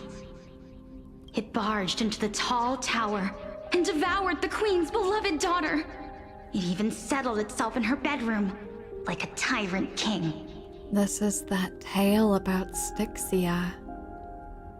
The queen assembled 300 warriors who managed to subdue the evil dragon by chaining it up. However, when the queen slit open the dragon's belly, she realized that the princess had long since been digested, and all that was left of her was a pile of bones. Devastated, the queen wept for several days. It was then that a devious, smooth-talking scholar arrived at the palace and suggested that the princess could be revived through the use of dragon bone and dragon blood. That liar called this process the secret art of alchemy. Oh my god.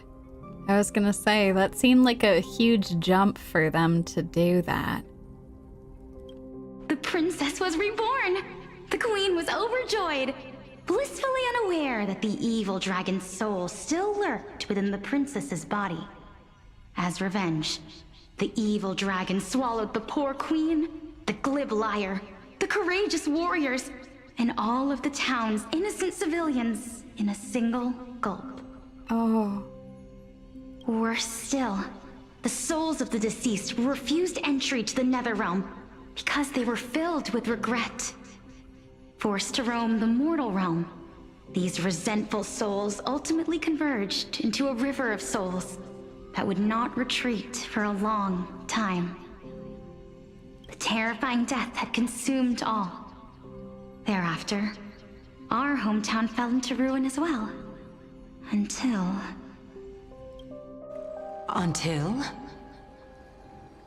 Until? Actually, I don't know what happened next either. Oh my... It seems that you still like to whet people's appetites even after all this time, Pelixia. She's in a wheelchair. So, according to your story, this is how I used to look? It's practically a mirror image. And yet, what exactly is this? A miracle that I created with alchemy. As for what it is and how I was able to accomplish it, I'll keep the answers to myself for now. I'm amazed he was able to actually show it to Circes and to Castorice. Oh, my goodness. Is this cliffhanger really necessary? Quiet, Titan. Continue to enjoy this splendid play, and the truth will naturally reveal itself. God damn it, Nax. He just could... To be fair, they're both very snarky to each other. Dragon, huh? I've heard this legend before.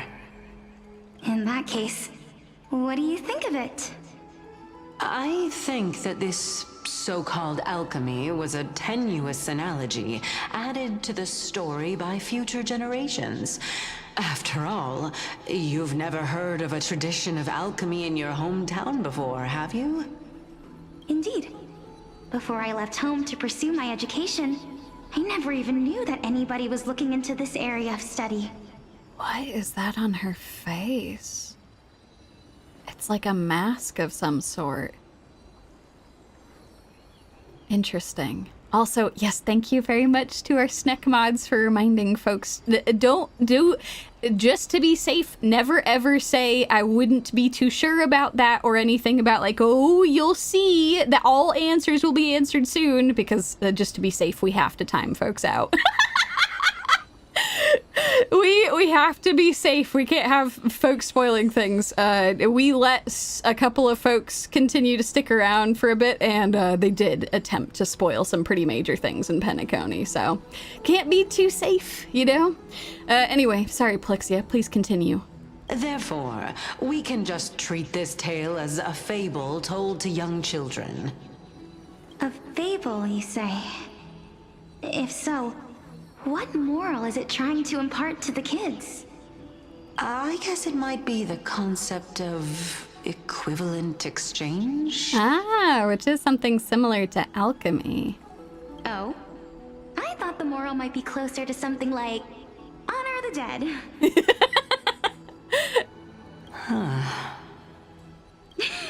What? At a loss for words? Oh, she's very charming. No, I merely realized that we're both thinking of the same principle. If life is priceless, then there is hardly anything else in this world that is of equal weight to it, right? Indeed. As expected of the wisest scholar in the land. You flatter me. Why don't I ask you a question as well, as a form of equivalent exchange? I actually really like, it's very, very subtle, but Pelixia's wheelchair that she's got, it's got little, like, almost bone-looking spikes that are going on with it. It's a very stylish wheelchair. Of course. What is your question? If I imparted my knowledge of the art of alchemy to you, would you use it to resurrect someone you loved? Oh. What? What kind of strange question is this? I got it. You're just trying to get me to tell you whether I like anyone, right? Let's just leave it at that. That was rude of me. Yes, I would. Oh. Oh? Death is inevitable. In the days to come, I'm certain that someone whom I cherish deeply will leave me for good.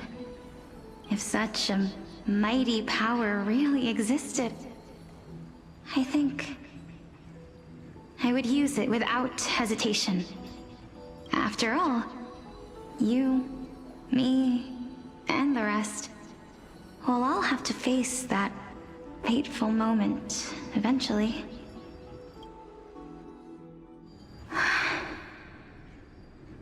My time is finally here.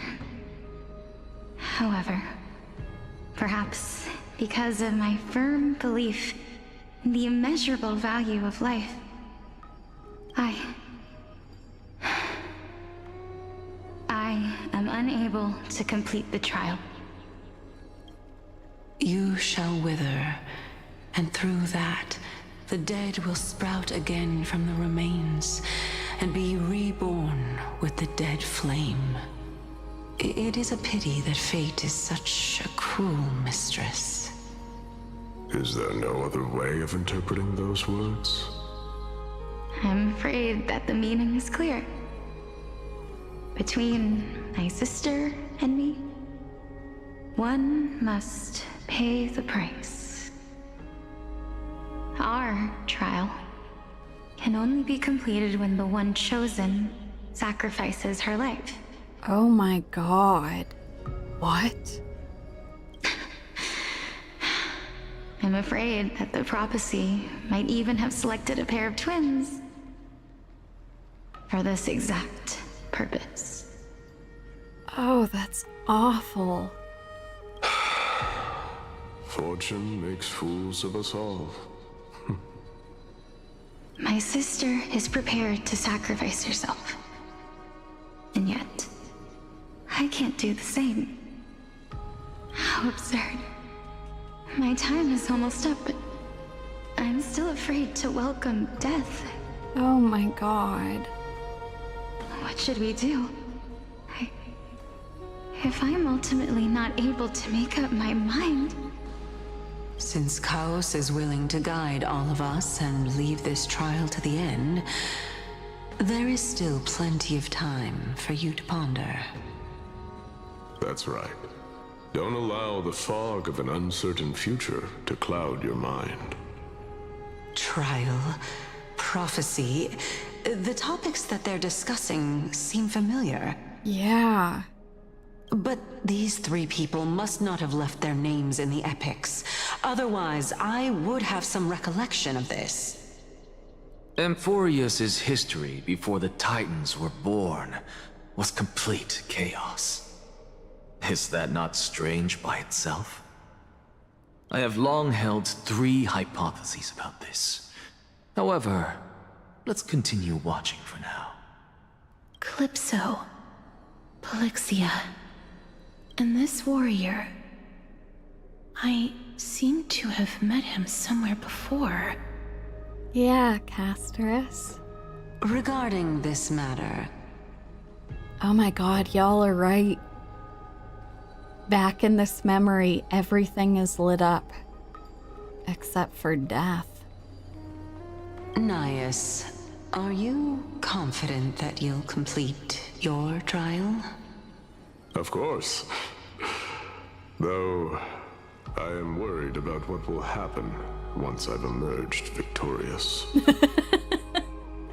You'll have a lot of strife to deal with at that point, Nias.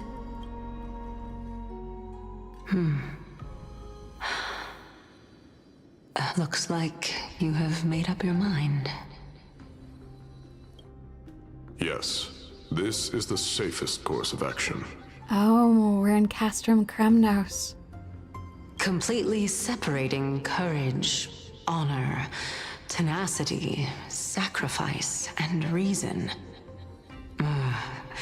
You really know how to make things difficult.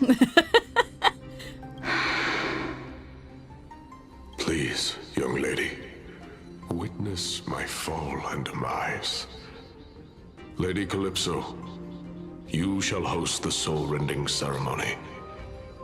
I do not understand.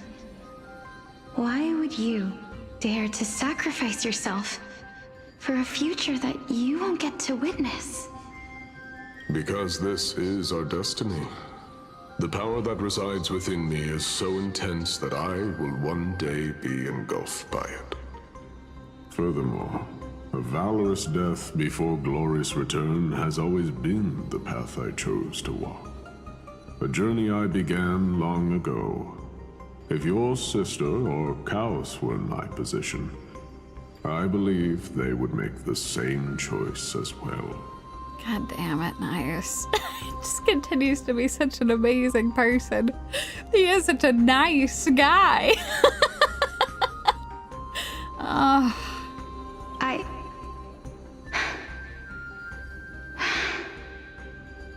I'm not that brave. I don't know how I'm supposed to face such a serious affair. Despite being Death's chosen one, it seems you still don't know how to face it. Let's chat, young lady. Perhaps I shouldn't end my journey so hastily. Since there's still time, I'm not worried about letting fate wait a little longer. Of course. This warrior is Lord Nias. Yeah, Castorice is putting it together. As the embodiment of Nikador's divinity, he entrusted his life to us and allowed humankind to end his madness. Yep, and you finally were able to do it. That means that what I'm currently seeing before my eyes is, in fact... Looks like one hypothesis of mine has already been proven true. These heroes are the true forms of the Titans, before they attained their divinity. Indeed. If so, the chosen one of death that he speaks of is actually... Polixia? Is the previous form of Thanatos? But her appearance...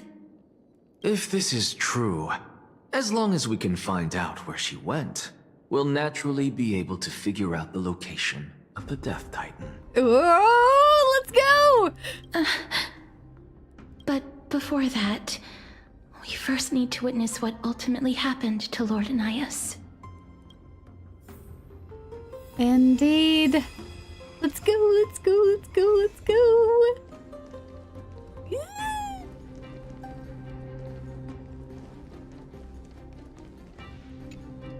Honor, courage, tenacity, sacrifice. And finally, the only thing that remains is reason. Nias is such a crazy bastard, splitting himself into so many portions. Cheer up, young lady. There is no need to shed tears over a glorious death. All farewells in this world are sorrowful, Lord Nias. No, young lady. As a warrior, I have witnessed too many bitter deaths. But now, all I feel is peace.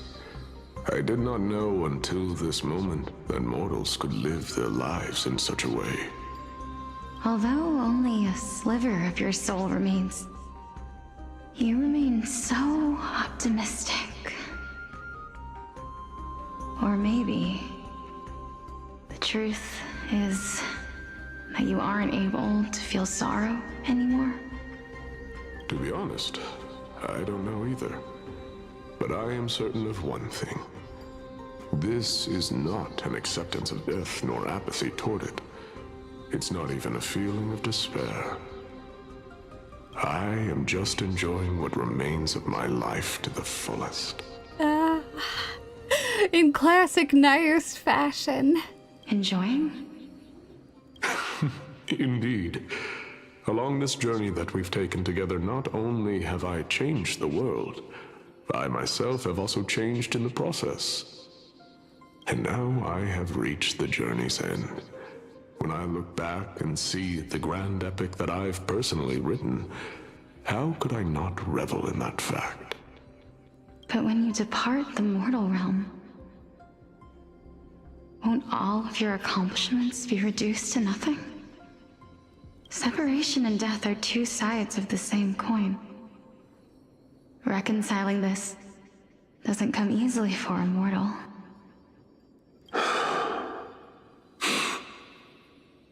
Finally, let me recount to you a story of mine, young lady. Oh. The first time I returned from the battlefield, I felt extremely hollow. Oh. The calamity had devoured everybody on the battlefield but me. When I returned to the city alone, the citizens held a banquet for me that was far from pleasant. I felt as though I was still on the battlefield, and the person who had returned was nothing but an empty shell. Oh, God. It was late into the night by the time the banquet ended. My head still reeling, I returned alone to the barracks. On the way back, I encountered someone. It was a crazed scholar looking at the night sky and muttering to himself by the side of the road. Although I tripped over him and fell, I wasn't angry in the slightest. And maybe because I saw myself in him, I inexplicably asked him a question. Do you think that it'd be better if we just died on the roadside like a couple of stray dogs? Oh, Nias. To my surprise, he shrugged his shoulders and sighed. How does someone who is currently experiencing death, dying and living, afford the same amount of bliss? Now please go away and don't block my starlight. Are you trying to say that there is no difference between living and dying? For they are both journeys that lead toward death? That's exactly what life is, and death is. But a scale to measure how valuable the journey was. Journeys and epics are only glorious and magnificent because all things eventually fade to dust.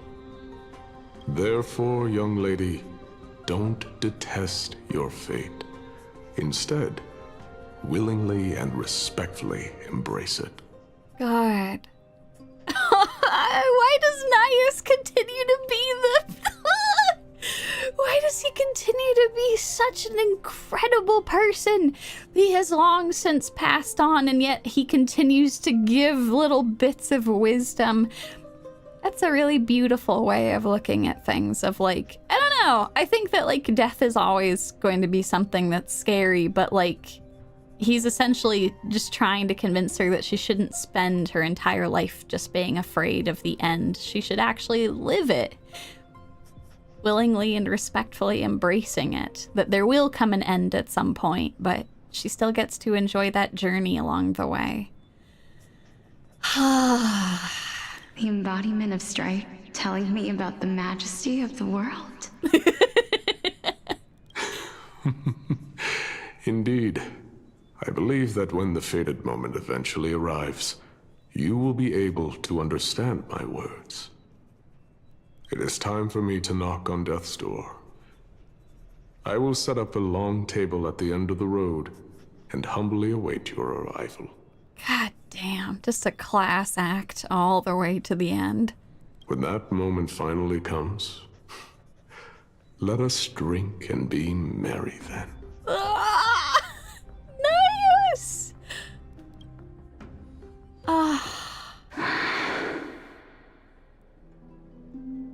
I knew this day would eventually come.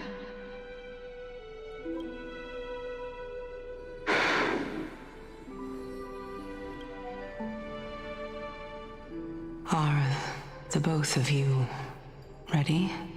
Oh? Mm-hmm. Pelixia. It's Cass! I'm It here. is Cass! Oh my god, it is Cass!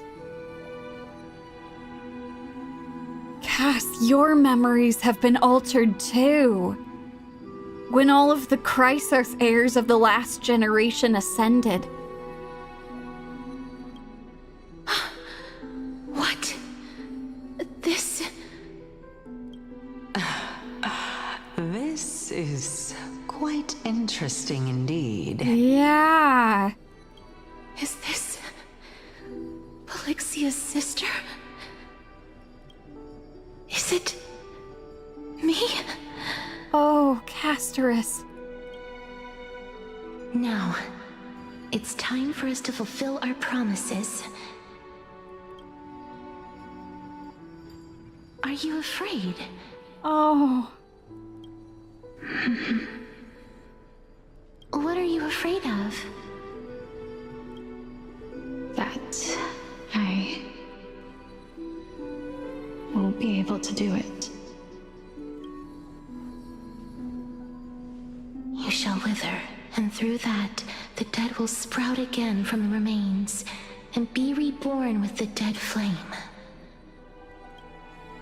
As foretold in the prophecy, and according to our vows, once it all ends, we must face our fated moment head-on. Even if it was prophesized, do we have no say in the matter? It's so unfair. Why are we the only ones who are forced into mutual destruction? Oh. Let me do it, sister. Let me be death's sacrifice. I was never long for this world anyway. But you're different. Oh. God damn it, Bromo. Not just two Terrace. We got two Castorice. Oh, God. I was the one who wasted your life after all. Pelixia. You're wrong, Pelixia. I don't think that my life was wasted. Just the opposite. When I finally arrived at this destination and looked back at the journey I took, I discovered that flowers had long since bloomed along the path I walked. was you who sowed the seeds for this sea of flowers. One that is more beautiful than the promised land at the end of the world. Oh, Castorice. Besides, I have lived a fulfilling life. Even though I was fated for sacrifice, none of the things that I've experienced will dissipate. Instead, they'll forever live on as memories inside your head. Will they not? Oh my god. How could my memories of you ever compare to the actual you? Well then, tell me, what exactly are we? Oh.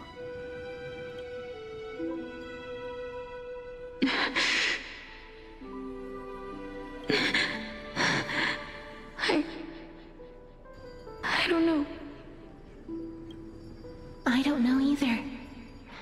But regardless of what the answer is, regardless of how we're shaped by others, or even by this world, ever since we were born, the fact that we existed was predestined, and nothing could erase it. This is why I will always, always be by your side. Oh. We're twins, after all. Oh.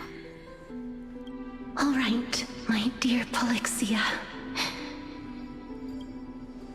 It's time to extract my heart and light the flame of death. Oh my god. After that, use it to plant the first bud in the prophesied new world.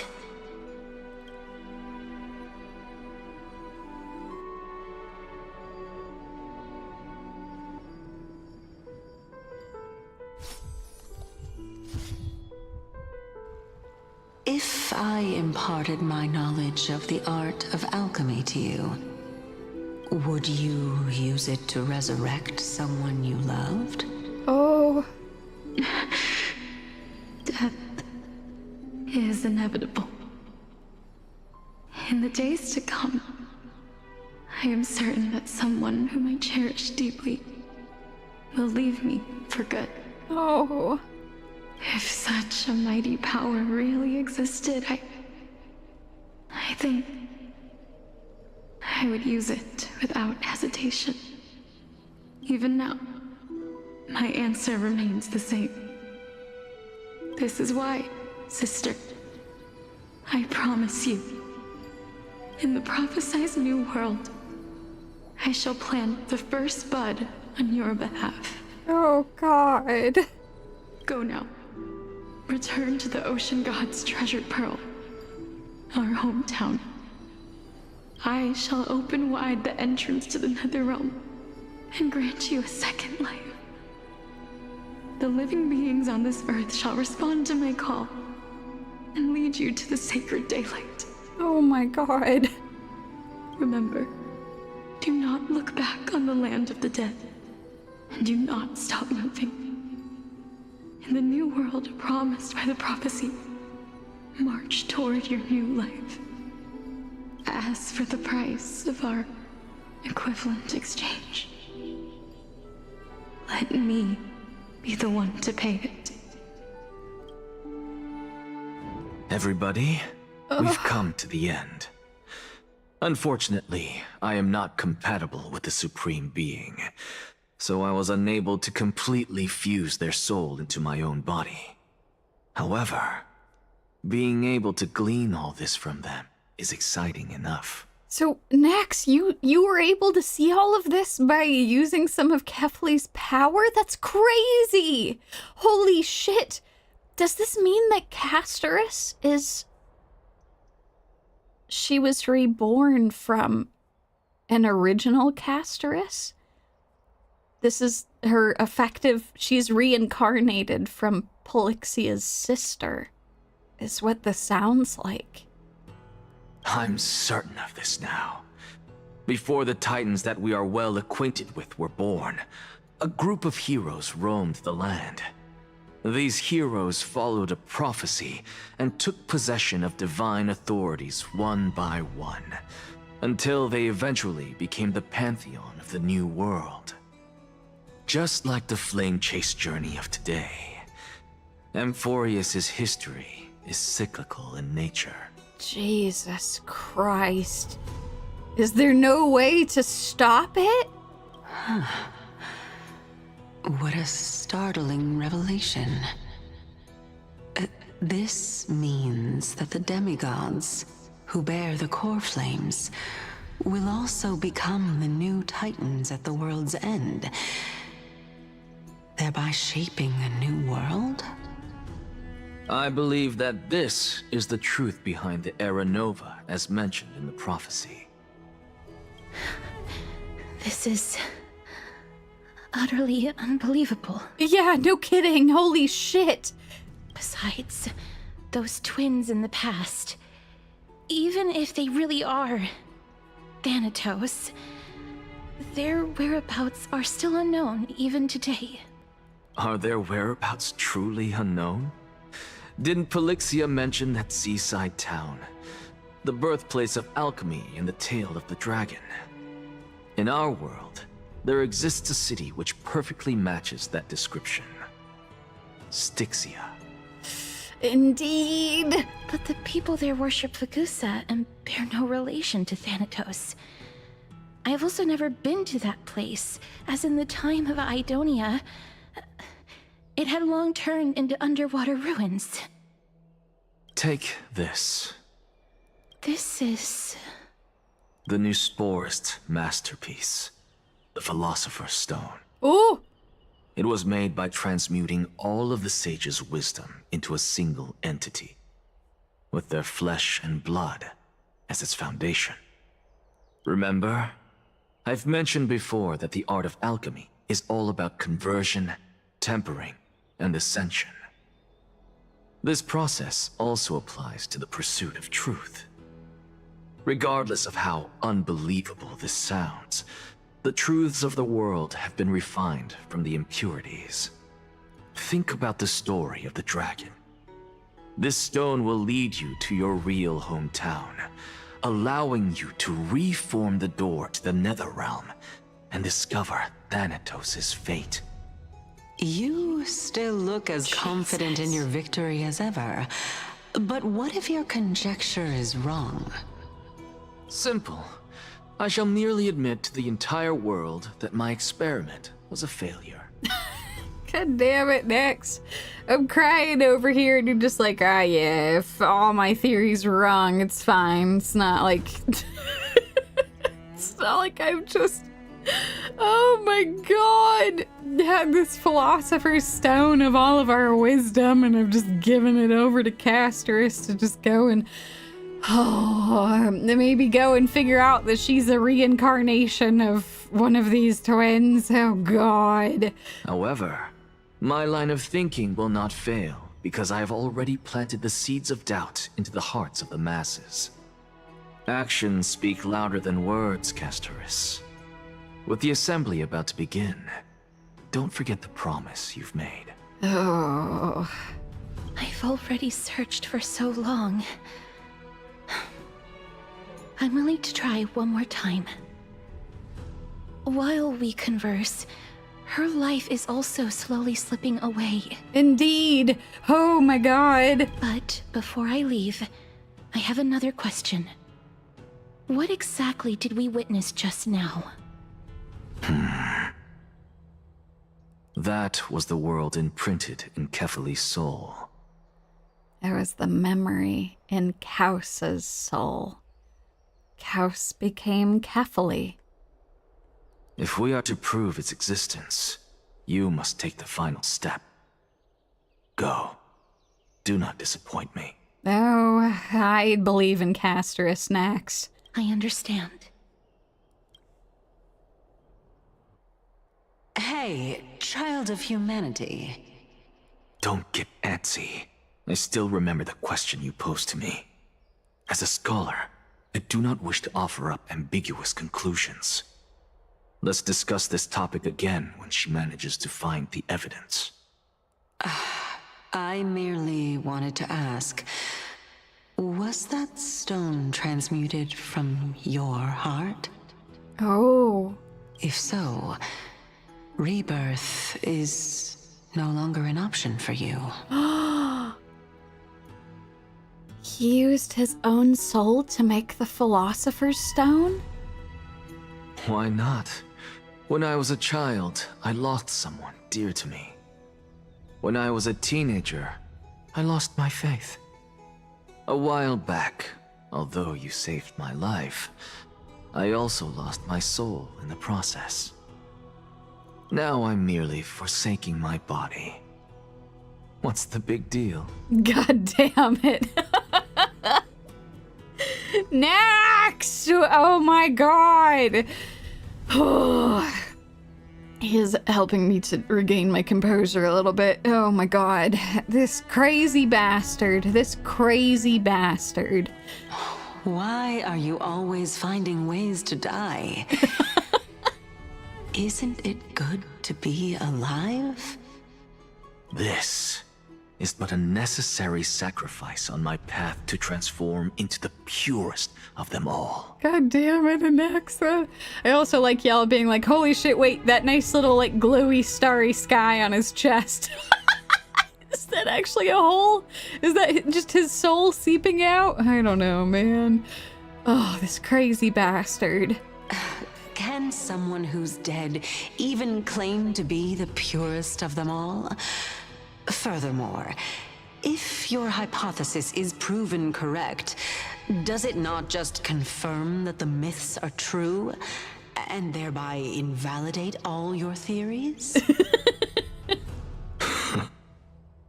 No, it's just the opposite.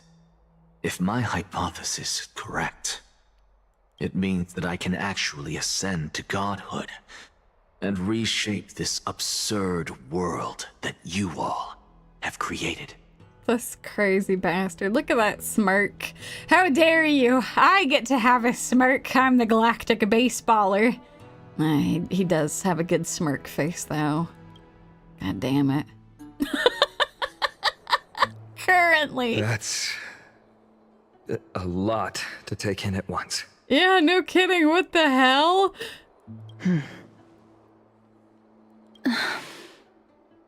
Lady Aglaia, please, let me explain.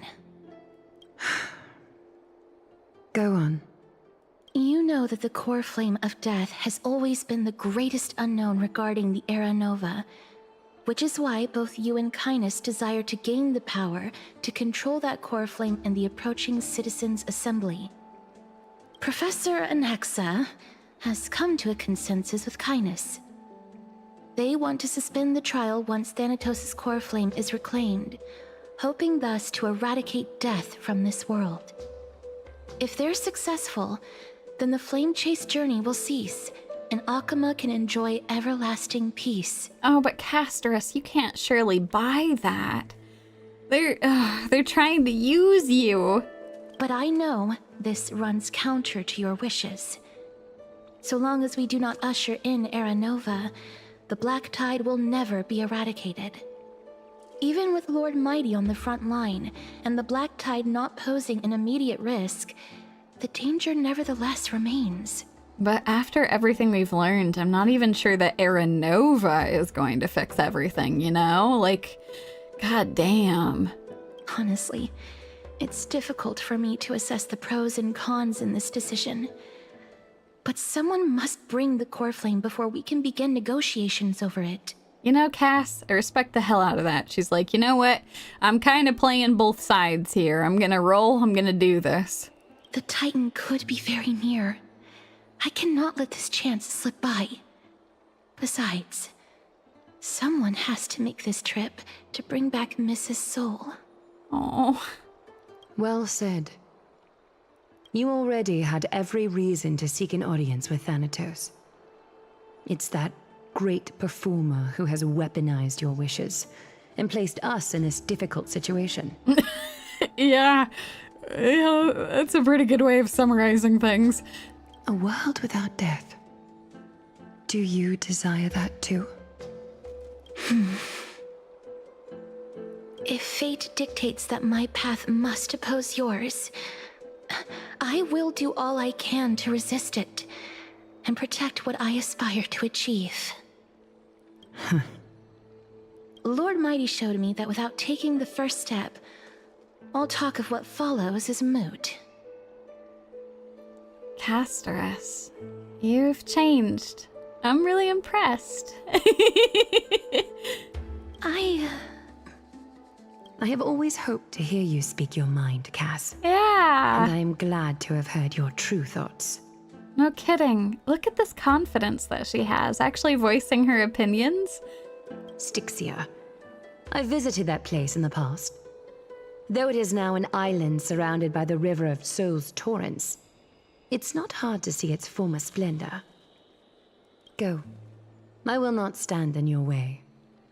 As for you, you are someone who has cheated death. I believe you have more than enough reason to make the trip with Castorice and meet the god of death himself. Let's go! Road trip, Castorice, to the end of the world! Let's do it! Castorice, I too look forward to your journey. I wonder what kinds of new interpretations your completed story will bring to the Flame Chase journey. Thank you, Lady Eclia. I hate to put a damper on this heartwarming moment, but if Styxia is now an island surrounded by the river of Souls torrents, then how do we find a way in? Lady Trebe is probably... The answer is quite simple. Yeah, I was actually wondering, how are we going to get to this place? How do we do this thing? In the myths, Zagreus once made the domain of the dead their treasure vault. That is to say, they could enter and leave the Nether realm as they pleased. That's why you wanted to find Cypher. And if they could do that, then it follows that the demigod who inherited their divinity must be capable of the same. I'll see you at Memorial Palace at Action Hour tomorrow. Cypher shall be your guide to finding that ancient city. Sounds good! The tumultuous day finally comes to an end. Everyone disperses, each lost in their own thoughts. Danny Boy isn't back yet. Oh, we have some more! Oh, do we have more story time? Holy shit. Let's go! Honestly, this seems like I was gonna say, this seems like a pretty good stopping point. This is perfect, holy shit. Especially with them being like, tomorrow, you're gonna go and do the thing. That's fantastic. Should I head to the private bath chamber and speak with Mem real quick? That might actually take us on our journey. Really quick though, let me go check. I do have some more as I've written. Trying to think.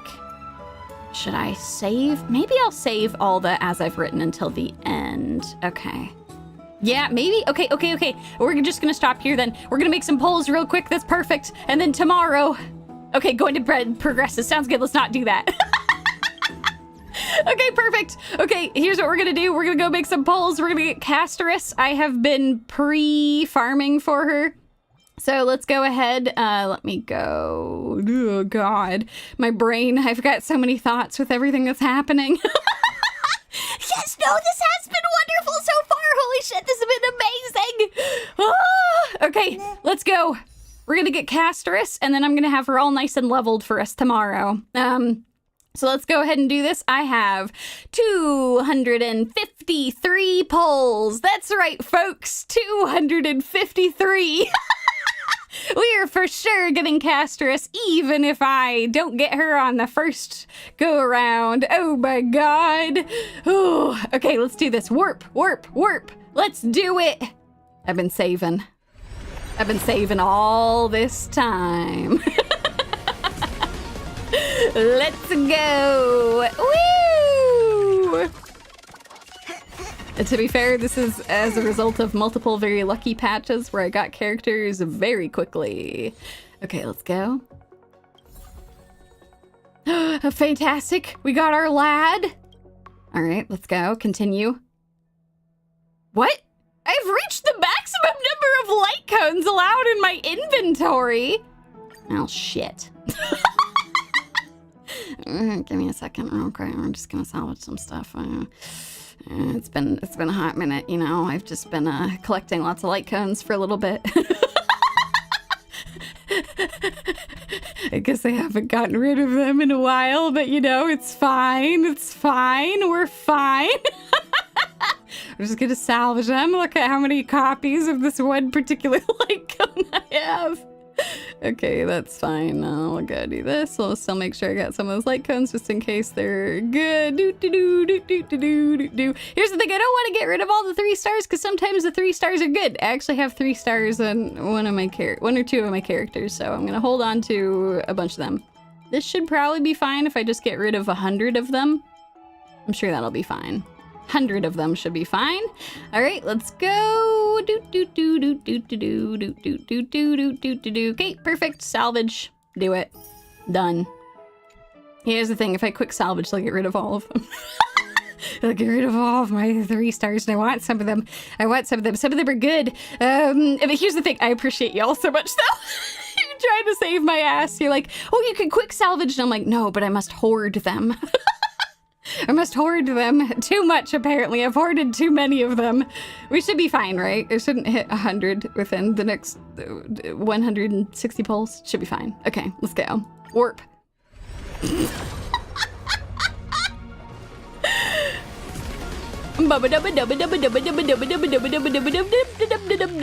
know what, Sky? That's what I should do. When I go and level up Castorice, I can also just lock a couple of each with max superimpose. That's really smart. That's what I should be doing. Oh, hello, fantastic. Lil Gwei. Wonderful. I love Lil Gwei. Okay, let's go. I have her on my Acheron team.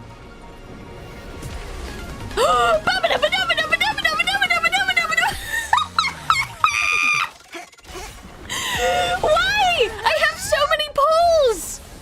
I'm drowning in them. What? I have so many! Holy shit!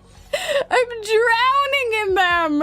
Are they just gonna give me Castorice? Is that just what's gonna happen? Are they just gonna give her to me? Ooh, I would like Seela too! If I don't get Castorice, I'd like Seela, please. Hello, Gallagher. Oh my god, they're really making me wait till the end. Who is it? It's Branya! I'll take more of her, though. I'll take more of her. Here's the thing, I took out Yenching. I already have too many copies of Yenching. I think I had 1 copy of Branya, but I'll take more copies of her. That's totally fine. Alrighty. This is fine. This is why we got all these polls. Okay, good. I was like, holy shit, I have so many polls. Okay, let's go. Woo! Let's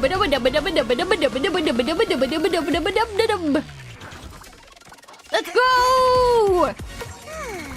Who do I get from these polls? Who's it gonna be? Ooh! I haven't gotten that one yet. Holy shit! Let's go. Go. Let me see. Oh. Increases the wearer's crit rate by 8%. The wearer deals 24% more crit damage to enemies that are currently slowed or have reduced defense. Ooh. That's pretty cool. I like that. Still unrelatable streamer luck. I know that was only 30 polls. I haven't made any polls off stream, so like, holy shit. Oh god.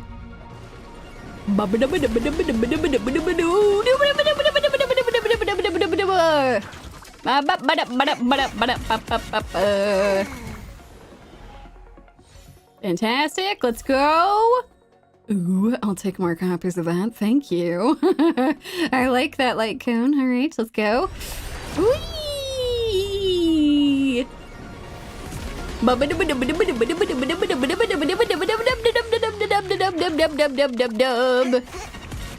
go. Oh my god, Sylvis, that's awesome. I'm so glad you finally got all of the crew. Let's go. It's wonderful to have the Astral Express family all together. That's wonderful. Oh no, Vodka, you didn't get a single Pela in your Castorice pulse. At least they've been really good at having events where you get to pick 4-star characters, which makes me very happy because I also get unlucky on certain 4 stars. Fantastic. Ooh, I like this. Excellent. Let's go. Next.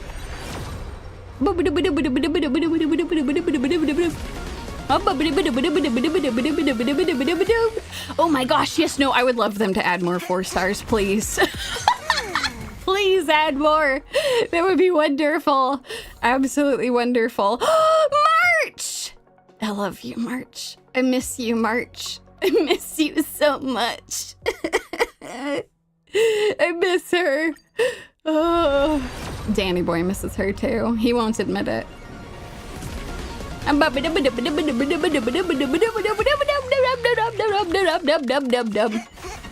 go! Excellent. Oh my god, I've gotten so many Gallagher. That's fantastic. All right, next.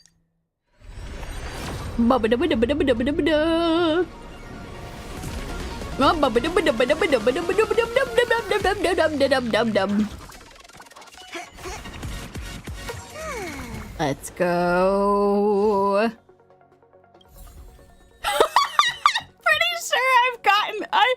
I've gotten so many copies of him. Holy shit. I mean, I'm maxed out already on like all these characters, but goddamn. Oh, okay, let's go. Next. I'm still happy to get lots of copies though. Oh my god, they're really gonna make me go to hard pity. That's okay, I got the pulls for it. I'm drowning in them. I keep getting too lucky. Okay, fantastic. Oh, there's a Pela, hello! All right, fantastic. This might be a hard pity or like soft pity right beforehand. Whoa! I got an achievement!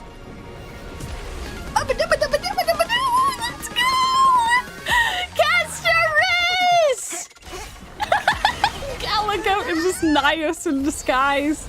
Oh, you know it. You know it, you're right. Oh, Gallagher is just being a loyal good boy. That's so true.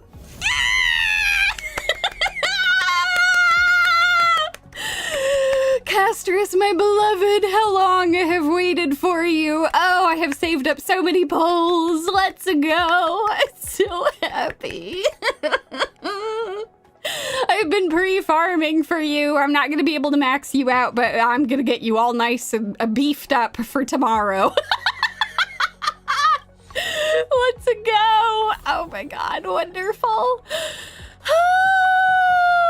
I have to go look at her. I have to go look at her. Let's go. I also have to go look at my other lad. There he is. Locha, finally. I have him and Castorice. I'm so happy. Oh my god, I'm so happy. Oh my god, I want to see her memo sprite. Show me. Oh, hold on. No. Enhance. Oh, sorry. Left stick. Sorry. Oh my god. Jesus Christ. Netherwing Pollux. It's beautiful. Absolutely beautiful. Oh, that's so cool. Holy shit.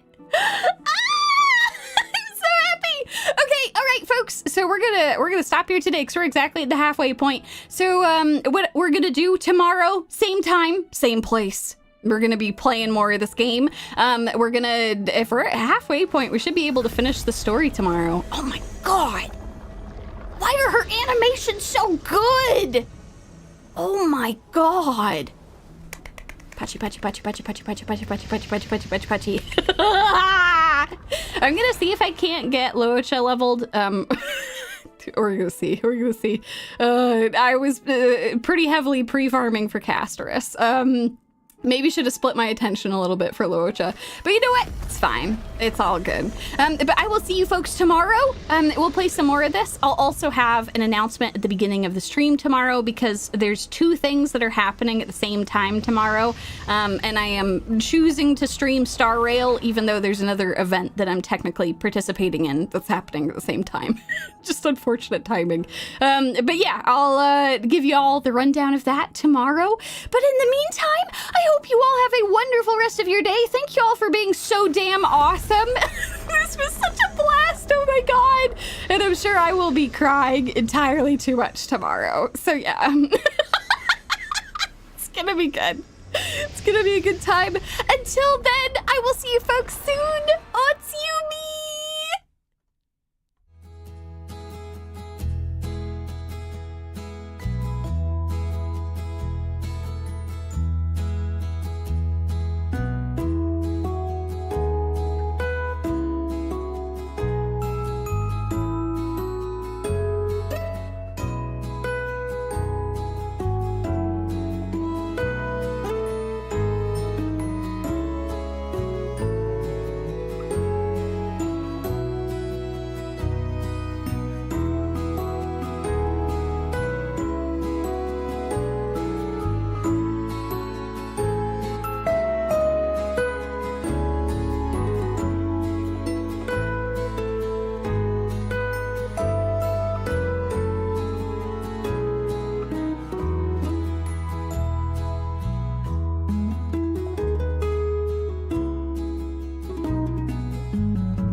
This game's story is so good. I love it so much. I can't wait to play more of this with you all tomorrow. I will see you folks very soon, wherever you are in the world. Have a great rest of your day. I'll see you folks. I'll have a bunch of tissues prepared because I bet I'm going to cry a lot.